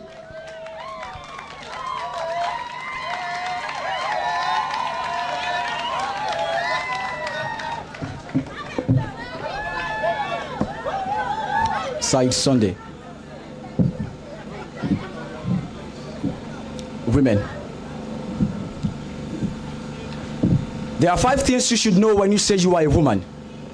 1, some men has come. And I do not say this because I am not a man yet. I say this because I am more man than that guy standing in the dark, afraid of how much truth the light can reveal. The truth that the reason he smiles at you is not out of a pure intention, but the misled attraction at the way you carry yourself like holy miracles. But doesn't this lead to another crucifixion? We are like Jesus, you are nailed to the cross. But unlike Jesus, you do not bleed from the palms. You bleed from the middle of your thighs, the center of your heart, and the core of your brain. On this cross, you are surrounded by 2 thieves too. The one on the left asks you, are you not a woman? Prove it by swallowing this shame alone in silence. The one on the right replies, have you no fear of God? What happens when you become the subject to the same condemnation tomorrow, and the only thing that goes on in your head is the silent scream of the closet is finished? 2, a woman is a body of letter that starts with an address but will never end with a signature. And what I mean to say is that when a girl is raped, nobody ever asks for the name of the boy. No, I mean the guy. No, I mean the man who penetrated enough for her to become a body of shame, a body of lessons for the neighbor's kids to learn from the next time they get too close to a man that's in the family. But when did the world become like this? 3, they say a bird in the hand is worth 2 in the bush. But is it still a bird when it has lost its ability to fly? 4, how many feathers does a bird need to lose before it becomes terrestrial? How much hymen does a boy need to break before he becomes a rapist? Why is it a rape only when the rapist says it is? God damn it. I am tired of writing rape poems. I am tired of fitting another girl and a dream into a casket called poetry. In this poem, a girl is carrying enough fire for her to know what it means to be ablaze, for her to know what it means to be the burning bush. But dear girl, your body isn't holy. 5, the devil you know and the angel you don't are both bad options for you. So the next time they say hi, do not wave back at them. So when society wants to break a girl child's dream, it reminds her about the place of a woman in the world. How to be a woman is to be that person who is only needed to keep the human population growing and going. How to be a woman is to be that person who only learns to nurture the next generation of male leaders, but also learns that she can never be one. So when a girl child goes to school, she doesn't go there to learn about how 2 + 2 can equal to 4, but to learn about how 2 dreams + 2 dreams can equal to no dream, as long as it is a woman's dream. Why? Because in this part of the world, to be a woman is to be a full stop, putting an end to every single groundbreaking visions in your head, because the only breaking you get to do here is when your water breaks for pregnancy. Why? Because in this part of the world, a girl child's body is a temple, one she has to keep holy to the day she becomes a woman, to the day a man somewhere is ready to defile that holy ground. Why? Because in this part of the world, to be a woman is to be a movie credit, one that ends the movie even before it begins. But a woman is a diamond, one that learns how to come out beautiful no matter the hot environment she has had to endure. So you are a woman, and you should be proud of that. All right, the next contestant we have, Abimbola Abdulwaris.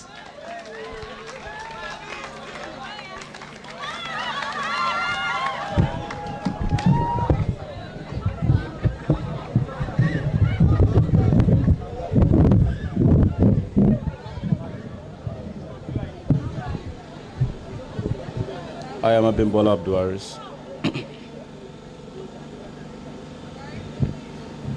We are heading towards a destination, but unfortunately moving backward rather than progressive transformation. Our development is under probability. Our nation is at the verge of dissipating when the shepherd, who is meant to lead his flocks to the promised land, left his flocks in the wilderness, headed to the town for a greener pasture while his country home is in a bad posture. At times, he is available in his domicile to exploit his flocks and enjoy his lifestyle. It's time for the democratic quadrennial selection in the Republican structure. Another humanized fox, preaching comfort and transparency to the desperate souls in penury, spraying the looted maize as a base to accomplish his deadly mission. Adìyẹ fẹ́ jàgbàdo, kọ̀lọ̀kọ̀lọ̀ ló gbé dání. Kọ̀lọ̀kọ̀lọ̀ kì í bá wọn jàgbàdo ń retí kádìyẹ ó wá ni. Imagine a fox trying to feed famished fowls with maize for him to have amazing picnic with his praise, while the praised and pondered on how to get rid of this fearless monster with a gulp of energy from a bottle of Predator. But it seems to be impossible because the fearless monster is a super commando that commands the seen and unseen political forces. Then the conflicts of interest set in. The swindler who fed the fox, the one who made him a sudden shepherd, now has a mission of getting a return. Even the fox is a bait of a fanatic ambition. Alas, most citizens are prone to be a bait of an evil mission. The criteria of leadership now embedded in godfatherism, encrypted with democratic dictatorship where the shepherd cares less about his sheep and the fox cares only about his pups and vixens. The future of our country now seems to be unpromising. While our leaders are glowing, our economy is drowning. Amidst all these complexities, our sins still never cease to increase. Can you also really need a lasting penancy? But in this blurry vision of everlasting penancy, the issue of political imbalance can be reduced drastically, using the youth as an effective tool for change, not as a disruptive tool for progress. Empower the youth, not for political thuggery, but for corruption surgery in the politics dynasty. Here comes 2020 something, but before we get there, enough of this syndrome of knowing somebody that knows somebody before he becomes somebody. Recommendation of vibrancy, competency, amongst other leadership qualities should be held on to strictly. Upholding to the popular saying of nothing comes for free affect our political structure negatively. To the youth, our readiness can only be measured when we are prepared. Getting prepared not by raising placards as angry protesters, but by raising our voice by participating in the process. The process that doesn't require desperation, only by engaging in necessary activities. Here we are in the 21st century. An opportunity to conquer 4 years of corrupt practices, 48 months of insecurity, 208 weeks of poverty, 1,461 days of police brutality, 35,000 hours of electricity instability, 210,000 minutes of chasing job opportunities, 160 million seconds of unhealthy health facilities. All these irregularities can be regularized by getting your PVC to permanently vandalize corruption and revitalize our political structure. We are all penned in the hands of our Creator, and I still remain the prolific one that consistently bleeds his wishes. Thank you. Yes, Ogo Tochukwu.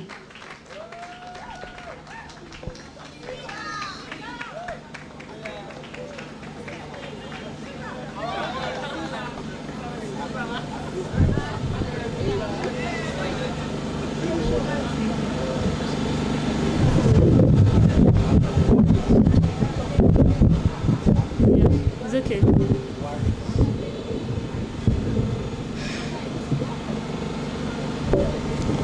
My name is Ogo Tochukwu Praise, and the title of my piece is Son of the Soil.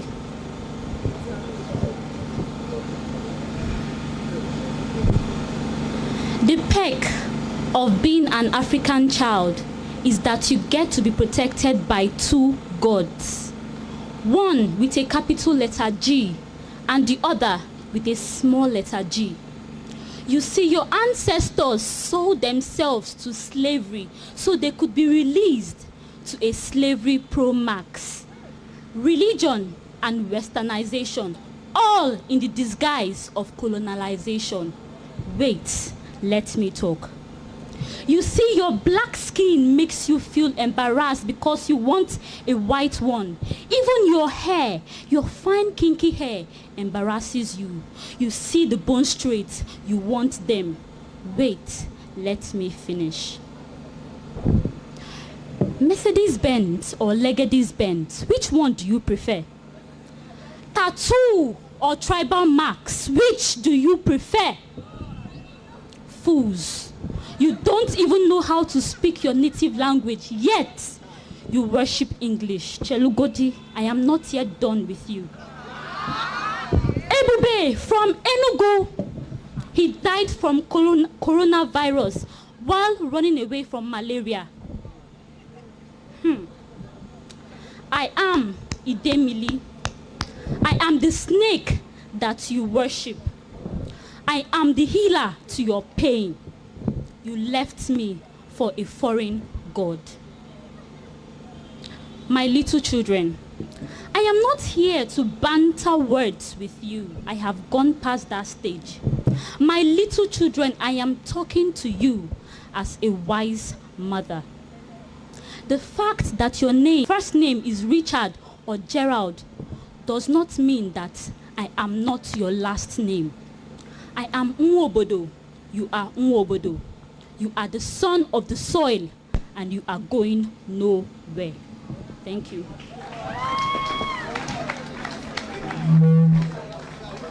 Next person we have Sydney Kolawole.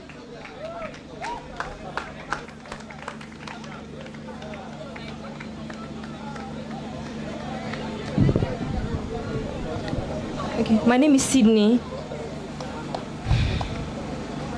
Curiosity kills the cat because most times the answer is in what no one says. So the boy child wonders why he can't sit through kissing scenes with his parent. Of course, he asked where do babies come from, but the answers were hidden behind the scene of a play called Mommy and Daddy. Screaming, mornings, talking, I'm talking. Children, cover your ears. This is none of your business. Parent, don't speak a word. This is a bit awkward. And young people, just sit down and act like y'all aren't doing it right now. The boy child was never taught to run because we refused to teach sex education, refused to teach what he should run from, so he retreats to his computer using Google to further his education. And it only took one click, just one click, to get addicted to masturbation. Maybe, just maybe, we could have prevented it if we opened the floor for the questions he was dying to ask. At least Siri took him seriously. He took a step, and now he's a victim of rape. He tries to speak, but they say it's a game. They say he must have enjoyed it, Joe. They say he was so lucky.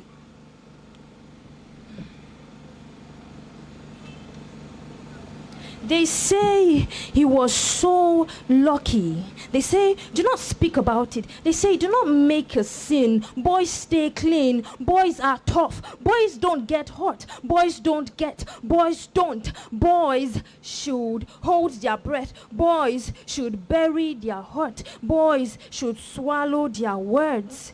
So when they say there's a rape case, the boy child can't say, me too. This is to every boy child that has been told to stay silent, to hide their scars. Know this, your pain is real. Your stories are true. Know that you are not defined by what they took from you, but by the courage it takes to keep going. Thank you. Do not think I'm not going to talk about the girl child.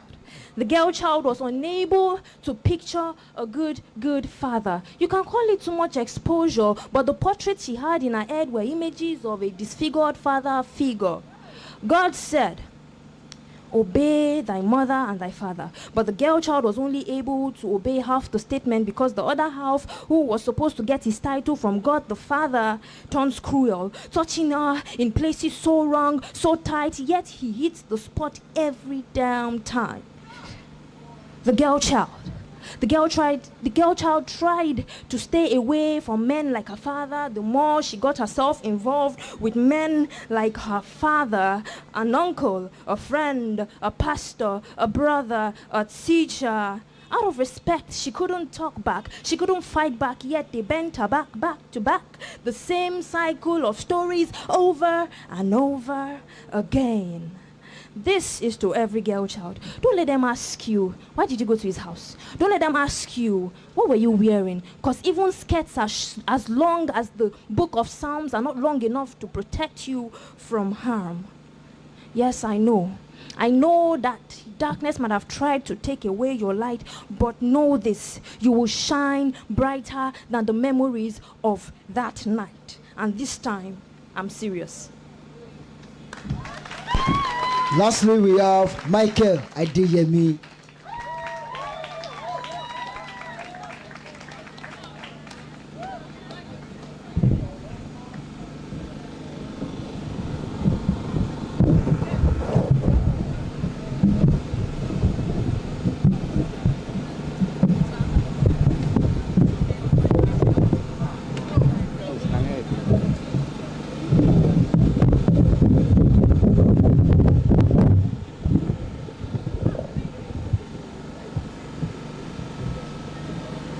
I am standing here with so much sadness and bitterness straight into my heart.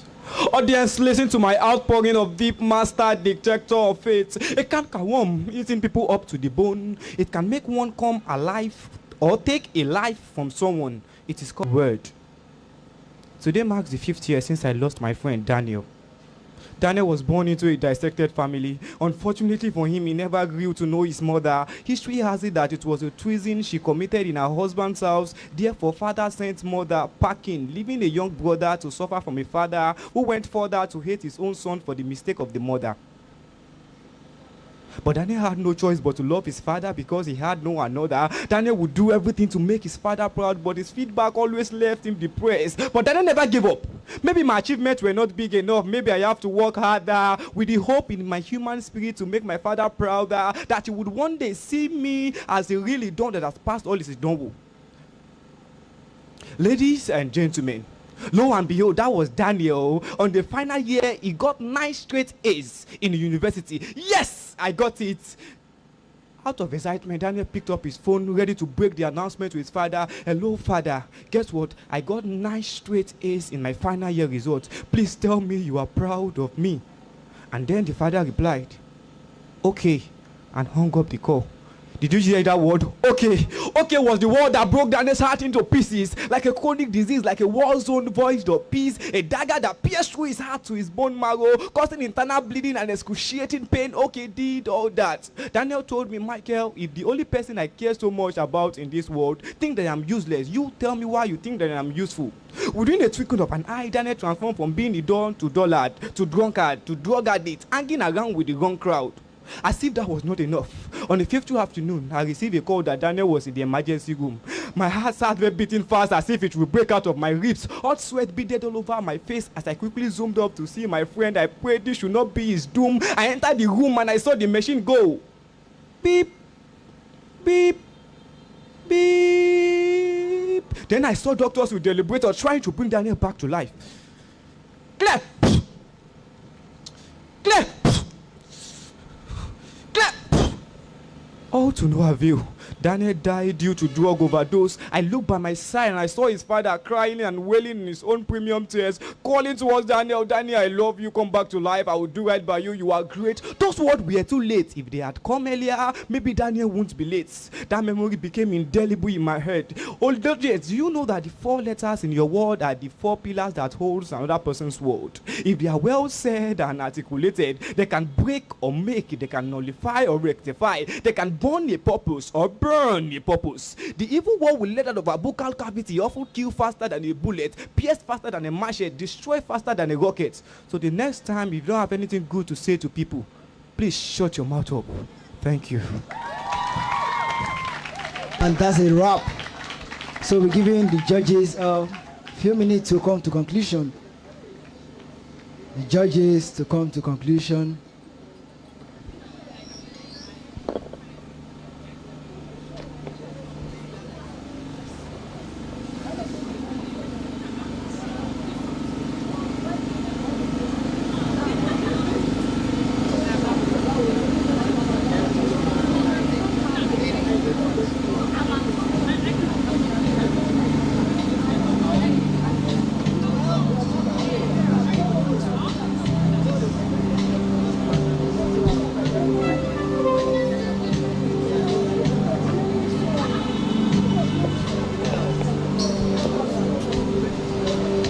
All right.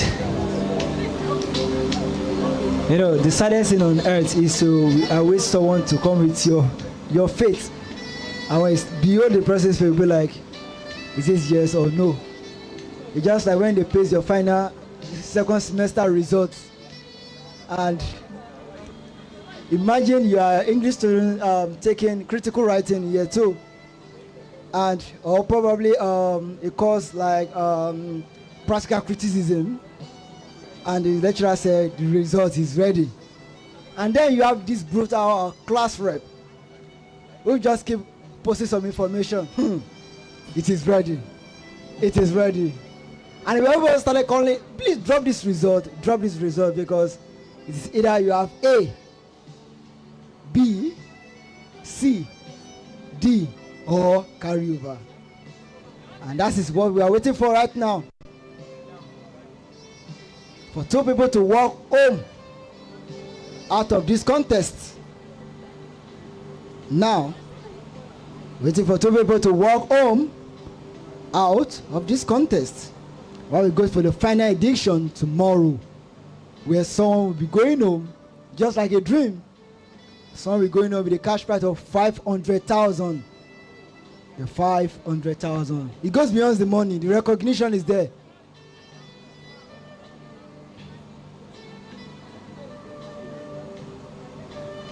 Just like when they announced the winner of NNNG Children's Story this year, it was like a dream come true for Mr. Olufumi. You know, imagine being part of the long list, 11 authors, and finally in October, your name was called as the winner of this grand prize, $100,000. Similar to what we are looking at today, 500,000 tomorrow. When one of these contestants is going to go home, just like a dream come true. One thing, please don't be like me. One thing I don't pray for people to be like me is if I dream positive, forget about his negative. If I'm actually going for an interview and I dreamt that I was offered a job, forget. Something will happen. I will be disqualified. So I love to dream negative so that I won't put my foot or up there. So when I got there, I'll just be like, anything that comes, be my fate. And eventually. But that's actually the dream tomorrow.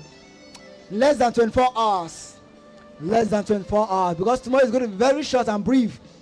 Very short and brief. Less than 24 hours tomorrow. Very short and brief. Very short and brief. Less than 24 hours. Someone will be standing right here with our chairman, Chief Kaida Ryoko, who prize and says, yes, I deserve this. Or yes, is this me? You know, there are 2 questions you can actually ask yourself. Is that how you says, you know, there will be a time that someone will give you something and be like, hope you have not missed the person. Are you sure you are giving it to me? It's not about confidence, to be honest. It's not about confidence. Sometimes. I don't believe in luck, to be honest. I believe in dedication. Yes, I believe in hard work. So tomorrow, someone is going to stand right here beside me, holding that grand prize, and says, yes, I have put my name here today as the first winner. Please imagine, don't forget, this is the first ever for Labaf. This is Kayode Adonio Cooperative Prize 1.0, the first ever. Imagine. And you can come back in 10 years and say, yes, I opened the floor for more poets. That was the first time I checked the record. This is on the 5th, the 10th, the 20th. So it's beyond the money. It's just like the first fruit for the mother. It's beyond the money. If you ask our parents, how does it feel? Your first fruit. Be like, our mother can kill for the first fruit. You can ask your parents. They can do anything. I don't want to know. So this is your first fruit here. Making your mark. The first ever. The Kayode Adonio Cooperative Prize 1.0. This is not the second, the third, the fourth, and the fifth. Even to be honest, even me say I dey shock. I dey fear. I dey fear for the contestant because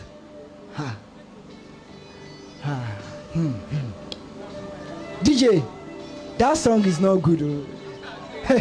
It's not helping. DJ, that song is not helping. You know, this kind of a provoking song that you know, you just feel that guts. Dun, dun, dun, dun. And you feel like, am I the one? Among the two.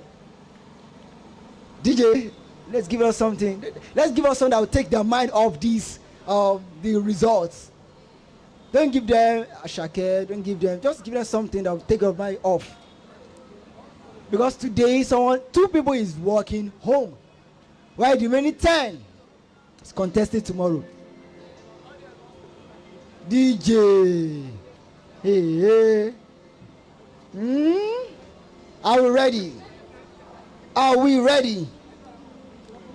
Are we ready? 2023, remember Argentina versus France. That is one of my most deadliest football. Argentina versus France, and that guy Mbappe.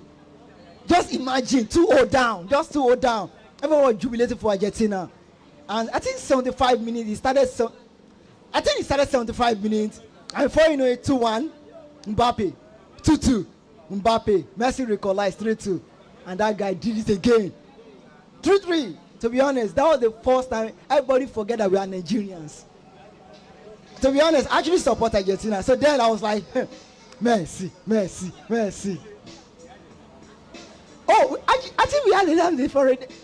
Everybody forgot to read, like literally forgot to read. It was the following day. Well, actually, I remember what I read, but I was happy. But imagine Argentina lost to France. I've just gone to meet my lecturer. I'm not writing the results. I'm not writing this exam.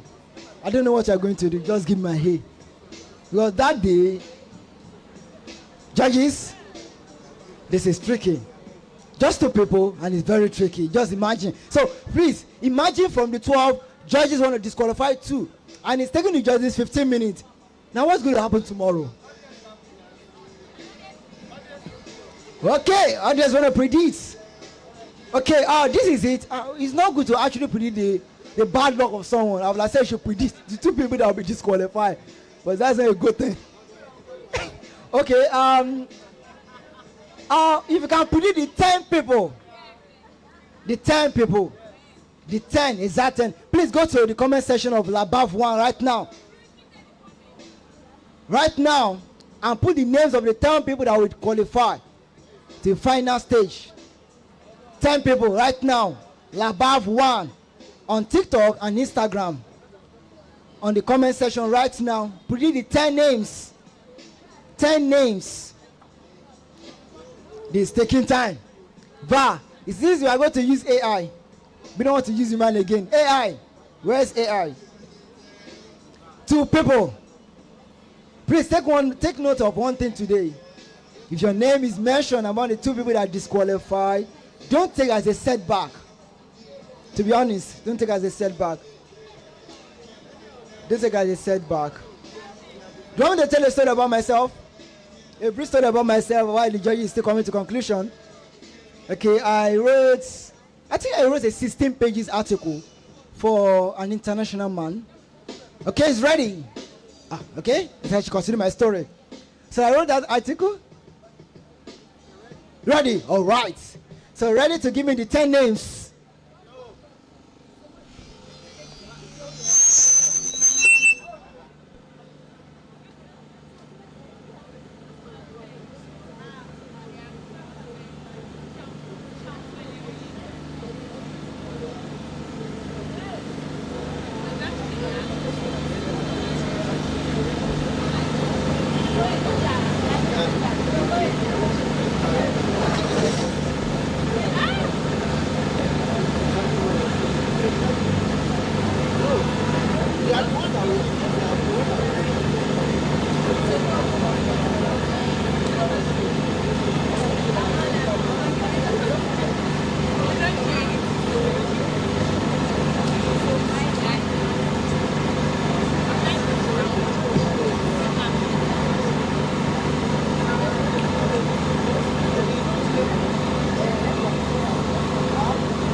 All right.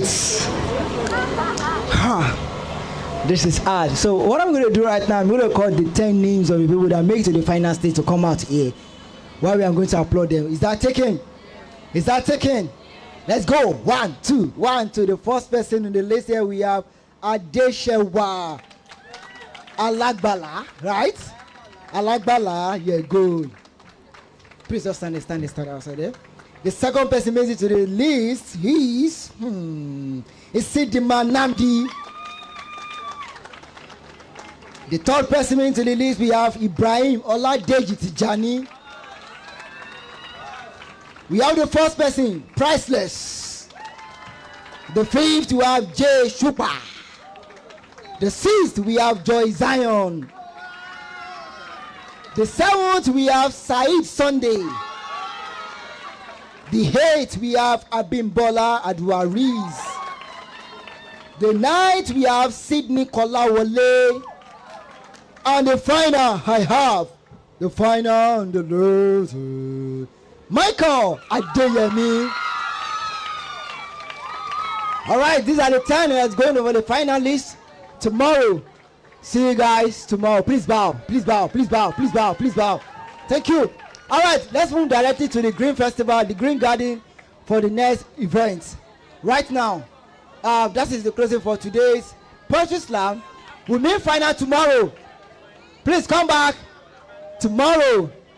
Do not forget, we have the next event right now. Last year, please make your way back to the Green Garden right now for the next event, which is starting immediately right now. Thank you. See you guys tomorrow. Love you.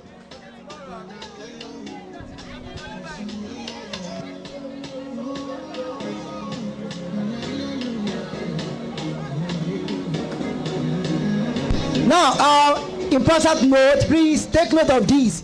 Because tomorrow is final, the audience will be the one tomorrow, not the judges, to pick the best 8 from the 10. So if I were you, I'll bring more of my friends tomorrow